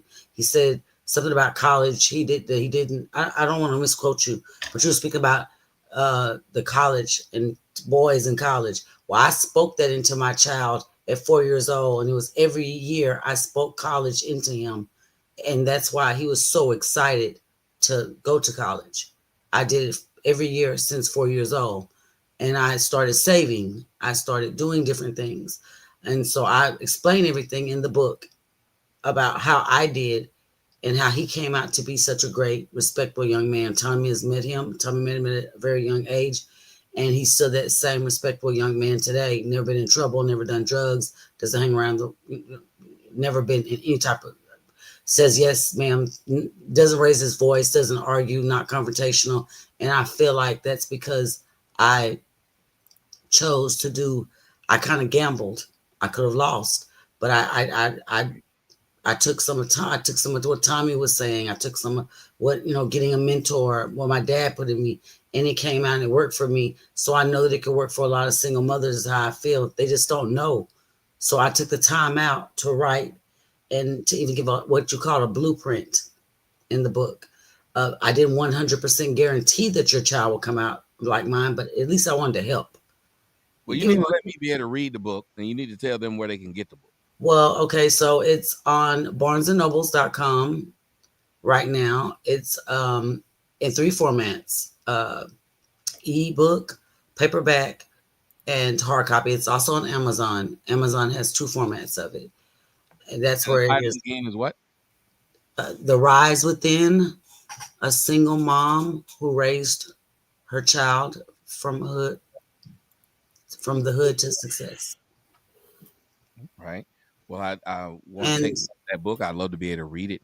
And I actually just inboxed you because I don't have your address, and so I could just send you a copy because you are acknowledged in the book because you did change. You did change. I was Hair Hat Hooligan. I was doing a lot till I started watching you in 2017, and I speak about that, how you helped virtually raise me, apart with raising Reginald, and I appreciate you for that. That was my way of thanking you for that, because my mom never told me about you, because when I say it in the book, I say, who is this nigga? Why is he talking about black women like this? Until I watched you, until I took my emotions out of it and I start thinking logically.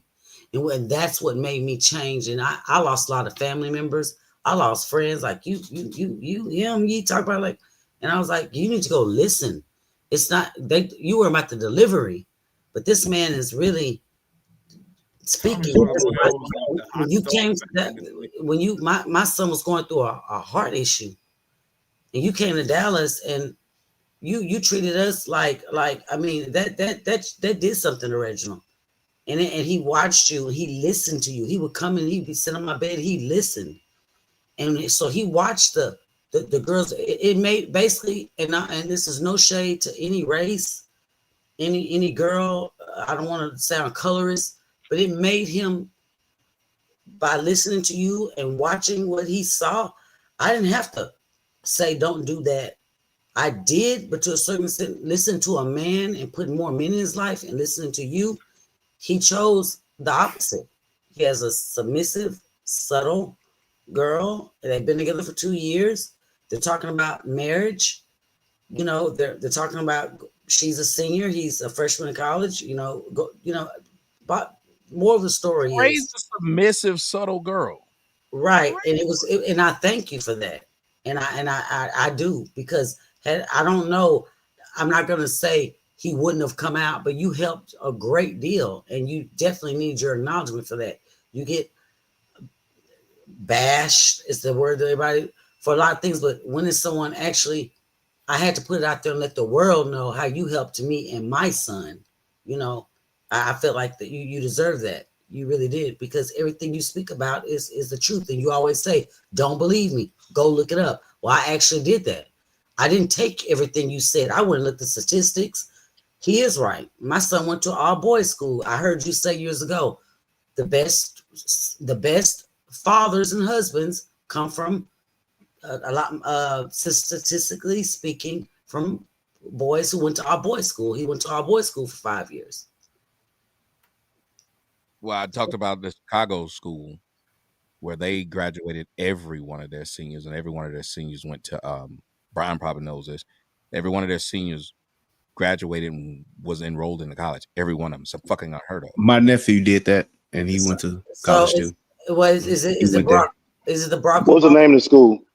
Barack Obama, is it? Because he has one in Chicago. I One forgot the name of the school. Y'all can look it up. But it was I think they did this for like 15 years in a row. Yeah, it's Urban Prep is the name of the school. Okay. Urban Prep. Well, I think it may be closed now, but at that time, my nephew went there. He went to Urban Prep and graduated from there. It just kept producing the entire senior class.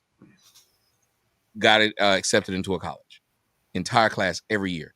And then these women tried to get in and change the format of the school. You know why they did that, right? That's I want to let y'all know, when women do that, that's like a Marxist tactic.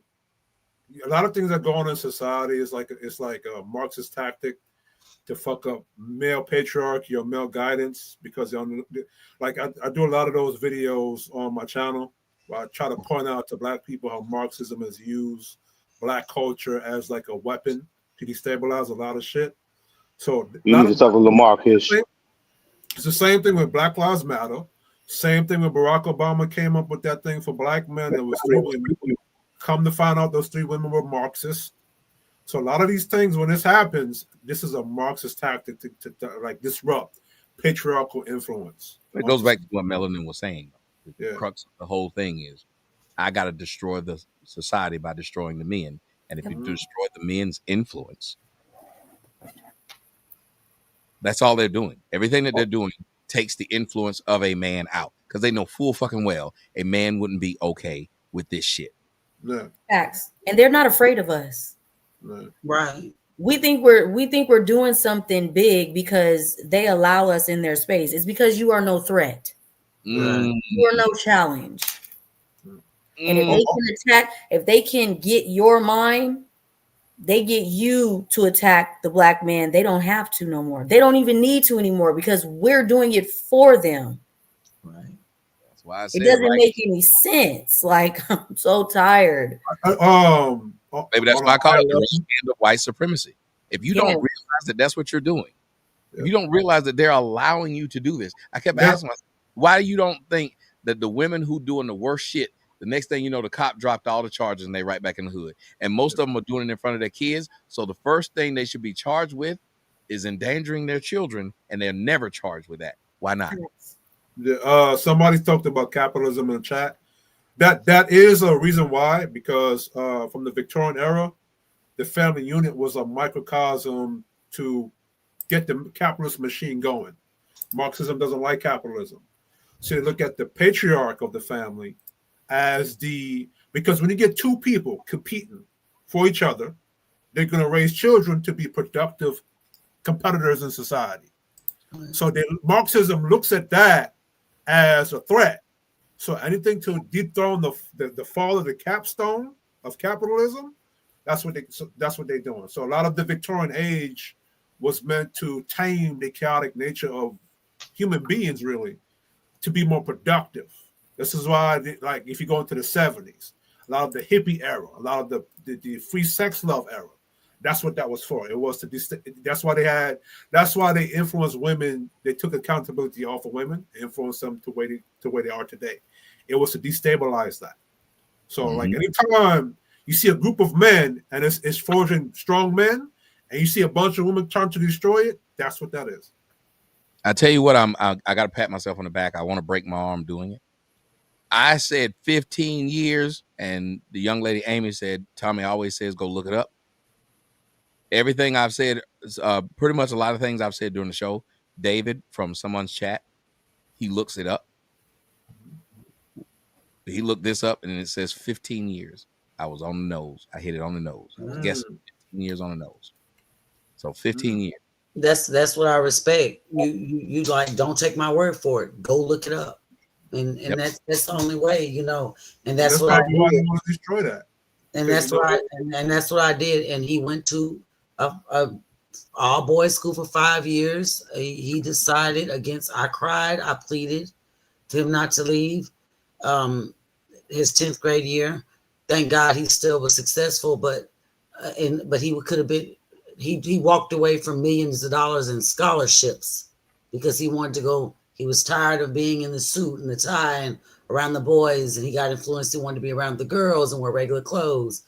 And the school, unfortunately, that he left, that was a well-accredited school. It costs him now where you're paying financial aid. That's the price you have to pay, because I had you set up to where, you know, you wouldn't have to worry about anything. Those kids walk away with millions of dollars in scholarships every year to all boys school. But he decided his 10th grade year he wanted to go over here and do this school, which didn't offer anything.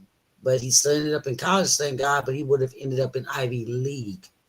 He would have had the Ivy League colleges and a better, you know, that hurt. But like you say, at some point you have to let a child bump their head, and that was a part of me. I had to let him learn. Now he's kicking himself in the butt because he's like, I should have stayed. I had 2 more years. You had spent 5 years there. You were doing excellent. I somewhat my daughter to leave the private school and get in a regular school. Because I think one of the funniest things was when she got ready to go to college, we had to do, for the first time, something she had never done. Buy school clothes. We had to buy school clothes. Wow. And how convenient that is to where she wears the same khaki shorts, blue, it's like a navy blue shirt, the white CCCS lettering. It was, because I can say it now, she don't go to school that no more, but so we good. But it was comforting to watch these little girls all dressed the same, so they're not having to worry about one of them saying that you got better clothes than the other one. Right. Right. It was a thing, but I also felt like I am afraid that she was so sheltered that now college life ain't the same. Yeah, they wilding out on campus, and she didn't. That's why I had a problem with her going to Duke. I said, well, at least she goes to Georgia Tech. She's here, and I think maybe part of it was I would have saved a lot of money paying in-state tuition than out. So her going there, and I was like, I know them white boys at Duke, the motherfuckers is disgusting. They nasty. They skeeting in black holes' faces. I don't want them to skeet in my daughter's face. Like, I'm thinking of all these things where she's so far away, I can't stop it. But I also said, my mama told me when I told them I got accepted to Georgia Tech, she said, that's great. I don't know how you're going to pay for it. So at least I didn't have to tell my daughter that story. Yeah, she's in her second year. She likes it. She said she didn't like it at first. She told me this year that she was very depressed her first year. But I was like, well, why didn't you tell us? She said she was really depressed from being away from home, but she was afraid to tell us that she was depressed from being away from home because the reason she's away from home was because that's what you chose, bitch. That's basically what I told him. I begged, I cried. Reginald, stay. You have 2 more years. Now you got student loans. You gave up $1 million in scholarships. You're a straight A honor roll student, 4.0 GPA. For that, to wear regular clothes and to be around girls, you could have waited 2 years. I guess we got to be like Furious Styles from Boys in the Hood. When he was like, you have to trust Ricky, but follow his instructions and come back home without doing what he did. I guess that's what you got to be like. Well, that's what the Bible says. The Bible says raise them and train them up in a way. Yeah. That they will then learn what you train them. And that's what Relationship Rehab said. I got to hope that this shit stick. Because I cannot live your life for you. I can give you nuggets and blueprints, but I can't live your life for you. And the thing is, we have to then understand, I knew more than my mama knew, so I told it. You know, I had to come back and realize I was wrong. I didn't know. But I think we all go through that as this fight to be an adult. We all do. What a child starts at about 8. What does a child start? Well, no, not even at 8. Brian probably has to deal with it because he has children of a step age. So when they have step age, the younger one, you know what they'll do? They'll learn quicker because they're trying to mimic the older one. So they'll learn to walk because they want to walk with the older one. They'll learn to talk because they want to talk to the older one. That's right with my sons. Right. They'll learn things quicker. That second one will catch on to shit. Too smart for their own good. But from that time, they get that little spark of independence. Kids are in a race to be grown now. I swear. And debate. They'll debate you to death. Up under your rule. They're fighting for that. They stay One of the up. main reasons why I didn't give my kid a phone. Yes. Yeah, Still don't have a phone yet. I had to debate my son on the Charlie Kirk situation. I get debated. And I'm like, where did this come from? Yeah. I'm like, where did this come from? Because you weren't raised like that to where you celebrate death or anything like that. Because he put up a whole story. And I'm like, you need to realize that you may think those stories are gone, but if somebody was to see that and you try to get a job, whether it was, well, let's just say Turning Point, anything that you try to do and that comes up, you're going to have to live with your decision. And think about it. I say controversial stuff. Would you want someone to kill your father because of the fact that I say stuff that doesn't go with the social norm, or you may disagree with, or people may disagree with? No. Why would you want them out there celebrating? Well, I can't change that, but I understand you can't change it, but you still wouldn't want someone out there celebrating it. So we don't do that. So yeah, they leave you try to find their own path, try to find how they feel, try to express it, try to do all this other stuff. The only thing that I say that we have a problem with now is social media. Social media has. That's the number one problem. My daughter's way more liberal. Like, I think some of it is, I don't know if she's fighting against me, and maybe it's, I want to show that I'm different. I'm not really sure. She's way more liberal than me. Not left, but she's more liberal than me. And I will tell you this, what happened at my house. My mother, because she's a pastor, when it was time to eat, she wanted to pray, give the prayer for everyone. So everybody stopped and they gave the prayer at the house. And part of me was like, bitch, ain't supposed to be praying over the food at your house. It's your house. You're the man of the house. But I'm also a sinner, so I don't know if I should pray over your fucking food. It might curl up and just melt.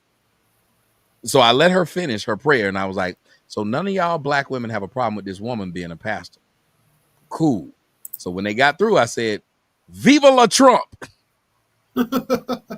At my own house. Now, let me tell you what, people turn up their nose at me about who I would vote for.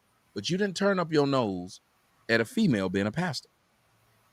That's why I knew a lot of my house, and it's been that way. That's why I did what I did. But a lot of my house, we are woman-centric. Yeah, matrilineal. Mm-hmm. We are woman-centric. A woman can do whatever.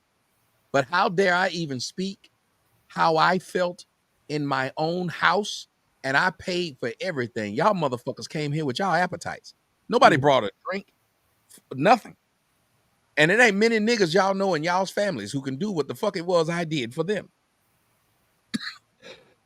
So the bothersome point was they still felt like at my house they can scrunch their face up. And I remember just sitting up there thinking, they ain't got no respect. I'll go pissing on his food. All because you voted for Trump. Yeah, I said it to see what kind of reactions we'll get. Right. Because I started realizing, y'all wanted this woman to pray over the food at my house. I have a stepdaddy. Why he didn't pray?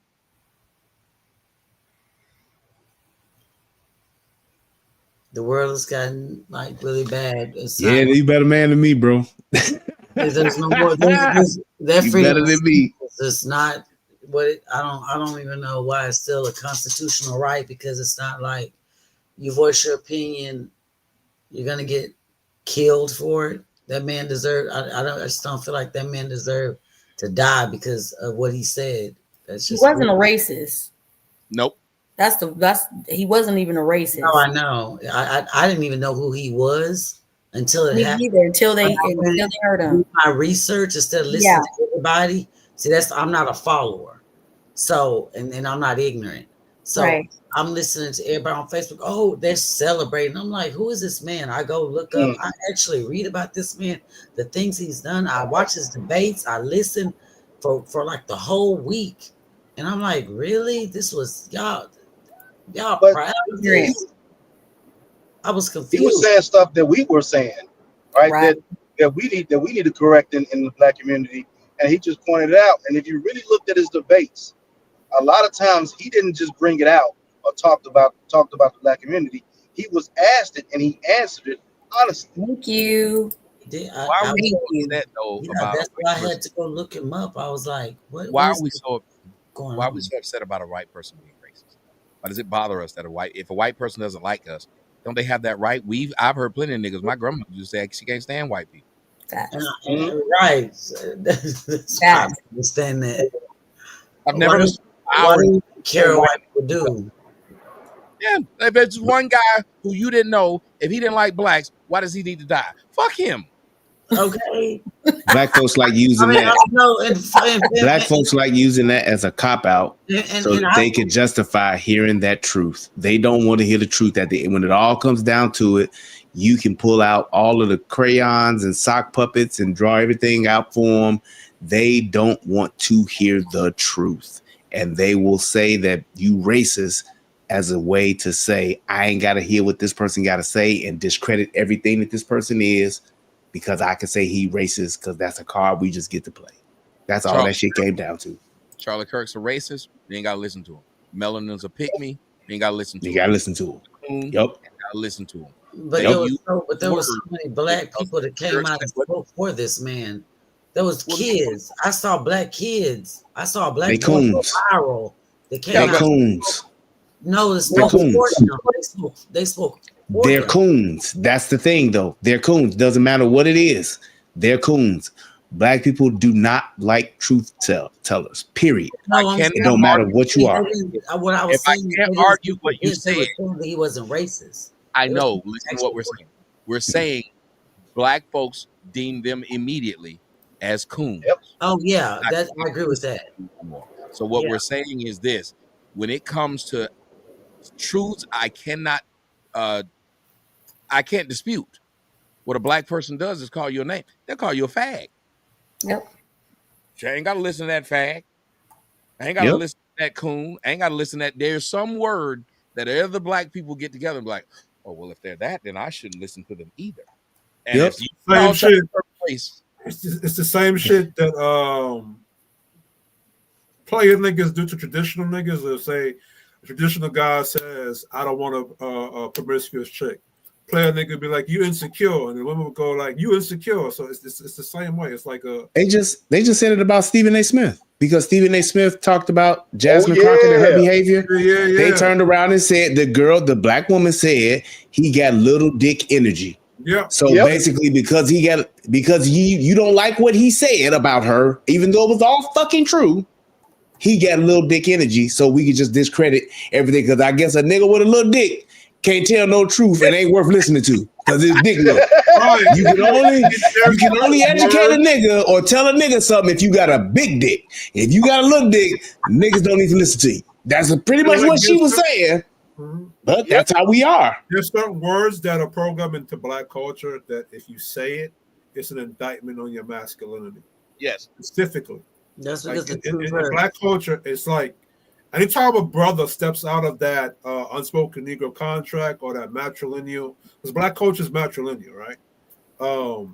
There's words that are said that you might not even fit the definition of the word, but it's an indictment on your masculinity. It's worse than that though, Kish. They say anything. Yes. Anything that they hear on fucking CNN, that they hear on The View or MSNBC, niggas is calling white folks fascists, and they don't even know what the fuck a fascist is. They will. You can feed that nigga machine anything, and it will multiply it, and it will say it, even if it doesn't know what it means. Niggas just started using fascists. Niggas just started saying that Trump was Hitler and all that. They just started saying that shit recently. Because the media is telling them to. It don't have shit to do with the culture. You tell a nigga to say this, and they gonna say it, and they gonna keep saying it because they don't want any truth. It's like Tommy's word, literally. You know what niggas say literally? That's just gaslight angry man shit. Things became a thing that they did just went ultra viral. I just felt bad about it. Give me my flowers. All these things became these things that people just use them in and out of context.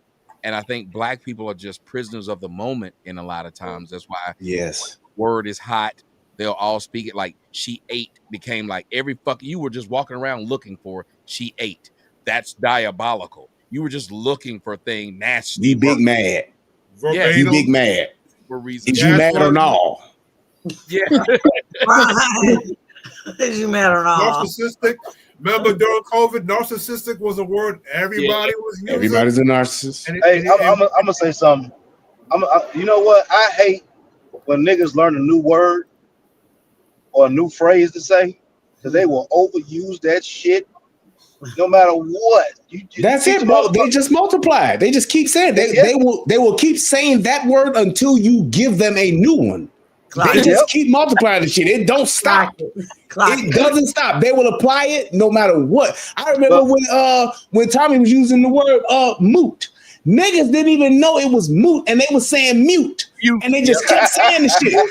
And then when you explain it to them, they would still be like, "Oh, well, you know what I mean? It's a moot point." It's like moot. You don't even know what the fuck it means. You're just saying it because that's what they're feeding them until the next one comes along. Somebody say per capita. That's what white people use, per capita shit. That's well, you see, I always make fun of the whites though. I start calling them per capita whites, pissing them off.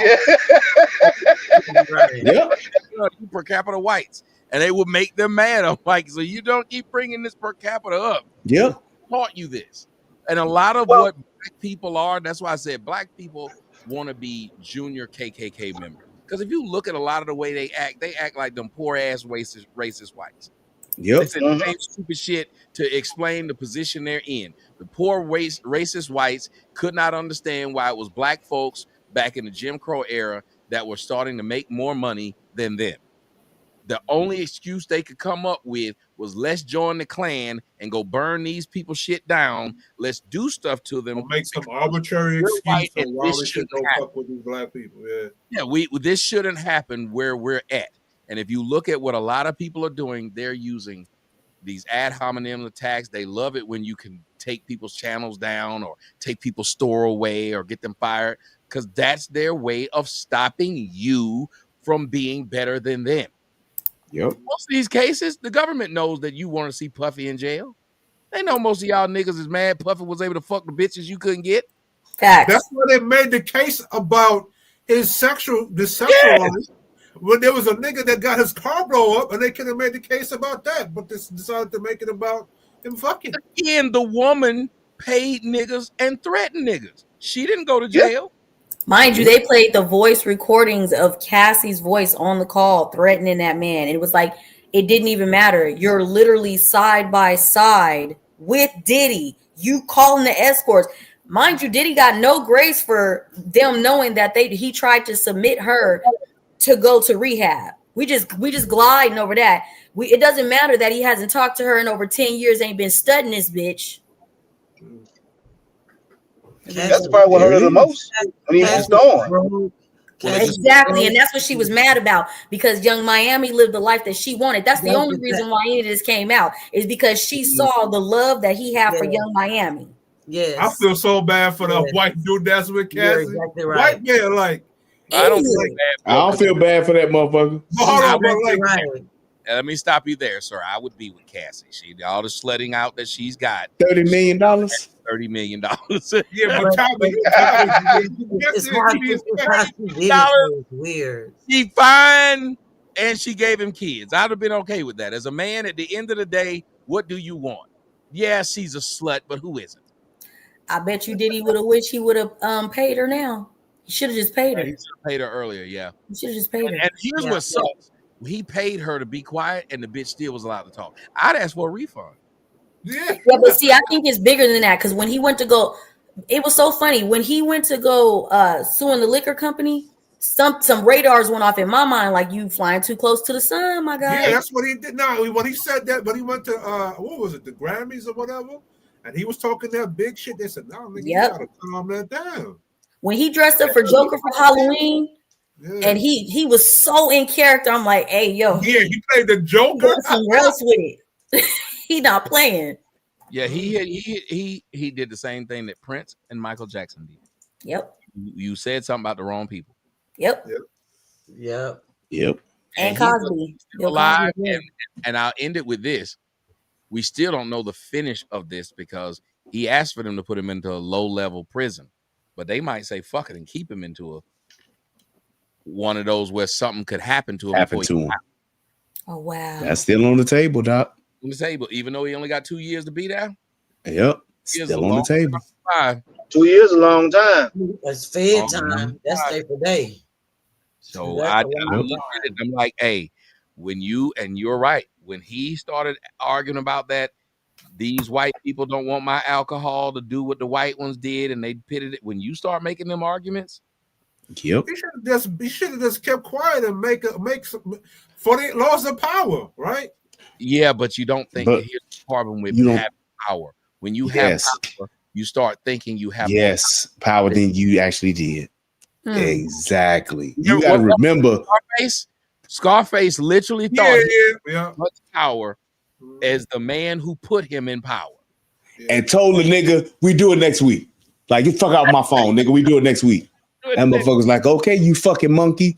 Don't forget, I'm the motherfucking trainer. You the monkey. at the end of the day, and that motherfucker had somebody to answer to. But you got to remember, Puffy has been the man, dog. Right. Decades, though. You talking about fucking 90s, dog.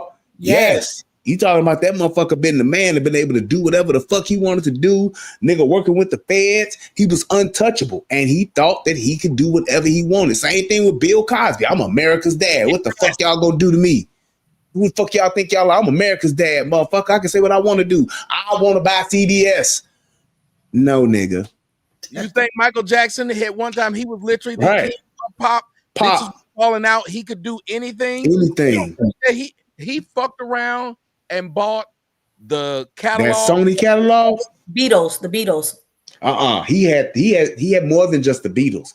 He had a huge part of Sony's catalog. And he wouldn't give it back. Yeah, exactly. You went too far. Yes, he went too far.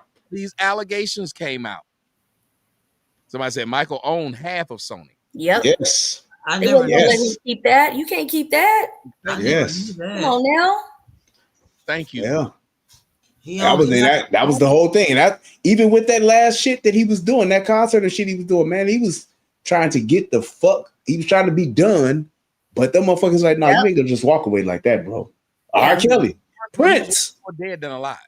Yeah. There's a saying. There's a saying that you don't leave the industry unscathed. Tory Lanez is Megan Thee Stallion. Tory Lanez was trying to buy his catalog from, I think, who was it? Rock Nation? Yeah, but the prosecutors is who attacked Tory Lanez. And it was the opposing, because if this, could you imagine this being overturned? You know how many people finna lose their job and get in trouble? Everybody blaming Megan. Yeah, well, she is the problem on the front side. Fuck her. But that incident, that was to me, the opposing side trying to take you out. Mind you, the person that they had to do it was locked up for life over touching, I think, a 13, 14-year-old little girl, touched her and killed her. That's who they went to go get Tory. And y'all got to think about that. This happened right when they were saying, we think we have enough evidence to overturn this. Yes. Yep. Next thing you know, this nigga gets stabbed up. Barely survives. And they won't get him out. So he's now still there and still going to have the chance for this shit to happen. And ain't nobody saying nothing. So again, while we make a lot of arguments, there's a great analogy about flying too close to the sun, the story of Icarus, because you start to feel like I got so much power that I can get past all of this. And it's always somebody bigger than you. Yep. Yeah. That's why the 48 laws of power tells you that you don't upset people who's in a higher power position than you. You know what I'm saying? You gotta. The 48 laws of power even tells a story about that. A dude tried to show out for his, I guess, the king of whatever king or whatever. And the king looked at that as, yo, you trying to outshine me. Don't outshine the master. And the king got him knocked off in the book. But the thing is, you don't know. It's like in the movie Casino. You remember when they kept trying to tell him, stop making this argument about them not letting you be a manager of the casino. Yep. But he kept saying, but it's not right what they're doing. He didn't see that what they were saying was, you're bringing too much of attention by doing this. Yep.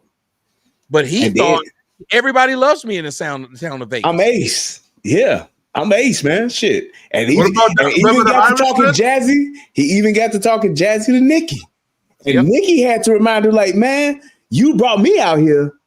Motherfucker, you the reason why you able to be out here is because of me. I'm your muscle. Don't you forget it. Don't think you came out here and just, jazzy talk to everybody and they just let you do your thing. No, nigga. I'm the reason you out here and you able to move like you move because of me. Mm-hmm. And even Nikki got beside himself. I can do whatever the fuck I want to do. I'm Nikki. Yeah, but that's because we failing to realize we don't own shit. So you always need to play by the rules.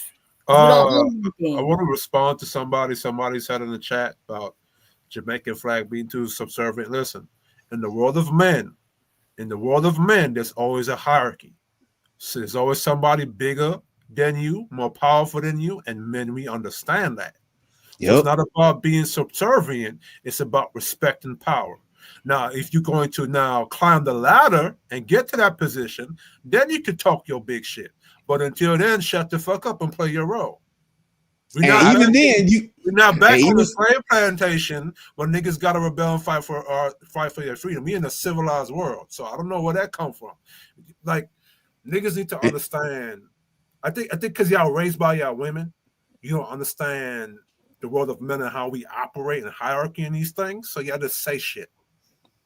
But even still in that, I'm sorry. Go ahead. No, go ahead. You can go. No, but go I'm ahead, just saying, people are just trying to piss you off. By the time you see that, like, and I think that comes from a lot of people's mom. Let me get under this complete stranger skin and see if I can get them to dance, monkey dance. But see, I know how to respond to shit like that in a logical manner, right? So I'm not. No, you responded great. I'm saying, like, the comment didn't come from a person trying to be logical. Right. Like, he was just being stupid. Exactly. That's the distraction. That from actually making the point and what we were talking about, it takes you away from that, because the points that we were making matter more than what the fuck that person said. But they said that because they wanted that attention to get from you or anybody that will respond to them. That's the only reason why they did it. They weren't trying to make a point, and they weren't trying to have dialogue. They were literally just trying to get some attention by saying some fuck shit in the chat, hoping somebody would respond. Yeah, we might have been hitting on too many fucking notes to have 2,600 people at 2:13 in the morning. We might have said something to me, and they don't fuck around. Let me get back on YouTube. We'll see what happens if I get to stay there, but they don't fuck around. Okay, we hope. Because that's what I was just about to say, and I'll say this big. I'll be done, but you have to be careful. Like when you were talking about just respecting the laws of power, you got to be careful who you get in bed with too, and I mean that literally and figuratively, because those people that you get in bed with, they leave an impression on you and they have a hold on you. That goes for women and that goes for men and how you move. One of the biggest things that why so many motherfuckers hate Donald Trump is because he ain't in bed with all the motherfuckers in DC. Nobody. Like all the motherfuckers in DC, they all fucking around with each other and all fucked each other. So they all got each other's secrets that they're trying to hold on to. That's why they are bound to each other. Donald Trump don't have that problem with them. That's why he can go in there and say, I'm draining the swamp. Fuck all y'all. And then the only thing they can do is try to create enough distraction to where people won't pay attention to the fuck shit that they've done and what's really happening in DC. Yeah, and I again, with that, I want to say thank you guys. I'm impressed with what's going on with Israel. They got their hostages back. It's sad there's only 20 of them left. That's some wild shit. Like, hey, Tommy, I gotta say this to you.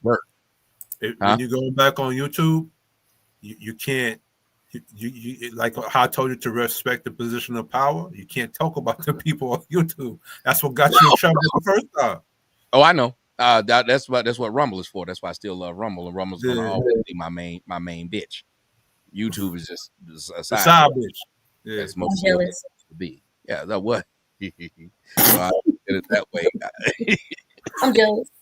Are you coming back to YouTube? I mean, I don't know. They said I can come back, and I made a channel, and it's there. I mean, Alex Jones is back. That's great. Maybe just do panel shows with that channel. Well, you guys, not to butt in, sorry, I feel like I'm being out of order right now, but you know that I was reading up on something where YouTube was saying that they were getting heat from the Biden administration for a lot of the channels that they were canceling, and now they're telling people to come back. So I hope they let you. Yeah, we got a lot of things from the Biden administration that screwed us over. So I believe that. Yeah. Yes, sir. Like literally, they were, and that's why when people say, "Well, Donald Trump is doing things that no other president," well, Biden administration did things nobody did, and they sit right there and infringed on people's free speech. You couldn't say anything about the fucking shot when it comes to find out that damn shot was a problem and that you didn't need fucking people up. Yes.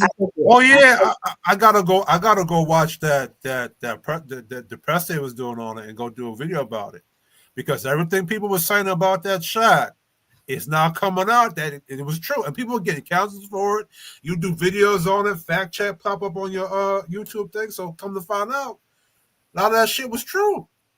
After the Tuskegee experiment, I can't even believe that y'all want to take something that they trying to give you anyway There shouldn't have been a Negro in the United States took that shot at all. And I'm telling y'all, and I told the story then, and I still regret that I wasn't able to do it.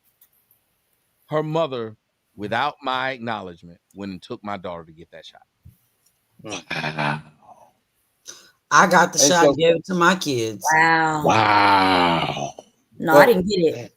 I got the shot and I gave it to my kids because that is disrespectful. So I want y'all to think about this though. Right. So earlier we talked about I had no knowledge until after the fact it was too late. Because I was 100%. Y'all remember all the shows? I was getting several of them. Wasn't I the motherfucker that was first one saying, don't go do it? I said the same thing Melanin was saying. I was saying, we as black folks done already been through this shit. Yeah. But that's one of the reasons why it's hard for men to go to the doctor like you talked about earlier, right? So we all remember the experiments they used to try on us and Tuskegee experiment and everything else. So that's been passed down and been talked about over the generations. And so when we go in, just like someone said earlier, don't trust the white coats or anything like that. This has been talked about in our community over and over again.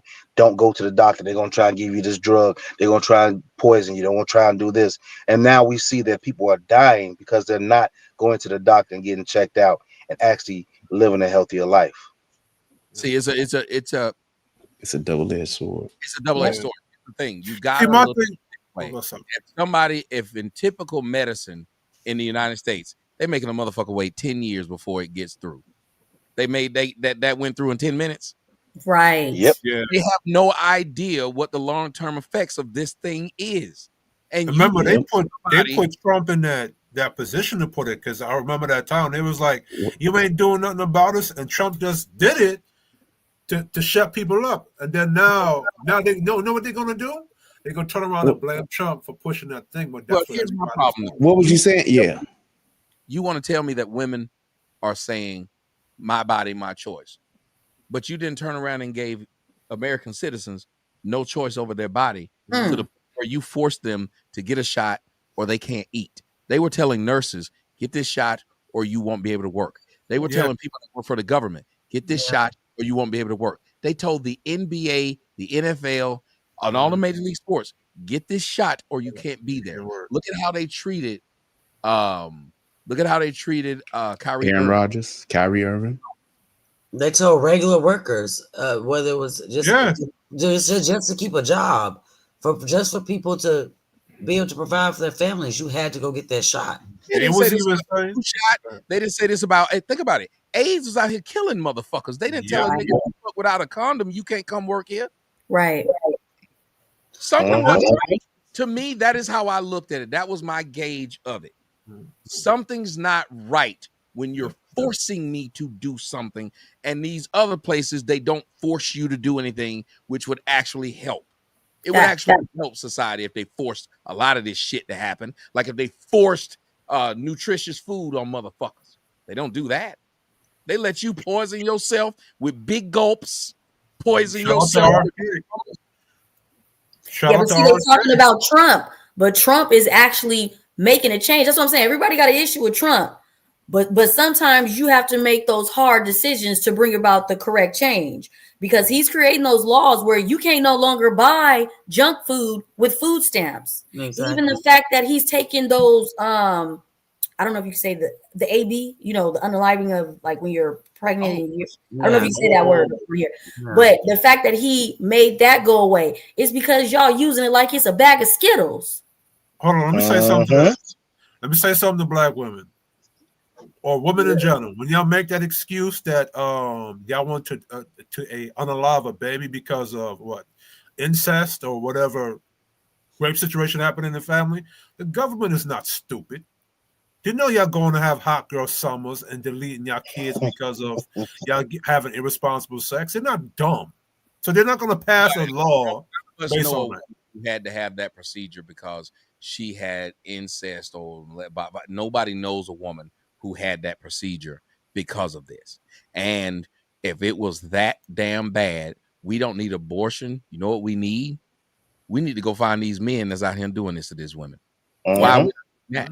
If this is that big of a problem, why are none of those women who say we need to be able to do this for this? Why is it that none of them say, "Oh, and we need to stop these men from being able to do this"? Facts. Yep. I just now I wish there was some grace, because you asked me earlier, is there anything about women that I would be on their side? I don't think they let you like in the child if you find out they're not mentally stable while they're in the womb. Yeah.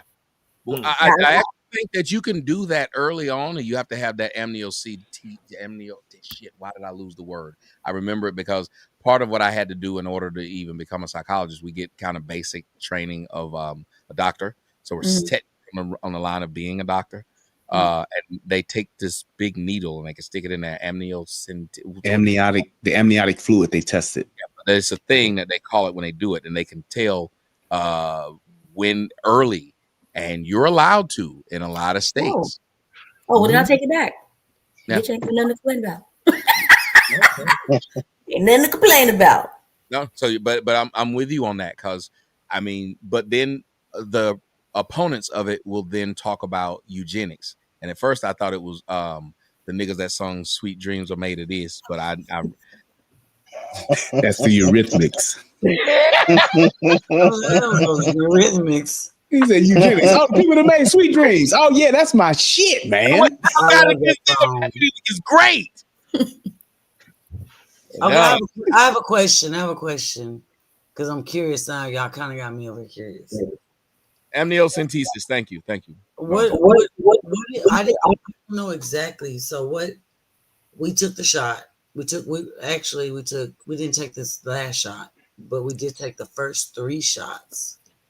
What is it saying that could happen, like in the long term? We don't know. There's so much on the table. You don't know. Yeah. So what they did. I'm just trying to get some knowledge. Because here's what they did. I'm scared a little bit. Here's what they did, Amy. They took all of the data, all of the records for the whole thing, for all of the Moderna, all of the shot information. They sealed it for 50 years. Because by the time anybody goes and access those records, everybody that was involved with it would be dead. Damn. So that's all that's been sealed. However, what the rumors are is because of the it does like a rewrite of your DNA to a large degree. A lot of young people have been having heart problems. So they're getting AFib. They're getting it's some other one that happens to where it's like a degenerative heart thing that they have. Yes, that's why those athletes and things like that, they're having those issues. They've had a huge spike in mitochondria, something, whatever it's called, to where the heart gets enlarged and all that kind of stuff. Yes.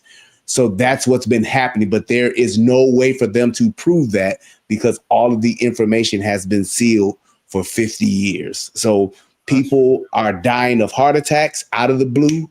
People are dying at young ages. They're having more heart problem related deaths now than we ever have had in young people in the country. But the football field. Yes. Crazy shit. Yeah. We targeted the elderly as well. Yeah, and you gotta think about why would they tell you to get these things when they knew who it was affecting? Let me say this: before they gave one shot, they knew who it was affecting, and it was the elderly. Yep. So why would you tell a child to get this shot? Right. Exactly. Why would you keep a child out of school? They literally knew what the issue was. Imagine if you say, I know you got roaches in the kitchen and they going into that trash can to get that food. I'm burning your house down.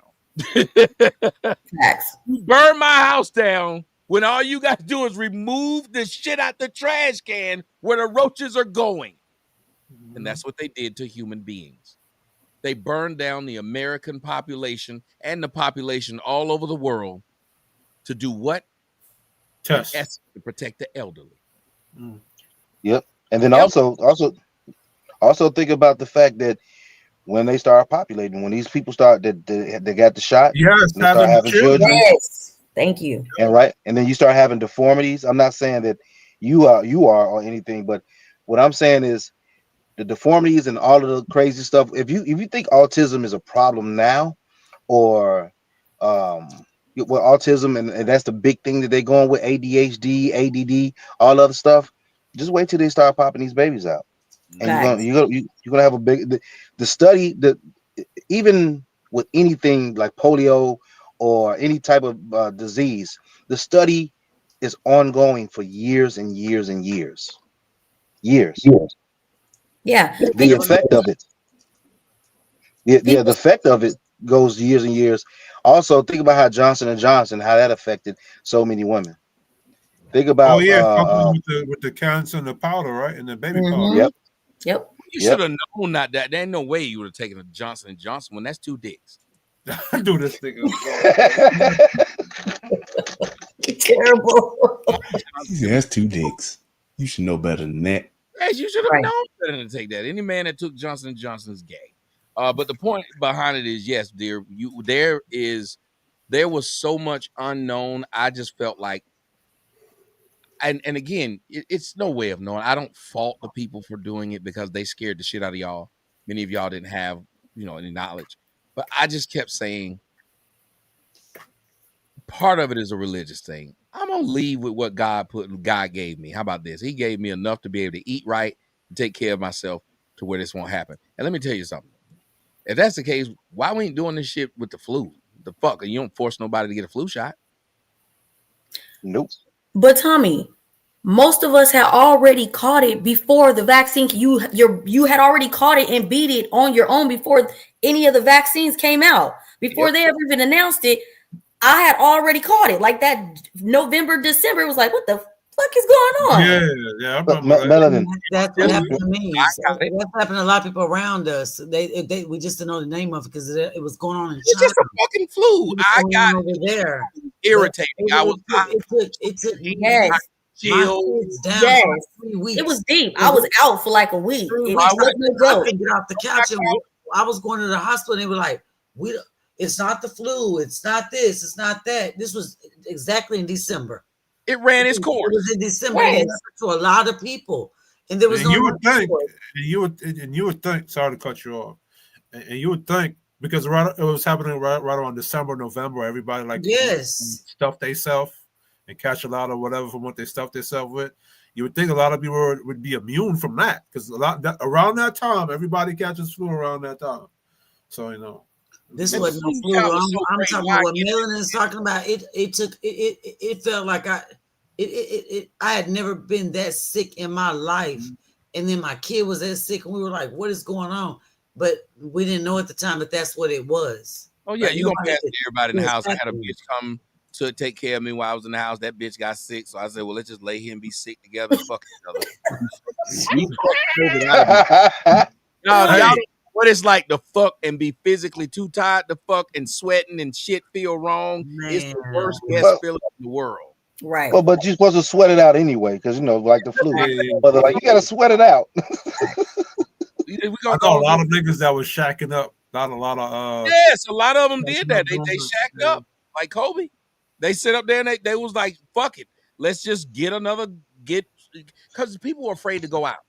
So that's when niggas booed up. COVID, gonna boo up.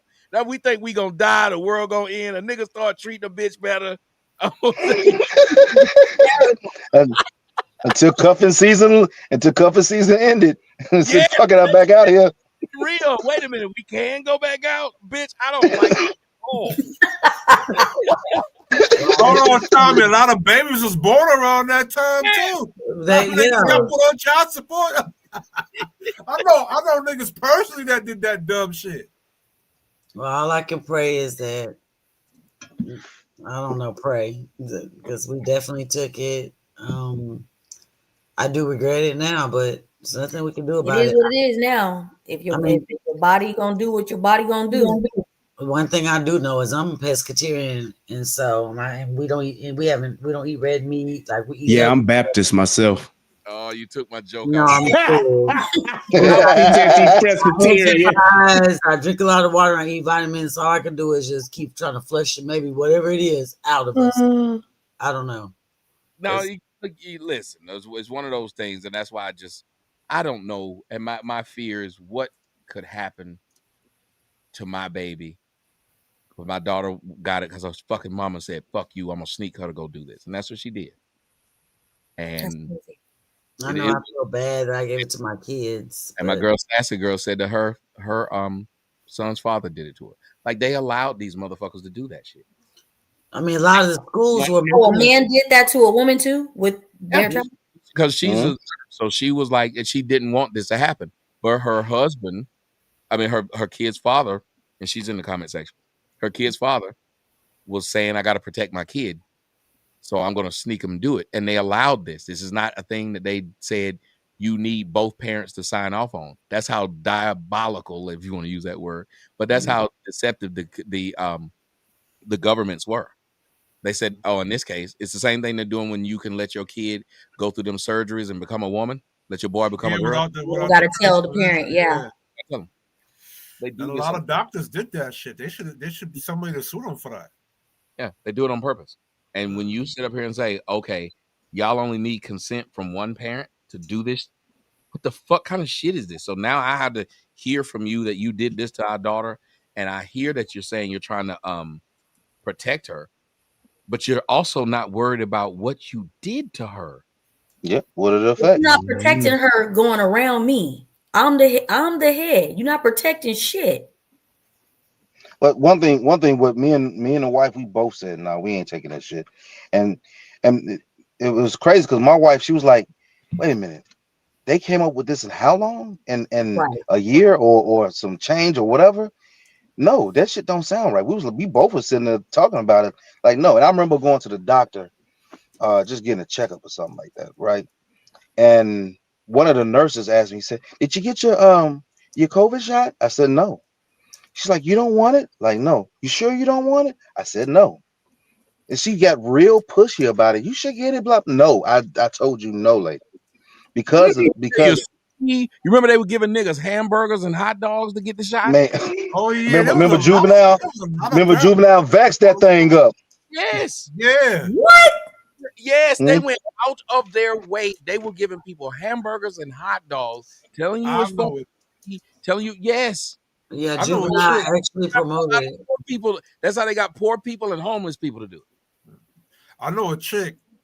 She's from, not to tell too much of my business, but I know a chick from the hood, and she was like, "Yo, if y'all want to smash, y'all gotta get vax." And niggas really did it, and I'm like, y'all niggas is dumb. That was a whole campaign, bro. They had them niggas from Cash Money doing that shit. Yeah, but there are a lot of celebrities doing it. They they did a video and everything. Again, I asked y'all the question. They didn't do that with AIDS. They don't tell these. They let motherfuckers out here spread that shit. The fact that they warp speed that, but they've convinced motherfuckers, just like on dating sites. There are women on dating sites that have under their profile, will not fuck you if you're a Democrat. This bitch didn't want to know if he was a child. I mean, not a Democrat, but a Republican. Yep. If you child molester, they didn't want to know if you got a criminal record. None of this shit. Bitch will look up who you voted for. That mattered to them. The fact that vaccine was able to be produced that quick, but they haven't came up with a male birth control pill. They ain't came up with the cure to AIDS or cancer, but that vaccine came up real quick.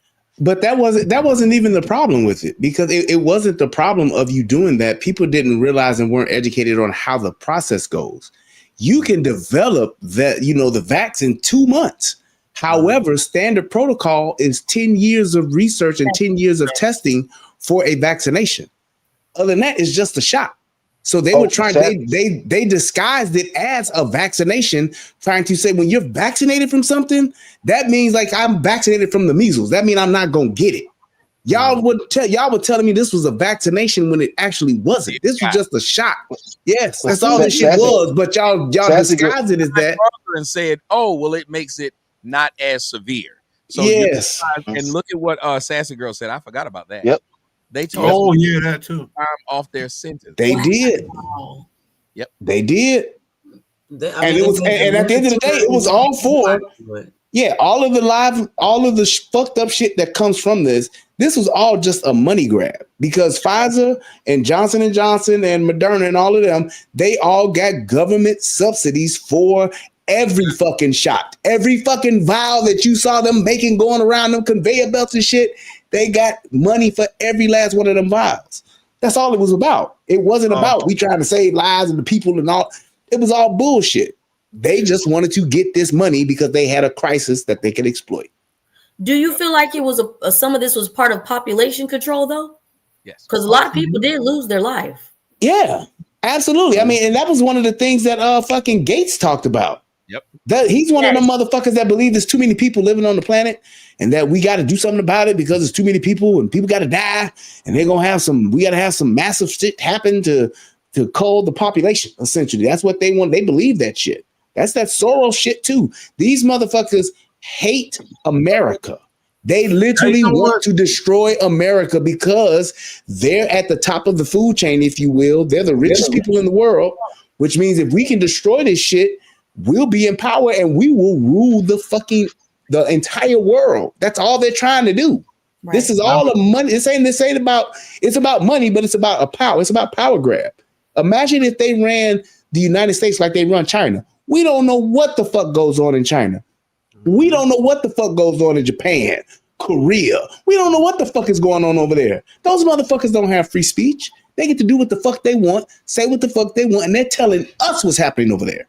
They don't get to have these freedoms, and they can't go and cuss the police out and say freedom of speech, bitch. They can't do that. Those people over there are living a whole different way of life, and we think that they're okay over there because we ain't been over there. Hey, Brian, if you remember Captain America Civil War, that was what that was about. It was about communism, or remember, what was the name of the thing they was talking about? Hydra? Hydra, yeah. Hydra is feminism, Marxism, communism, socialism. It was like a 5-headed beast. Yeah. Well, I got to say this to y'all. You know, it's time to go, but I knew Bill Gates was full of shit and what he was about to do. I knew what he was up to. When he was on that panel, I don't know if you remember this, Brian, when he was up there on the panel and they were asking him, how does he feel about the population of the world? And he was like, well, if it was up to me.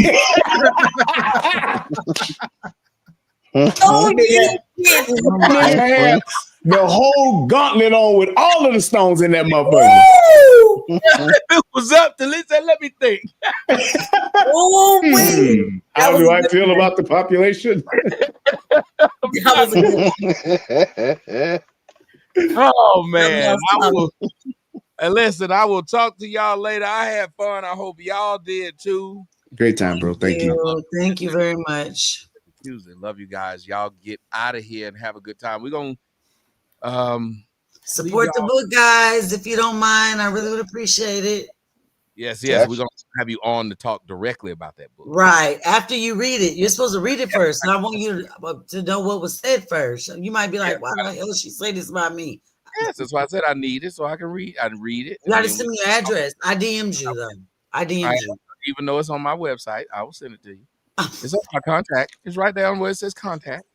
I'm not on your website. I did join the I told you not to go there. It's free. Oh, okay. I didn't know.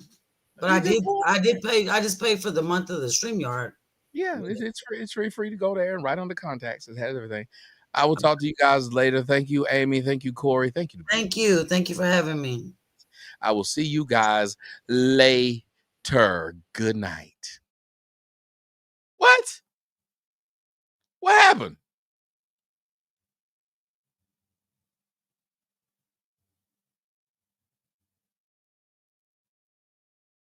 Why did it stop?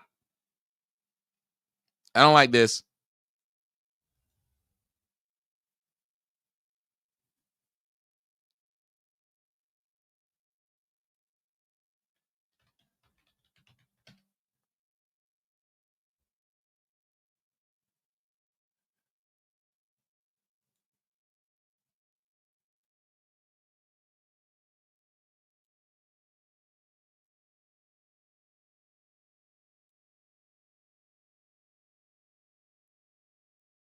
Night long. You know what? Hold on a minute.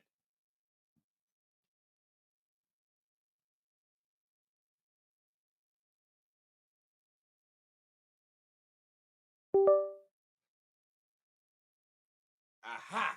I know what happened. I think I know what happened.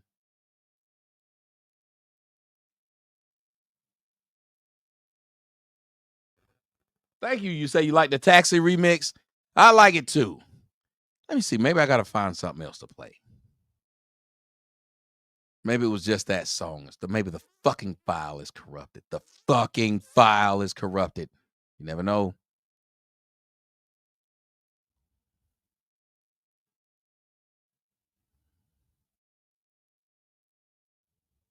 Because I do not like ending this without something here.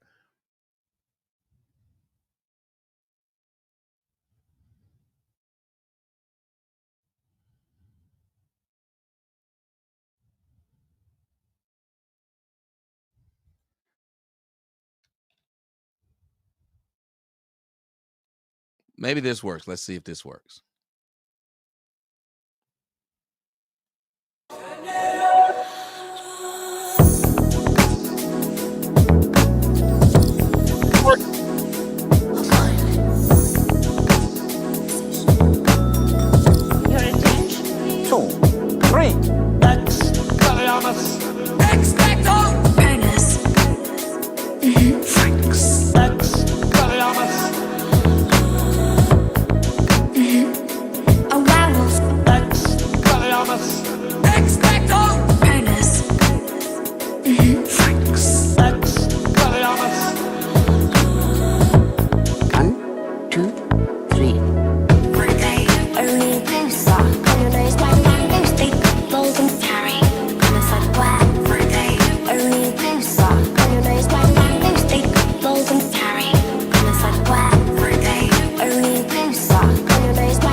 Potion, but great, there's still roll the one, Oculus, where blood.